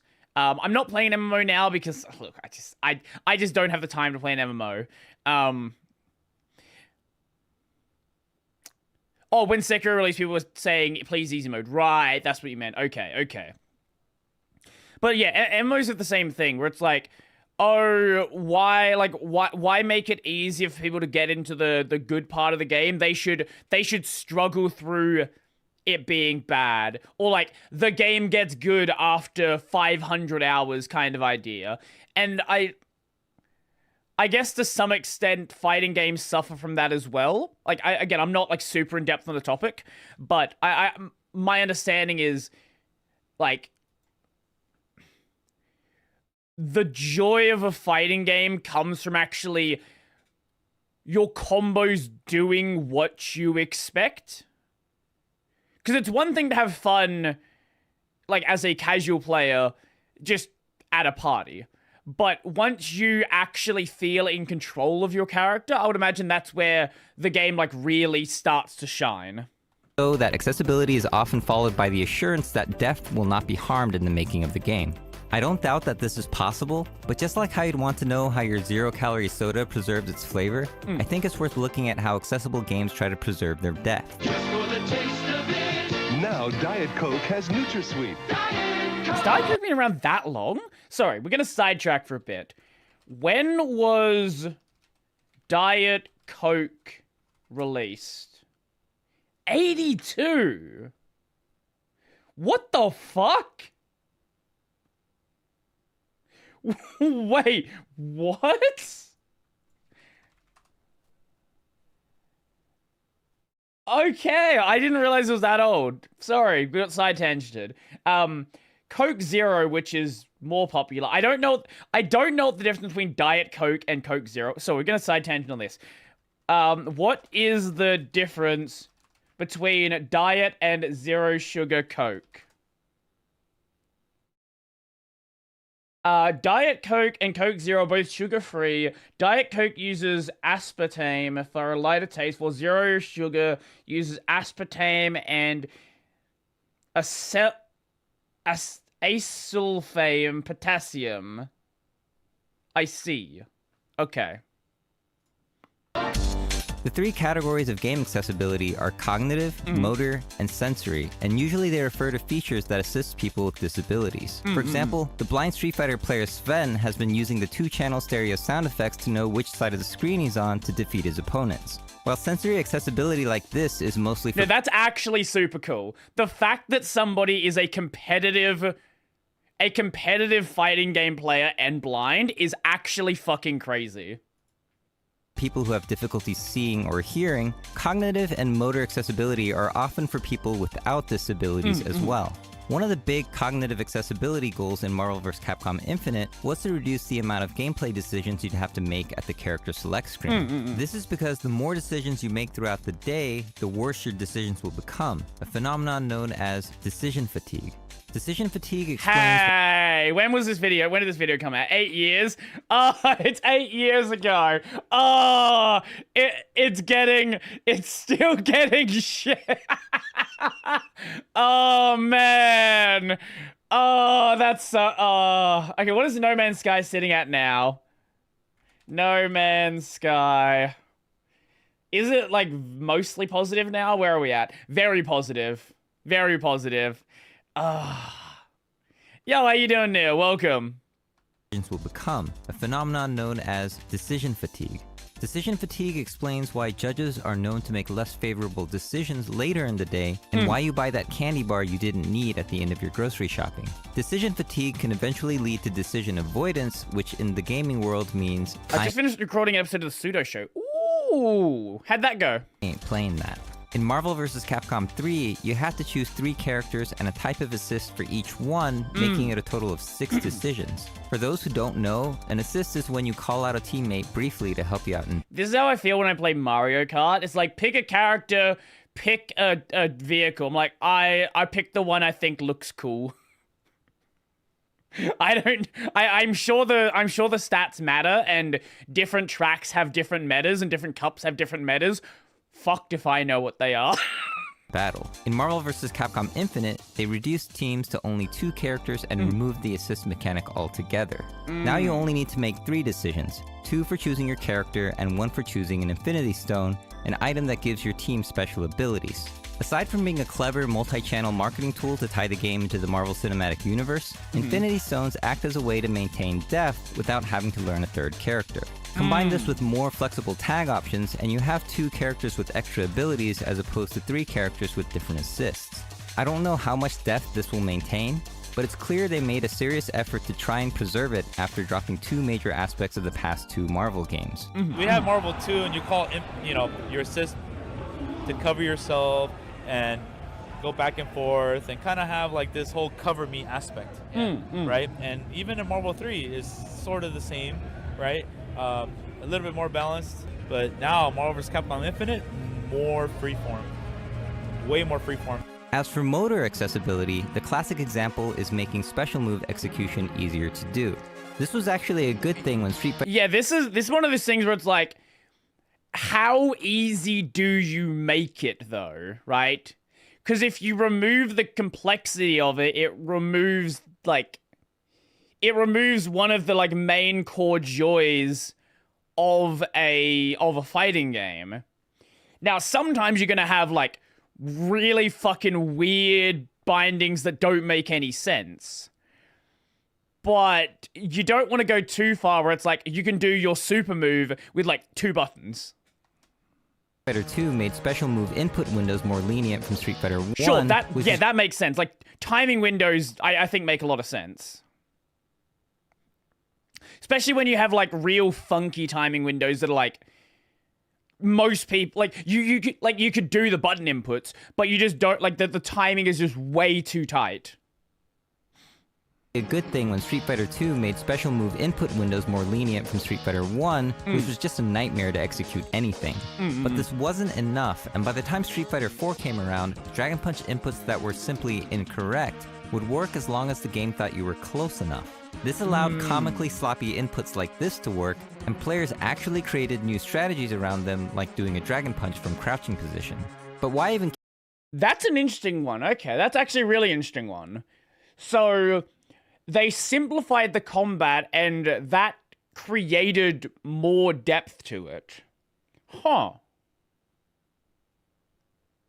Okay. That's actually kind of interesting. That's one of the, that kind of feels like wave dashing, right? Where it's like, this was not intentional,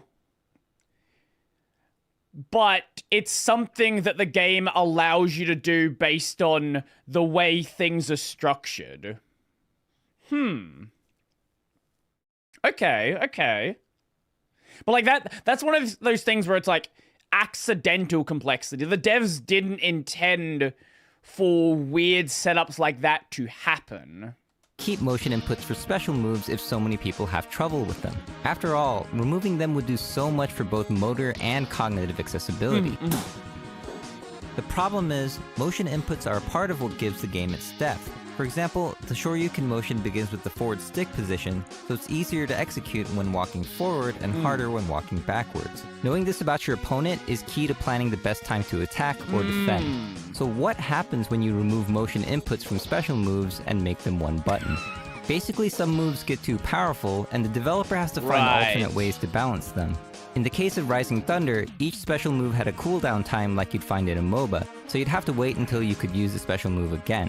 While this removed a massive barrier to entry, you still had to understand concepts like high-low blocking, dashing, throw-teching, damage scaling, stun, and an elaborate combo system. But what happens if you remove all that stuff too? Is the logical outcome something like dive kick? David Serlin, the creator of Fantasy Strike, doesn't think so. What I like to think of, there's a spectrum where dive kick is on the far end over here. And when people play that and they say, this is really cool, what can I play next? The next thing they can play is a huge jump to all the other fighting games clustered on the other end. Right. And there's really nothing here. And so we're trying to be in the middle between dive kick and everything else. While I describe dive kick as satirically accessible, Fantasy Strike is aggressively accessible while retaining enough elements of 2D fighters to stay in the broader genre. Basically, Fantasy Strike looks at Rising Thunder's accessibility and says, hold my beer. This game can literally be played with 3 buttons, 1 normal attack button and 2 special attack buttons. To do a super move, hit these 2 buttons at once. They also balance certain one-button specials in clever ways. For example, there's a character named Geiger who is basically a function of Street Fighter's Guile. Guile's special attack inputs famously disallow him to do the move right after walking forward, a crucial aspect of his archetype. To make sure Geiger can't use his Sonic Boom or Flash Kick functions while walking forward, he has a cooldown period every time you press... That's the same attack. It's the same attack, just like less flair to the move right after walking forward, a crucial... Special attack inputs famously disallow him to do the move right after walking forward, a crucial aspect of his archetype. To make sure Geiger can't use his Sonic Boom or Flash Kick functions while walking forward, he has a cooldown period every time you press forward, indicated by his gear icon. Attack variety is achieved by pressing a button while holding left or right, or while in the air, not too unlike Smash, but it's even simpler since up and down attacks don't exist in Fantasy Strike. Actually, you can play without any up or down inputs if you enable the jump button, which can be more intuitive for fans of platformers. And if you're wondering, there is no crouching in this game. That means 2 things. 1, there's only a single type of blocking to worry about, which covers both high and low attacks, and 2, it's now impossible to teabag.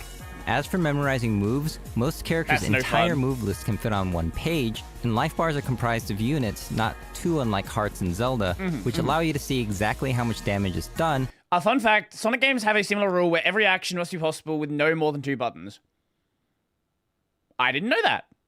I did not know that, but that makes sense. And exactly how much life a character has. But hands down, the greatest mechanic is the Yomi counter. He's Dio as well?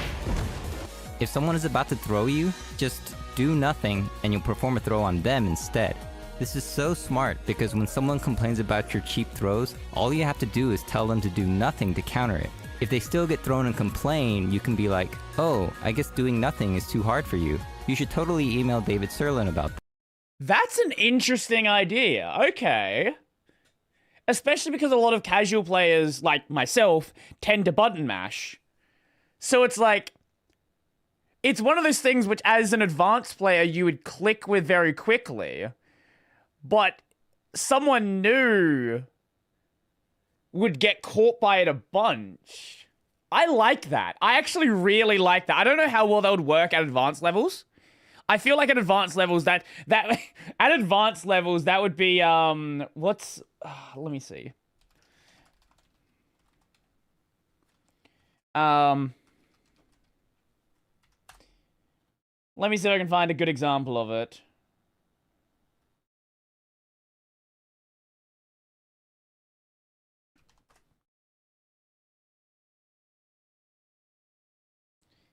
Is there just a short video?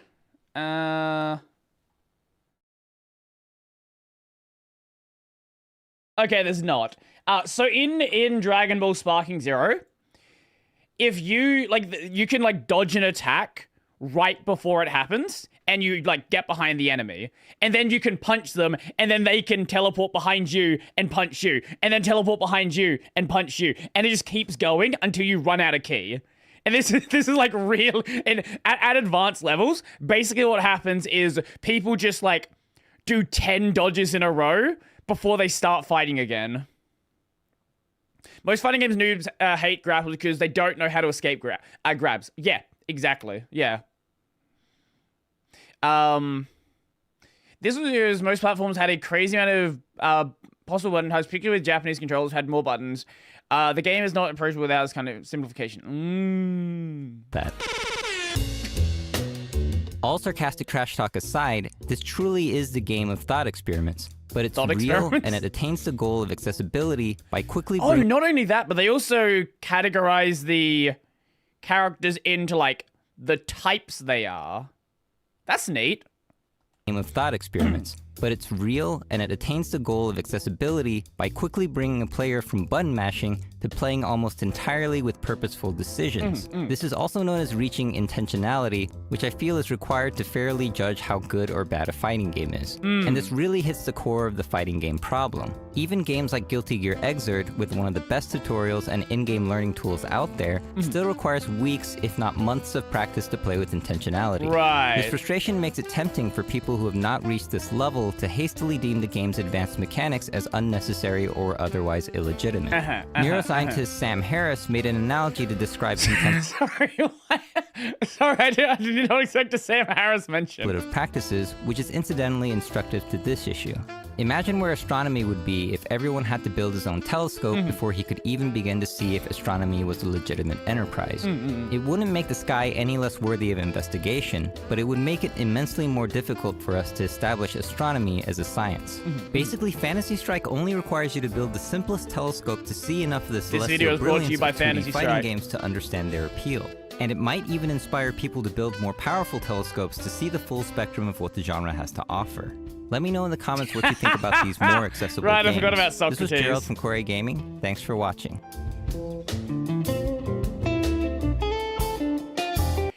My issue with fighting games isn't that I don't like the concept. It's the same problem I have with RTS games. It feels like the barrier to entry to actually enjoy it is way up here. And if you're someone who's you're like, I really want to get into fighting games, or if you've been playing fighting games your entire life, it's something you're already into. But for somebody new, this is like an it's yeah. They demanded a minimum amount of mastery. Exactly. Yeah. I don't have the patience for that stuff. Yeah. Yeah, and this is a problem that like shooters don't have, for example, right? Actually, this is actually a perfect comparison. So in an FPS game, the core basic gameplay, the gameplay loop of any multiplayer FPS is pretty straightforward. You can start assuming you don't get fucking put in a sweat lobby, you can start enjoying a shooter pretty early on. But the advanced stuff comes later, like map awareness and knowing when to use your like additional gadgets like grenades and stuff. But with a fighting game, that complexity is like right there at the start. The first fight you're in, like everything is available to you. Well, they have difficult execution to do it well, but you can execute, like, if you're playing a shooter, you can hit a target from the start. You don't necessarily have the ability to hit a combo from the start in a fighting game. So you might not be competent at a shooter, but you can at least feel like you're the one playing it. In a fighting game, it kind of feels like the game is playing itself and you're just guiding it along until you actually have that intentionality, that control. FPS games have better granules for skilling up. Again, unless you get yourself in a sweat lobby. if your first match of a shooter is in a sweat lobby, good luck. Have fun. I do kind of miss when there would just be, like, you would play a shooter, and this was pre-esports, or like early esports, where there wasn't all of these people that are like, I'm gonna go pro, I'm gonna play as hard as possible. You would have people just doing stupid things. You would have people that were AFK. You'd have people that were just like running around even dumber than you are. That's kind of the reason I don't play FPS games anymore, like multiplayer FPS games. Because it kind of feels like every time I play, or like the reason I stopped playing Marvel Rivals as well, it started to feel a bit too sweaty, where everyone was trying. Obviously, you want to try to some extent, but everyone was like try-harding it. No one was playing dumb characters. No one was playing characters they're not good at. Even like casual lobbies, it was starting to like get. It was starting to just suck the fun away. I'd argue it's even more difficult. That's why you see different configs, like mouse refresh rate monitors and FPS being more important. Also, aiming, it has to be trained on top of that.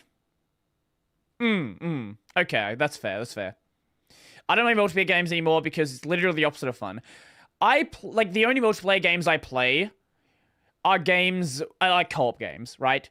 In a co-op game, it's different. Like, if you're playing Monster Hunter, and you have someone come into your lobby to help you fight a monster, them being better than you doesn't really, like, it actually makes your experience better, right? Or games where it's multiplayer, but the multiplayer aspect kind of exists separate from the core game loop, like Path of Exile or Diablo, where, yes, it's a multiplayer game, but, like, you never have to interact with other players. They exist for the sake of you getting gear, basically, and there's a chat room. That's, yeah. PvP is where it starts getting, where it's like a little, I personally can't have fun with PvP stuff that much anymore. Like, I've played quite a bit of Marvel Rivals. What did I play? I played, back when it came out, I haven't launched in a bit. I played 106 hours, right? Like, I haven't played a crazy amount, but look, it's still fun. But the once I get a sweat lobby, I'm just like, I can't. I am too old. I am too old for this. It's just not gonna happen. I used to be big in World of Warcraft so long ago, but the fun was killed. Yeah, the problem I have with... That's the other thing I have with MMOs, is if you have a shit player in an MMO, I guess it's not as bad because you have the massive raids. I guess someone can still wipe a raid if they're a bad tank or a bad healer. But, like, I don't like other people being the reason why my experience is bad. This is why I kind of stopped playing 14. FF14.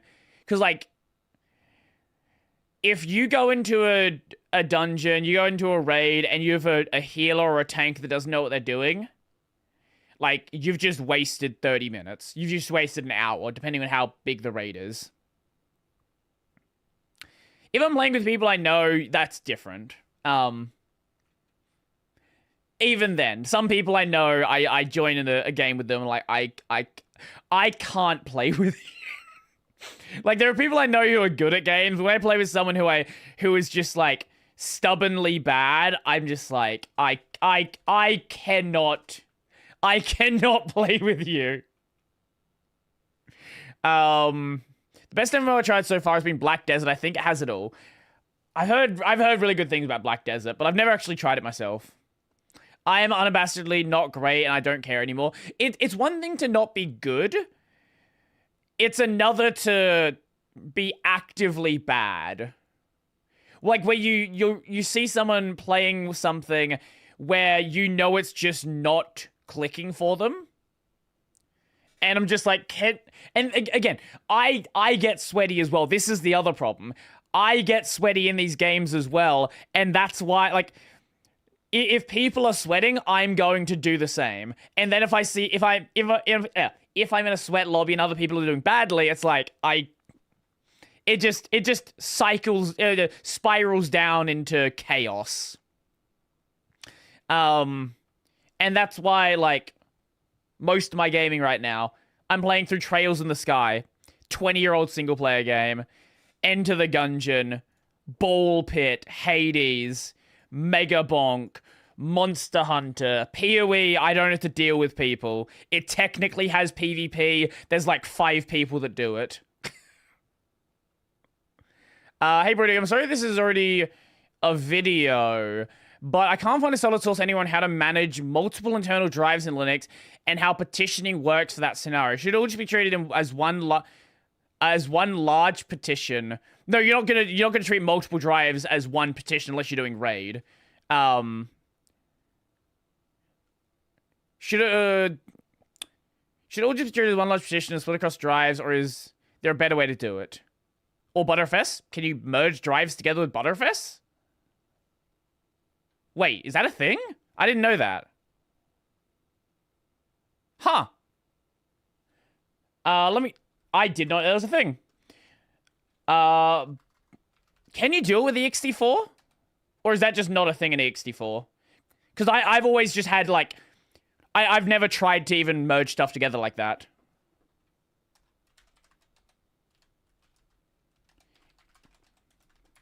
Only Butterfest. Huh, okay. To merge multiple Butterfest disks into one, or partitions into one volume, you typically create a new multi-device Butterfest file system and migrate data. Huh. I didn't know that was a thing. Wait. Since you're not doing RAID, if one of your drives dies, like, does Butterfest try to, like, do anything about that? Or is it just like, if that drive dies, everything on it just is dead?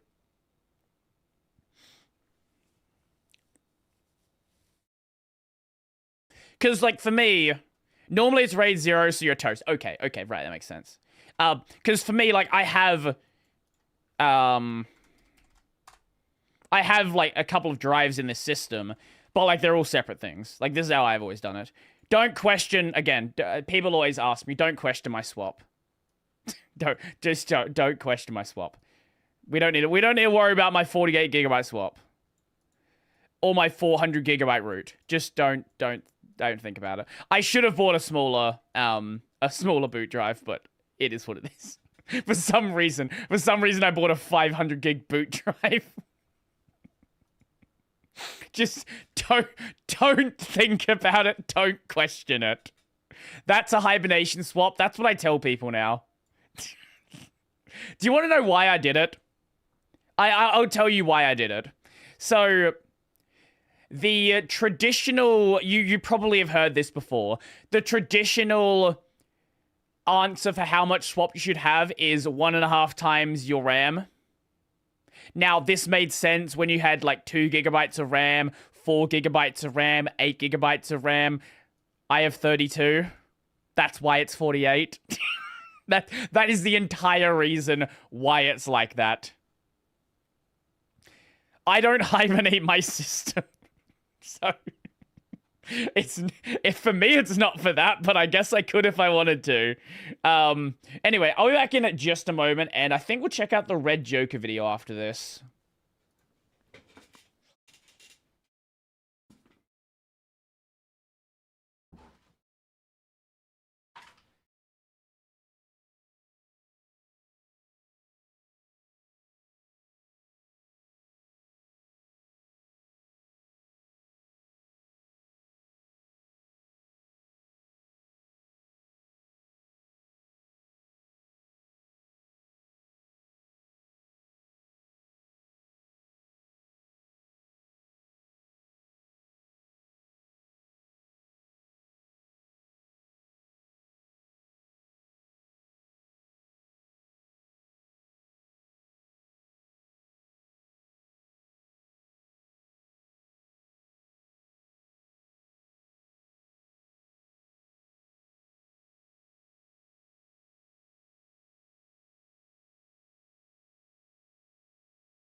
I am very happy about today. Not for anything crazy important, but because it's not fucking 46 degrees Celsius. We had 2 days of 46, and then it was like 35 overnight. It was horrible. It was also 35 and insanely humid yesterday. So I walked, like, I don't know why. It didn't rain or anything. So I walked out, like, I walked into, like, the storage room at work, and all I can feel is humidity. And it was just, you know, that feeling where the air is heavy to breathe. Why did you send me a Primogen video? Wait, why did you send me a Primogen video?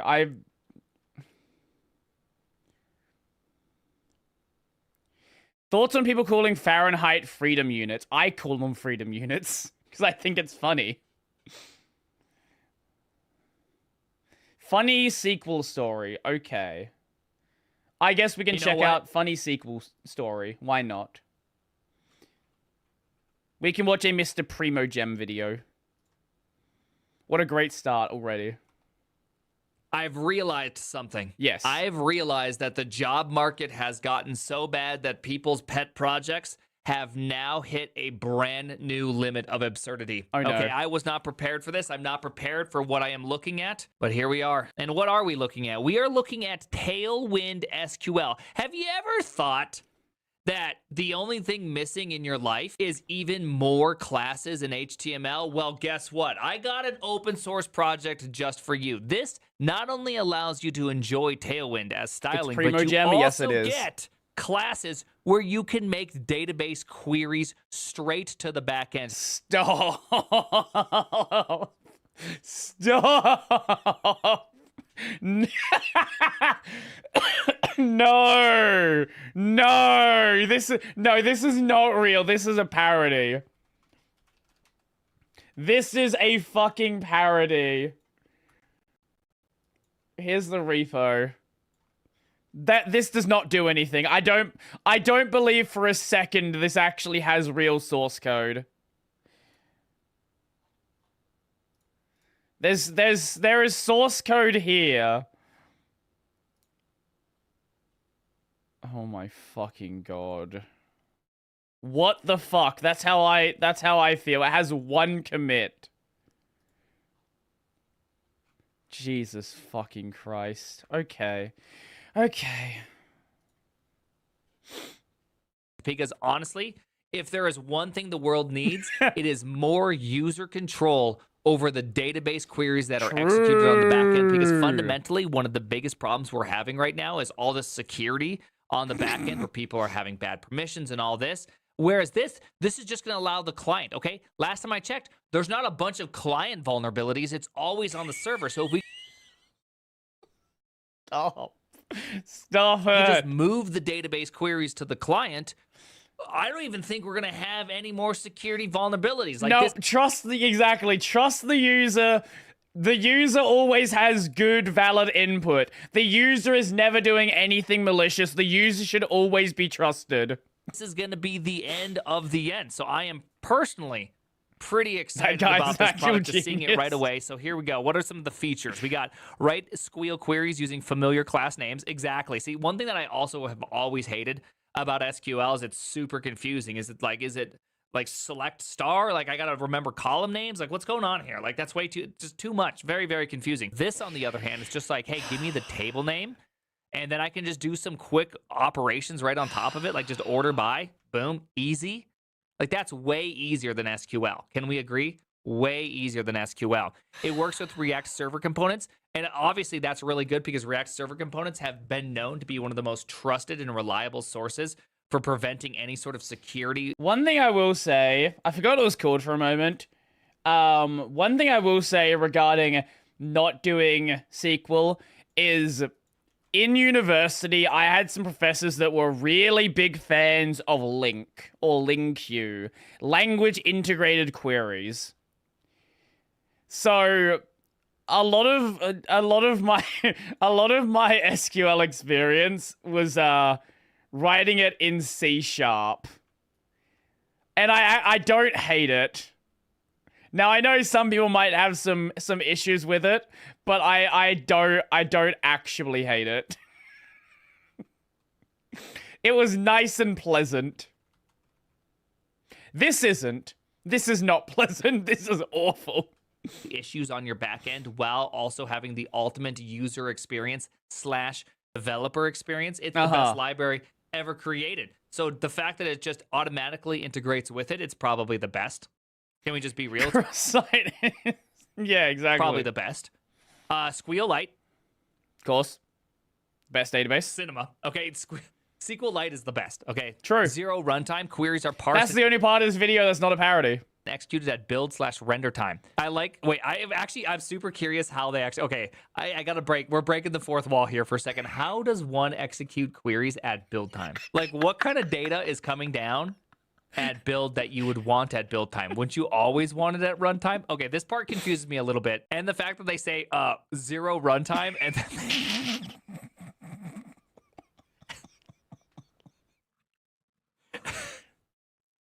Dude, there's zero runtime except for the runtime part. Okay, so this is a little bit confusing. Not gonna lie to you, a little confusing. I am struggling a little bit to understand this, but I'm positive this is good. So let's see this. Surely. Look at how much nicer the syntax is, honestly. That's Look at this. disgusting. You do the DB, you do the table, you do the column, where, field, value, limit, order by, ascending. Dude, that looks good, okay? That looks way easier than SQL. SQL is super hard. Honestly, and the fact that this is only for 18-year-olds and older is pretty understandable. We can't give this kind of power to 17 and under. Like, I don't even think 17 and under should be on social media, let alone do I think that they should be on SQL. Like, it's fundamentally a bad idea. And you know I'm right on this one. Okay? True, you are. 18 or Why older, is he good bouncing, choice. by the way? I just noticed. Has he been bouncing the entire video? And you know I'm right on this one, okay? Is he on like a stand up? Is he like a standing desk with a treadmill? Or is he just bouncing? He always bounces? He sits on a yoga ball. Wait, is that actual, like, is that canonically true? Wait, what? So, how to do joins. Don't think about it. You don't need to. 18 or older. You just pull every table and you do joins client side. He joins in local JavaScript. Good choice. Really love it. Obviously, installation process looks pretty easy. Very curious why I need to put my seed in a database, but hey, I'm willing. I'm willing. Let's check out what his website looks like. He is on a gym ball. I don't know why his website doesn't work. It's probably just an accident that his website doesn't work, but I'm sure his website's really good. Obviously, I'm very happy that he gave his database or his website up for us.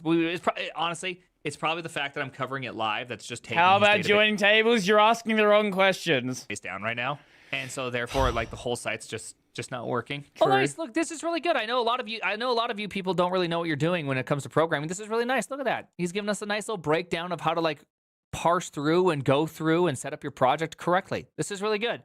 A nice Next.js, the premier way to build clients. Absolutely. Oh, I love this. Absolutely beautiful. This project was to explore CSS-driven database queries. Yeah.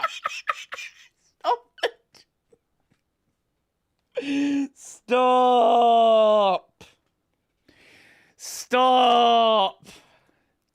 That reminded me. Let me bring it up. If you want to just see an absolutely just disgusting set of ideas with CSS, I recommend going to Lyra.house. This has some absolutely just disgusting ideas on it. Utterly horrible ideas that no one should ever do. But they do exist. Whilst we're here, I've shown this before. Let me show you the other one. Oh yeah, for anyone who doesn't know, this is the person who made the what was their Twitter? Is it Lyra?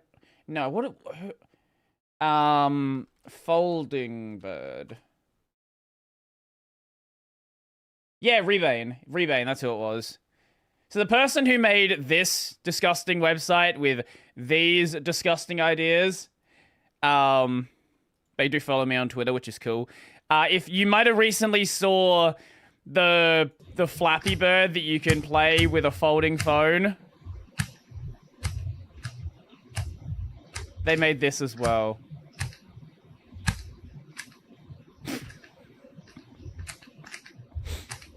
This is horrible. It only works in Chrome because only Chrome is stupid enough to expose that data. They also made this one. So we got sidetracked a little bit. This is a clicker game made with CSS. There's no JavaScript in this game. None at all.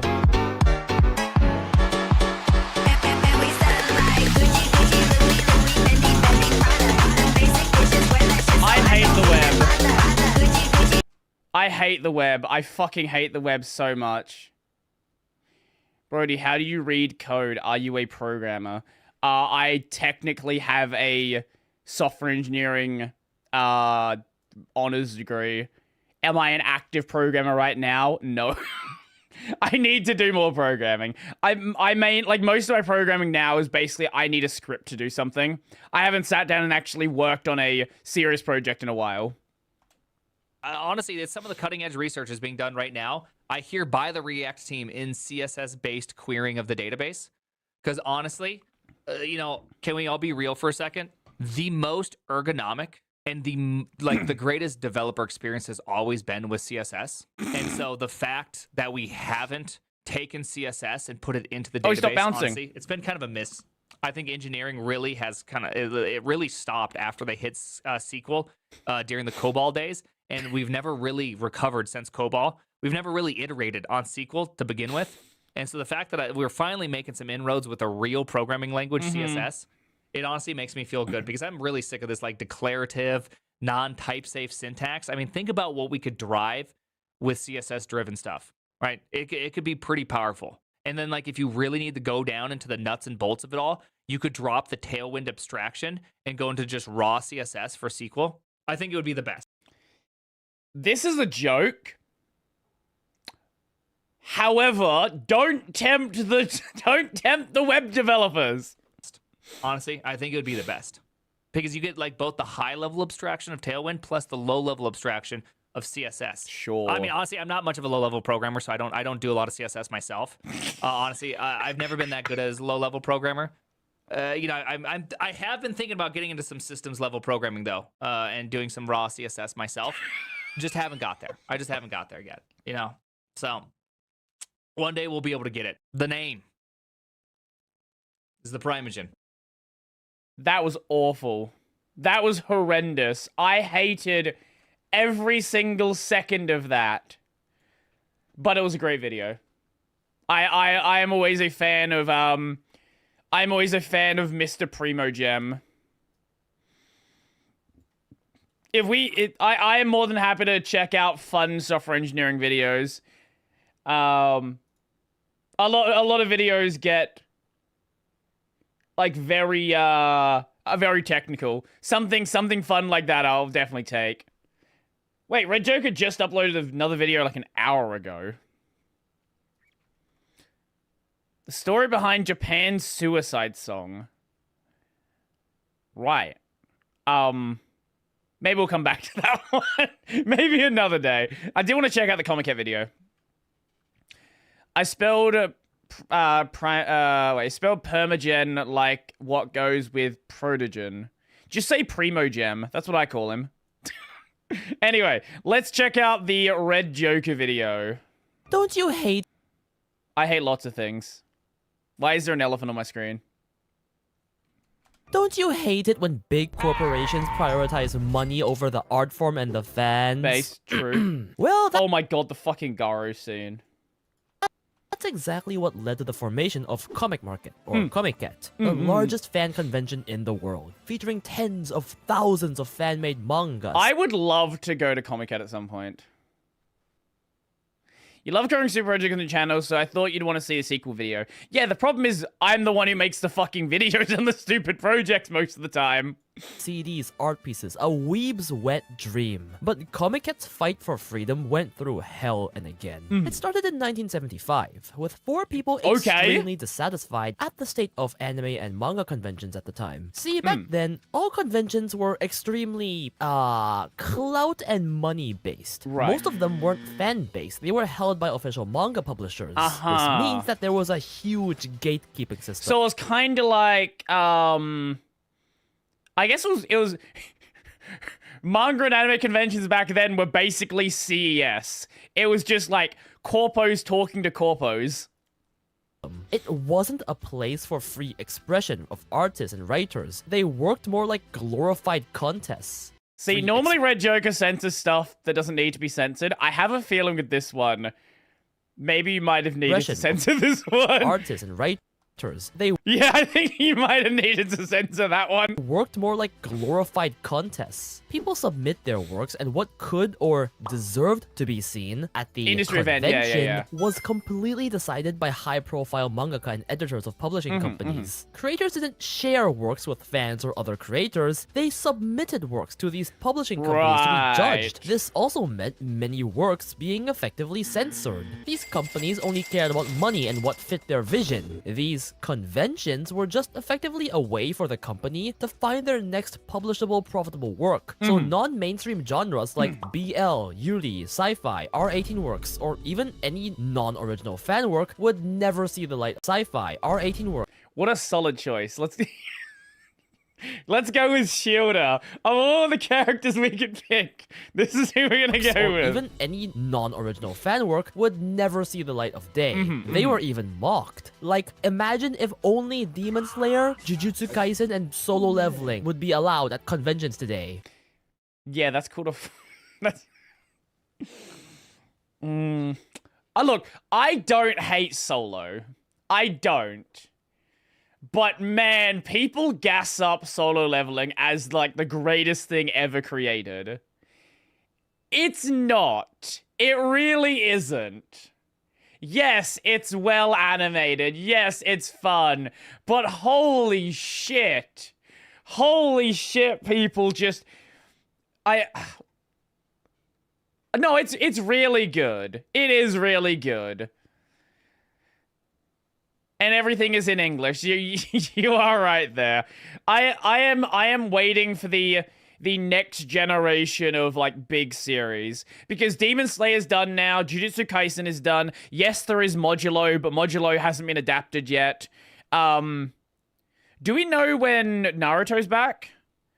Because there's I don't, how many chapters of Blue Vortex are there at this point?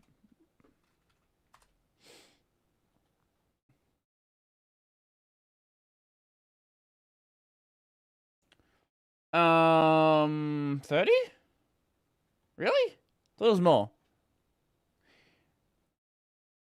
Sorry, Boruto. Naruto's son.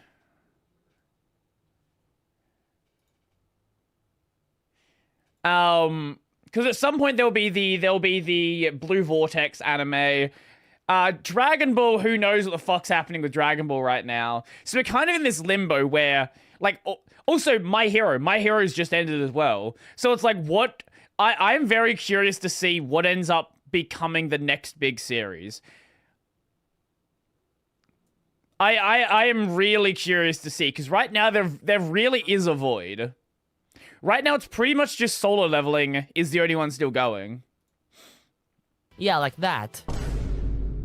In 1975, a doujinshi critique group called Meikyu had enough of these BS rules. They wanted to create a true open market for fan-made works. For the fans, by the fans. Where everyone could participate equally. This market would be known as Komiket. The ideology? There are no customers at Komiket. Only participants. In 1975 December, the very first Komiket was held at the Japan Firefighters Hall in Tokyo. It was a modest gathering, 32 fan groups and 700 attendees. From the very beginning— That's still really fucking big. What the fuck? Wait.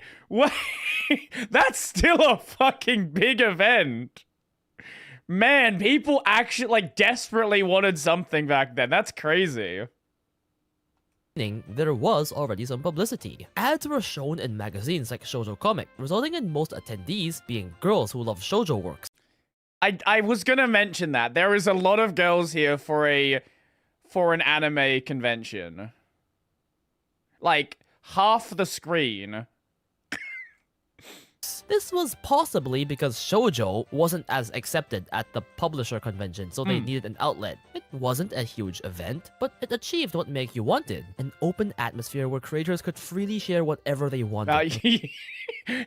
I'm surprised we're even seeing footage right now. Freely interact with fans. From then, Komiket took place twice a year. August in summer, called Natsukomi, and December in winter, called Huyukomi. In only 2 years, Komiket already outgrew small rented halls, with over 100 circles and 2,000 plus attendees. To disperse the crowd and meet attendee demands, every Komiket started to be spread across several days, a tradition that would continue to this very day. Over the next decade, Komiket grew exponentially alongside the emergence of many more anime fan groups, including big franchises like Gundam that drastically increased the male attendee ratio. But alongside this growth, Komiket would come to see its first big problem: fan-made parodies. See, the gradual increase in popularity of anime meant that compared to before, there were many more parodies of existing anime, rather than completely original works. Parodies! Parodies! The original 4 co-founders were in disagreement about this trend. Remember, Komiket was formed to not bow down to big manga publishers and let creators express themselves freely. The shift of focus to parodies instead of original works made some concerns that Komiket was losing its intimate creator-to-creator focus. Because, you know, we're using the franchises of these big companies. Right. Okay, so early Komiket was actually just original works.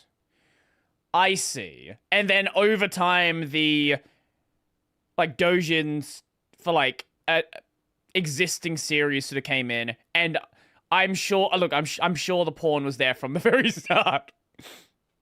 As a result, there was a split in leadership. One of the original co-founders, Yonezawa, became the official head of Comiket, while some of the other co-founders and a bunch of their staff just left the Comiket committee to form a new convention focused on original works, the MGM convention. This was the time that Comiket completely separated from the original group of Mekyu and became its own identity. Nevertheless, Comiket vowed to keep its philosophy of being a fan community, and this helped Comiket grow explosively like never before. In the 1980s, Comiket had outgrown local halls. The crowd was causing genuine safety concerns. I mean, they already reached 10,000 attendees in 1980. What the fuck? What the fuck? 5 times compared to 2 years ago. And so, Comiket found a decent venue to settle at Harumi Exhibition Hall. Comiket had always been a fan-made event, and hence all staff were only anime fan volunteers who genuinely loved anime and manga. But now it had scaled to the point where they needed to hire actual teams for registration, security, medical aid, and so on. It was a legitimate organization that admirably... And that's only 6 years after it began. Like... that kind of growth is wild. He stayed non-profit to this very day. And other than stuff like logistics and security, staff today are actually still all non-paid volunteers who just love the convention. Wow. Mind you, there was no attendance fee. Going there was completely free. But anyway, as Comiket grew in scale, it would start to face major issues. One being the simple lack of space. Oh my fucking god! Jesus Christ! That like I knew Comiket was big. I didn't realize how big it was. I would die. You will die if you have a trip. Also, he missed one right here and here. And there's a few that have been missed. At the time, they were only using a portion of Harumi's hall, so there were still way too many circles applying to sell their works at Comiket, and one hall would not be able to hold them all. Hundreds had to simply be declined because there was no space. They first tried optimizing space. Each circle would only be allowed to use one table, leaving space for more groups, but Comiket simply outgrew the capacity it could handle. Comiket then introduced a lottery system. No matter how big of a Japan loves their gambling. Japan fucking adores gambling. I don't know why concerts, gambling, merch, gambling, video games, gacha games, gambling. For a country where, oh yeah, also pachinko. Do you know why Fist of the North Star is one of the most profitable franchises of all time? Gambling. Entirely gambling. You were, whether your circle could participate would be entirely We're not much decided. better in Oz. That's true. You go to the pub, gambling. You go to town, right outside the train station, gambling. But at least we don't have fucking lotteries for getting tickets. To be fair, they do ticket lotteries for scalping. Yeah, it makes sense why. With such a small country, actually, you know, this is a good way to look at it, right? With such a small country, if somebody wanted to go to an event anywhere in Japan, they could do so, right? Like, yeah, maybe it's going to take you a few hours to get there, but if you really wanted to go to an event, if you're situated anywhere in Japan, obviously main island, Okinawa's a bit different, you could go to an event. By luck, giving small creators an equal chance for exposure. And this was actually fair. Like, even Type Moon, the Dojin circle that led to Fate, once lost the lottery and had to sit out. Comiket was growing explosively though, and these optimizations could not keep up. So over the years, they expanded the number of halls used at Harumi, until they were using all the halls. It was still crowded, lines were, and still are, infamously several kilometers long, but good enough. The venue was at least workable with at the time. The next problem, though, would not be so easy to deal with. In 1989, a horrifying event, the Otaku Killer, changed Japan. He was a serial killer and did, let's just say, very bad things that I don't want to say out loud to 4 very young girls. And just, it's disgusting. This serial killer, after caught, was found to be a huge otaku with an extensive anime, manga, and hentai collection. And this led to outrage. Many media outlets used this as a scapegoat and casted otaku culture in a very negative light, saying these tragedies were caused by violent and pornographic manga, and this led to the general public. Japan is literally no different to the West. This violent crime was caused by rap music. This was caused by Grand Theft Auto San Andreas. This was caused by, I don't know, Pokemon. Pokemon is satanic. To have a very bad impression on otaku, anime, and manga in general. The story of the Otaku Killer is a huge one that I can't fully cover here, and there are many videos on it, so check them out if you're interested. This is a big reason why otaku and anime were so looked down upon back then. The Otaku Killer was also found to have attended Comiket, and the press caught onto that. That year, 1989, Comicet's staff suddenly found themselves dealing with constant press inquiries, criticism, and public scrutiny. This year was supposed to be a celebratory one. It was the first time Comiket had reached 100,000 attendees. But instead, everyone there was dealing with constant hate. For the combined reason of this hate, and now desperately needing a larger venue, the Comiket committee that year finally decided to move out of the densely populated Tokyo to Chiba at the huge Makuhari Messe. At first, this did seem to solve all their problems. Attendance in 1990 even doubled to 230,000.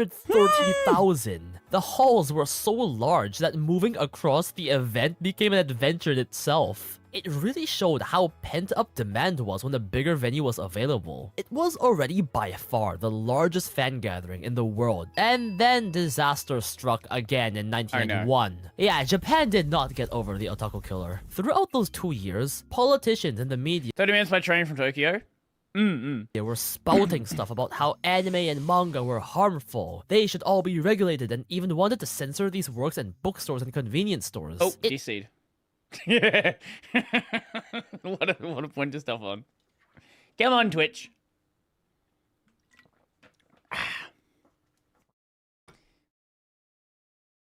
Come on. Come on, reconnect. Did we DC on Twitch or YouTube? I actually don't even know. I actually don't know where we DC'd. Okay, on Twitch. Okay, it was on Twitch. They should all be regulated, and even wanted to censor these works in bookstores and convenience stores. It didn't help that Lolicon and Shotacon works were also on the rise at the time. This negative sentiment really spread throughout Japan, and in 1991, Chiba's local authorities and the venue's management randomly suddenly revoked Comicet's permission to use Makuhari Messe when preparations were already proceeding. They were apparently specifically concerned about public outlash regarding R18 Dojinshi. Miraculously, the committee last second still managed to get their own venue. Speaking of Ui, she has a new song. I've heard the new song, yeah. In Tokyo that year, and through the crowd, still hosted 200,000 attendees, even though it was horrifically crowded and chaotic. But the outlash wasn't just from Chiba's venue. It was Japan, and they needed to do something in the future to solve this. Comiket hence introduced content checks on everything to be sold by circles. They would be reviewed for extreme obscene material that might violate laws, but personally, I think... Outlash? Outlash.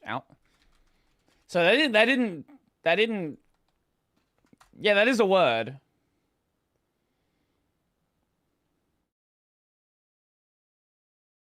It didn't even click with me. That might have been weird.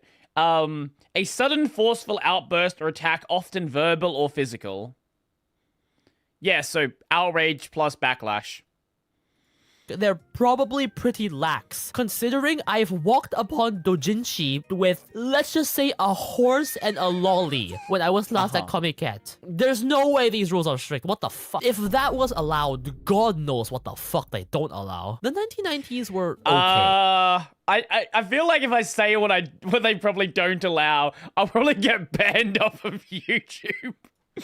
They no longer faced any huge regulatory issues regarding otaku being hated, but the venue was still a problem. Harumi was not meant to hold 200k plus people. The crowdedness was unbearable, and particularly at Summer Comiket, the first aid room got filled with heat stroke cases with many fainted attendees. It took 5 whole years to find a new appropriate venue, but finally, in 1996, Comiket was held at Tokyo Big Sight in Ariake, Japan's futuristic waterfront district. That year broke records with 18,000 circles and 350,000 attendees over 2 days. For comparison, Anime Expo in LA these past few years, over 4 days, gets 350,000-ish attendees. And Comiket was doing it in 2 days, effectively having double the crowd of today's Anime Expo in 1996. In fact, Comiket became the first event ever in history to use all halls of Tokyo Big Sight simultaneously.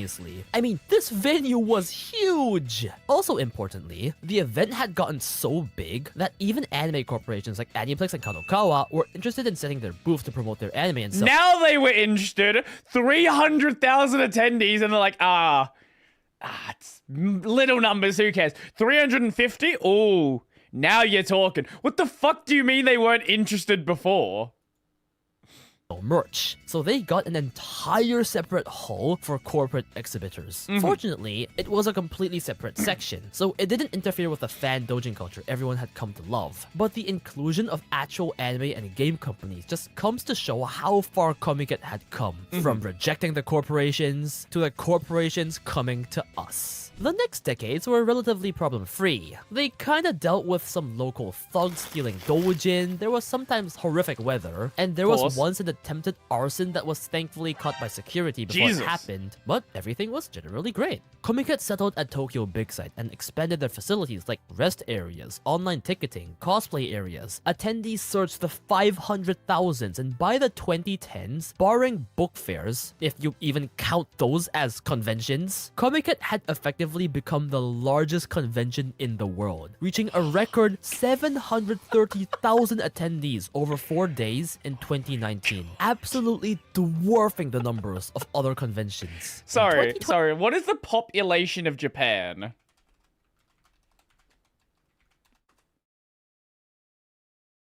So Japan has a population of 122 million. So, oh my god.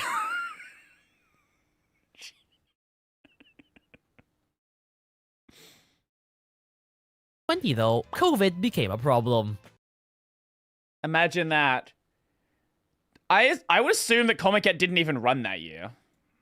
Like maybe a few years? I actually don't know. Else in the rest of the world, Comiket was unfortunately cancelled in 2020 and summer 2021, marking the first time since its formation 45 years ago that a Comiket was cancelled. Fans, however, were not giving up that easily. They made a virtual Comiket on Twitter with the hashtag #EaComiket for all creators sharing their works. Comiket did return in winter 2021, but with limited capacity due to, COVID, to about 55,000 attendees per day. And so tickets for attendance Wait, how many? also COVID to about 55,000 attendees per day. Oh, okay, well, surely everything will be fine. We only have 55,000 people here.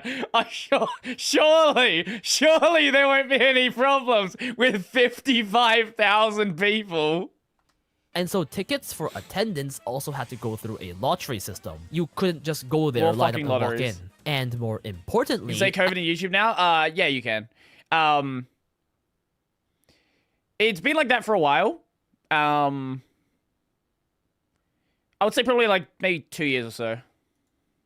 I'm assuming to cover costs, for the first time, tickets or attendance costed money. Since then, as COVID measures went away, Comiket has returned to relative normalcy and numbers returned to pre-COVID. Comiket is an amazing experience. You have all the official merch, cosplayers, doujins, CDs, art pieces. It's a conglomerate of passion. I don't know how this video... Like, Red Joke has been hit by so many community strikes. I have no idea how this video has just been up for 13 days with no strike. I don't know how it's happened. I have seen so much stuff that should have got this video immediately striked. Most reptile you will ever see gathered in one place in the world. All the dojin are so high quality, it's insane. To anyone going to Fuyukomi next week, I'm jealous. Fuck you, have a great time. I actually went to Comic-Con in 2022 and 2023 and had a great time burning all my money away. Except the first dojin I bought, I thought the cover art looked super good, so I bought it without looking at the preview, only to realize it was NTR with water sports. Guys, they have previews. Read them before buying. Oh no. In my memories. Oh no. Oh no. That reminded me. That reminded me. Sorry. Rape NTR with water sports reminded me. Let me show you a thing. Why has this got a community note on it? Oh, shut up, this stupid note. So, a strong earthquake hit Shimane Prefecture on Japan's west coast.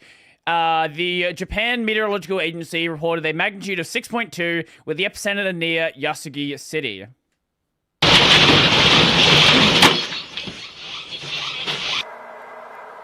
So they had this this pretty look. Japan gets earthquakes. They had a pretty bad earthquake. The reason why I wanted to show this is one of the example videos.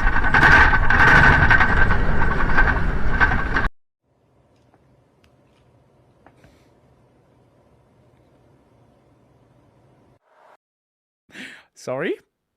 Sorry? Sorry, what was that example video? Sorry? Sorry? Sorry? How did that one... How did that one slip through? The comments are exactly what you should, And now it just goes back to regular earthquake footage. All of the comments are exactly, exactly what you would expect. Yeah. Pagani, and all my other patrons and members for supporting the channel. As always, great video from Red Joker. I couldn't think of a better time to show this than right now. Yeah. Hopefully, from my understanding, there was, what was the note? I think it was like, yeah, 12 injuries, no fatalities. So it was an earthquake, but no one's died, which is good. Yeah. I think we'll do one more, and that will be the end for today. Let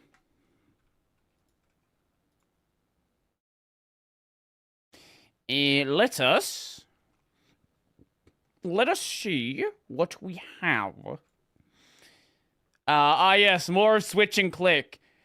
Using another distro for another week. Fuck, I just remembered. What did you just remember? Being nice is a waste of time. Are you interested in Filipino Mr. Beast?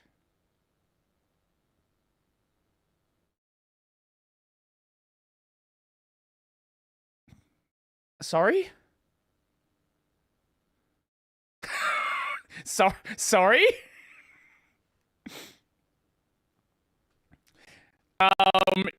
Send the link. What was this one? Oh, Veronica doing Linux on a Mac. Trying out Asahi.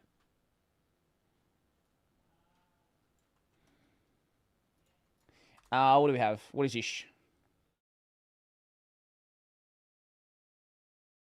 The controversial career of Philippines Mr. Beast. Worse than Mr. Beast. Okay.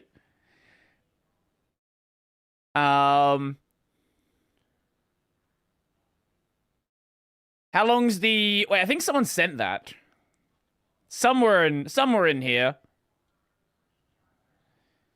Fake calculators. Linux. Australia. Oh, this one? Yeah, oh yeah, 40 minutes long. Okay, I see. Gnome is good, you're just wrong. Why perfect power systems need to be broken. Oh! Right, I forgot that okay, sorry. I forgot that Paz did a full-length video. He basically only ever does shorts. I don't know why he decided to just randomly make, like, a full-length video. But yeah, I'd been meaning to check this out. You've probably seen this guy before. If you ever watched a video of some dangerous Australian thing, you've probably seen this guy. Or you've seen someone react to him. Australia is home to some of the deadliest animals on the planet. But what if I told you there's one creature they all fear? An invasive species, millions strong, wiping out native animals that we are locked in combat with to this very day. What kind of vile beast is capable of spreading such reckless hate? A fucking The cane toad. Is this fat fucking Yeah, it's a fucking cane toad. These things, man. I assume he's gonna go into the history of how cane toads were brought to Australia. Australia has this, Australia had this habit in the like the 1900s of just bringing in animals to deal with other animals. And then they realized, oh shit, this new animal became a pest. Let's bring in a new animal to deal with that animal. And now we have a bunch of invasive bullshit, one of them being this fucker. There is 0 restrictions on how many of these you kill. It is encouraged that you kill as many as possible. These things destroy the habitat. There is no reason for them to be in Australia. All they do is kill native wildlife. All they do is just ruin habitats. And one thing people would do in Queensland is after rain, they would go out and hit them with golf clubs. That was fun. But how did this war begin? Well, to answer your question, we're going to have to go way back. The year is 1866. Oh, it was the 1800s, We are in the okay. land down under, and our story begins the Fucking same way movie. many tragedies do. With the British. Of course. You see, having gone hippity-hoppity, your ancestral home is now my property around 90 years back, the Brits were in full swing, rampantly colonising the country. They do that. Part of that included agriculture. Now, they brought with them many crops, but the important one in this story is sugarcane. Sugar was valuable, not only for trade, but also because, well, the fucking tea isn't going to sweeten itself, is it? But you see, sugarcane only grows in the heat, which ruled out the south of the country. It also likes humid environments, which ruled out Western Australia. So left fucking them with Queensland. one option. And so, the cane farmers loaded up their first Stardew Valley save in Queensland in 1866. But the farmers ran into an issue. You see, Queensland is home to these nifty little bugs called cane beetle. Dermalopida albahertum. These are native beetles that hit their macros by munching on plant leaves. So when cane farmers joined the Queensland Minecraft server and set up a f***ing Hermitcraft-sized farm, the beetles were in heaven and set to work demolishing the plant leaves. Now, funnily enough, the adult bugs weren't actually the problem. Sugarcane leaves hold all value. But the problem is that with such an abundant food source, the bugs started multiplying, laying their eggs around the base of the plants. These eggs hatched into larvae. And unlike the grown-ups, these little worms don't eat the leaves. They eat the roots. And so the sugarcane starts getting absolutely fucking spit roasted. And the farmers can do nothing but watch as sugarcane yield plummets through the floor along with their profits.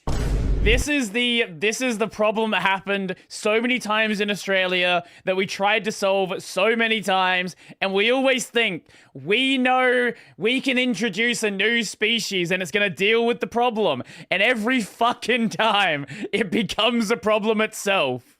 It's almost like when you introduce an invasive species, it doesn't just eat the thing that you want it to eat.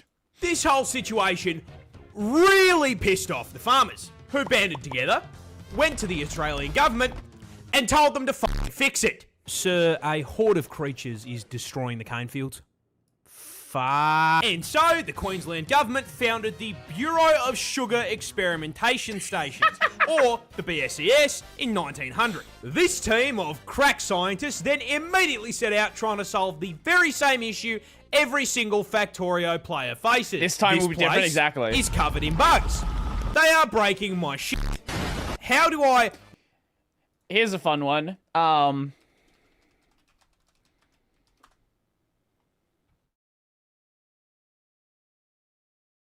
Did you know that Australia has the world's largest wild population of camels?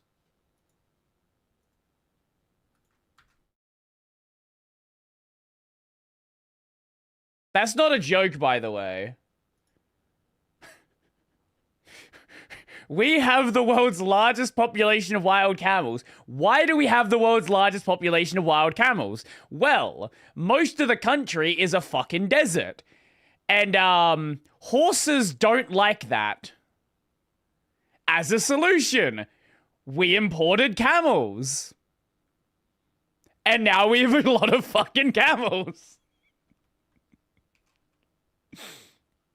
Violently slaughter the local wildlife in order to expand capitalism and my profit margins. The BSES pondered this question for 25 fucking years. They tried spraying chemicals. Where did we get the camels from?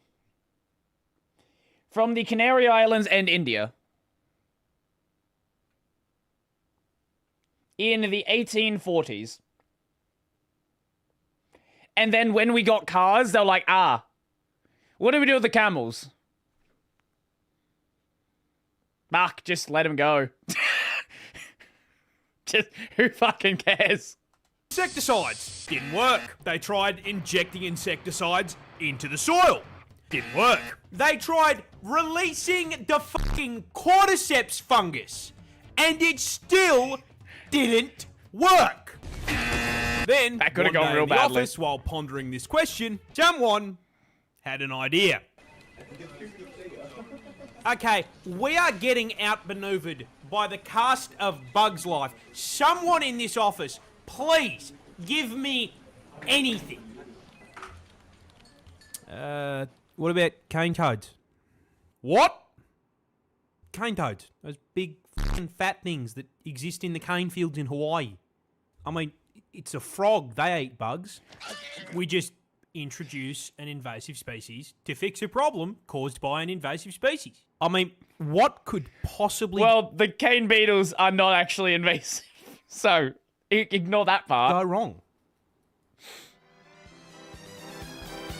Surely. And so, in June of 1936, 2000... Oh, you want to know about another fun one that Australia has?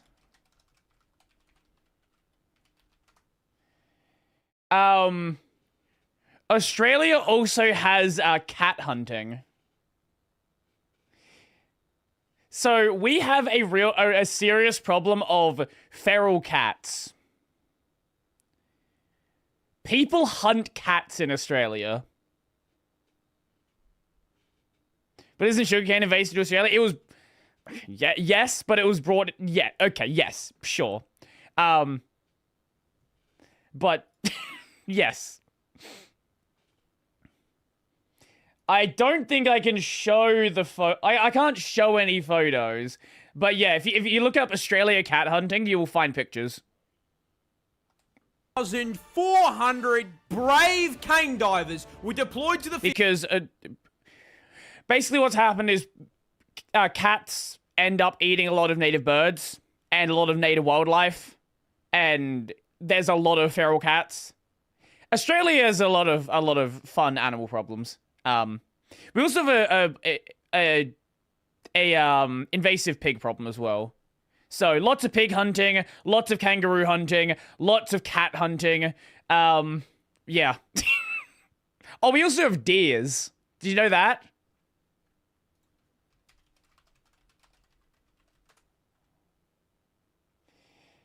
When were they introduced? When were deers introduced to Australia? In the 19th century. Why were they introduced? Do you want to know why they were introduced? Because people from England wanted to keep hunting them. That's why they were introduced. They just brought them here so they could just keep hunting them because they were used to hunting them. Is there anything native there? Yeah, koalas, kangaroos. Kangaroo hunting is common because we have shitloads of kangaroos. I've said it before, but Australia has more kangaroos than people. Like, there's a shitload of kangaroos. They are not endangered. There's no, like, kangaroos are a pest, basically. They're a native pest, but they're a pest. Fields to deal with the arthropod menace. But there's just one small issue. Cane toads were fucking dog shit. Yeah. Yeah, funnily enough, big, fat, slow, ground-dwelling toads were not exactly the smartest solution to deal with beetles that spend the majority of their adult life 6 meters off the fucking ground. So this is I keep pausing, but this reminds me of another story. So you know how it was common for people to have cats on a ship? Because cats would, like, eat mice and eat rats and all that stuff? People realized that cats were actually a really shit animal to have on boats. Because cats would, like, hunt, like, 1 or 2 mice and then get lazy and just go to sleep. So what people started to do is they started to take ferrets on boats. Because ferrets, they are crack hunters. Ferrets hunt for sport, and they will just go constantly. They are much better hunters than cats are.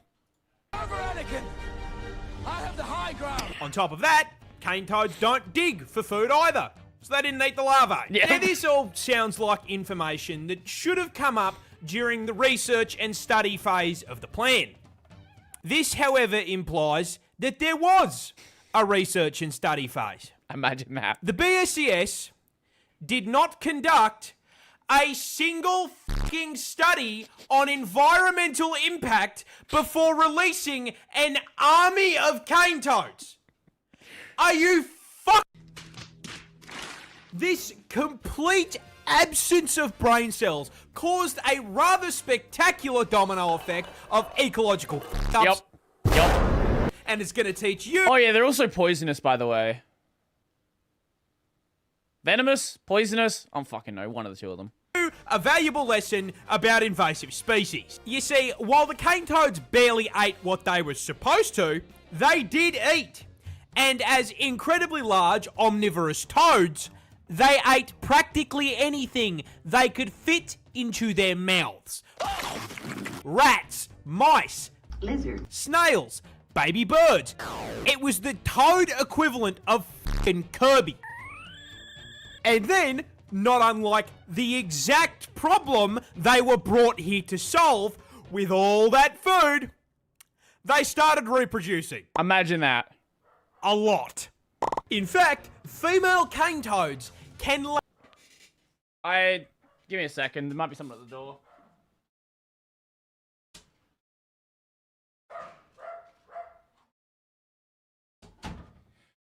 Okay, my housemate got the door. It's all good. You know the YouTuber is a real Aussie when I can't tell them apart from dank pods? What does that mean about me? lay anywhere between 8,000 to 30,000 fucking eggs per clutch. But I mean, this should not be too much of a problem. Australia is home to some of the deadliest creatures on the planet. Surely, the local wildlife has this under control. Nope. Wait, what? Cane toads, they're poisonous. Yep. Little bulges on the shoulder. And those are parotoid glands, and they are packed to the brim with bufotoxin. No, that's Is he gonna go into it? not a D's nuts joke. Got him! Now, whenever the adult toads are threatened, they will squirt this white, sticky fluid out of the glands.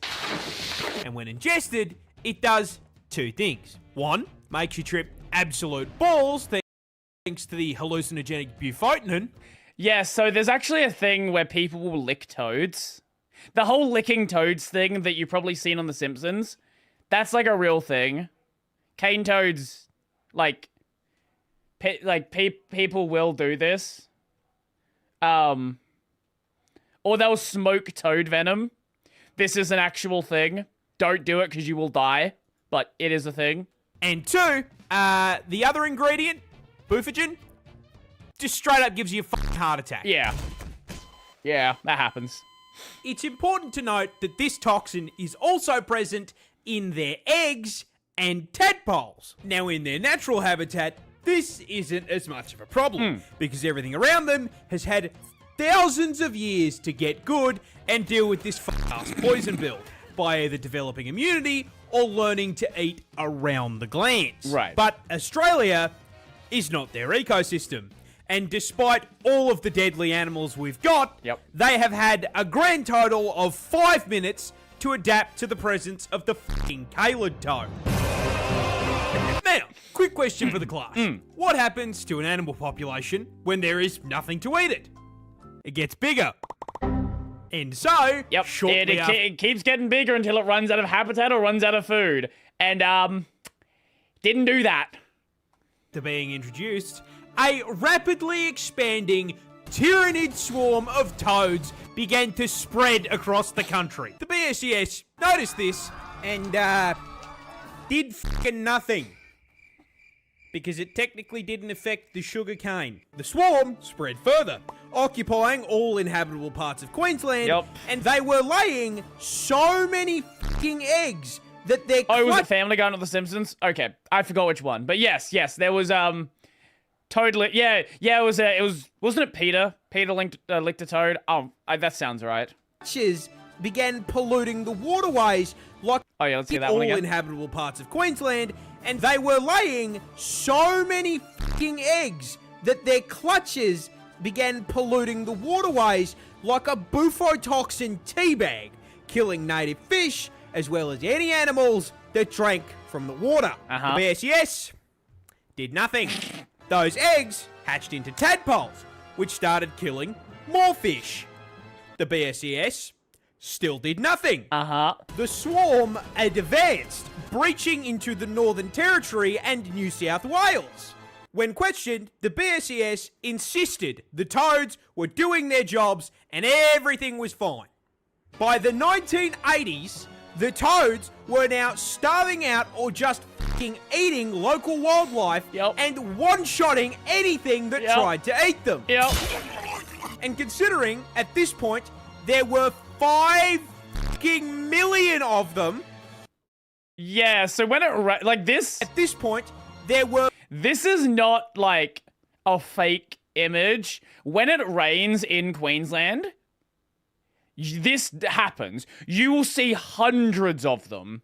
Especially if you're living somewhere rural. If you're living, like, northern Queensland, rural, like, the part where, like, you know, sugarcane is grown, they're fucking everywhere. 5 fucking million of them. That happened a lot. So, with local wildlife being absolutely fucking... They were also introduced to the Philippines and Fiji. Beautiful. Let me guess, for the same reason. Estimated, the BSES was forced to acknowledge that maybe, just maybe... Listen, we fucked up. But, oh well, everyone makes mistakes. Nothing we can do about it. No! They left it for the government to clean up. Sir, a second horde of creatures has escaped the cane field. Fuck! Yeah, they realised just how much damage was being done and in 1986 began funneling federal funds into controlling the population. They tried trapping and physically removing the toads, but unless they had 5 million traps, That wasn't going to do shit. Biological warfare was proposed in the form of releasing viruses and I got an idea. How about we introduce a new animal? parasites, but was shot down because it would do just as much damage to the native wildlife. And so, the toad front continues to advance to this day. Yep. So where does that leave us? Yep. Short answer is kind of fucked. Cane toads now threaten a total of 75 native species, and they've even driven populations of animals like the northern quoll to complete extinction in parts of the country they infest. And with the population now sitting at 200 fucking million toads, that infestation is spreading, with predictions showing they will be fucking up ecosystems in 5 states in the near future. And given that they have amassed a population 10 times the size of the humans in Australia, the government has completely fucking abandoned the fight for eradication, switching focus to harm reduction, using bait toads covered in non-lethal but unpleasant substances to try to teach local wildlife that toad bad. On top of this, the government has encouraged the broader public to, just fucking kill the toad. Yep. Yep. It is fully encouraged. Infinite toad killing is allowed. If you kill 1,000 toads, who fucking cares? Kill as many as you want.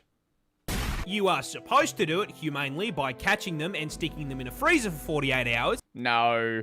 No, you hit him with a fucking golf club. But, most people don't want a frog taking up their freezer space. So they just use a fucking golf club. Yep.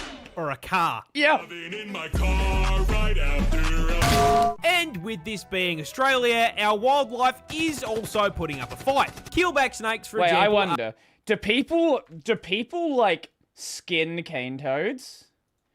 The answer to that question is actually yes. Okay, I wasn't aware of this. So apparently, I had just assumed, but yeah, there's apparently people that do like make things out of cane toad leather. Now it's No! No! What is that?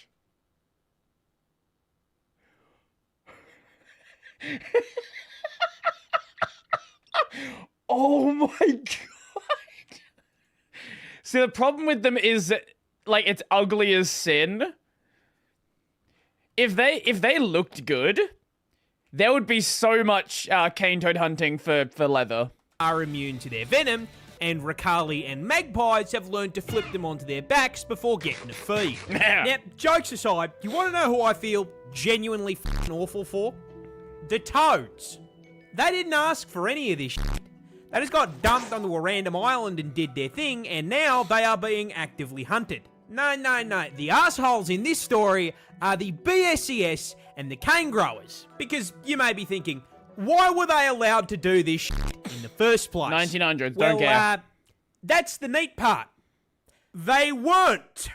The federal government banned the fucking idea when they came up for it in 1935, based on the advice of entomologists who rightly presumed the toads would become a bigger fucking issue than the beetles. But the BSES and the cane growers lobbied to have the ban lifted in 1936. We are stuck in permanent toad combat because these dickheads looked at scientific advice and went, nah. You have got to be fucked. Yep. G'day, Merry Christmas, Happy Holidays. Oh, I didn't notice that one. Thank you so much for watching. This is the first crack I have taken at a long form on this channel, and I'm not going to lie, I had a lot of fun working on it, so I hope you enjoyed. I love Pause. Also, a quick announcement if anyone missed it. We're partnered with Gamersubs now. Woo! The link in the code is in the description. So go. Hey, look at this. See, sometimes when a YouTuber is partnered with Gamersubs, they sometimes use the normie the normie flavors, the normie cups. I do, like, he has the normie cup, right? But at a bare minimum, he's not showing the normie flavors. You gotta have the anime titties out. Yourself a tub, man. Also, just want to thank each and every one of you watching this for literally changing my life. That will never not mean the world to me, so thank you. Hope you all have a bloody fantastic rest of your holiday period, and I will see you all next time. That was a great video. I love Paz stuff. It's all fucking great. Usually he does short, and the shorts are great. But a long-term video for that was real fun. Got to dedicate an entire react to Megalag. Might not be a bad idea. We'll do it. We might do it next week. Yeah. I think that'll be where we end off for today. So I am probably going to go and just get videos uploaded for the end of the week. Get some food and oh, wait. Shit. Wait, what came out today? Hold up. What seasonals started?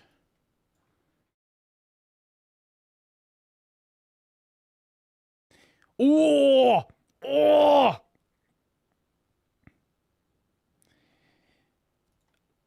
Why does it not load properly? MF Ghost, Omae Gotoki. I don't know if that'll be good. Matose! Yes, let's go! Oh yeah, and Jujutsu is back as well. Okay, yeah. This is, you can't see it. This is, we got a Good Friday. We got a Good Friday. I am very excited to go watch the new MF Ghost episode. The first one was okay, but it was like setting up the new season. I am so excited to see where MF Ghost goes. Anyway, that's gonna be it for today. Yeah.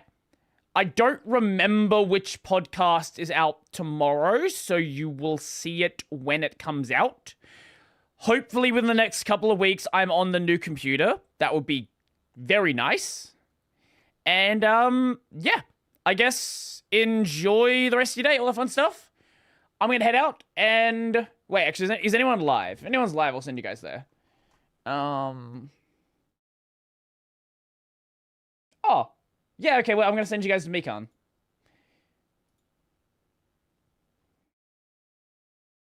/raid Mikan the Mink. She's doing ASMR gaming. So if that's your vibe, yeah, gonna be nice.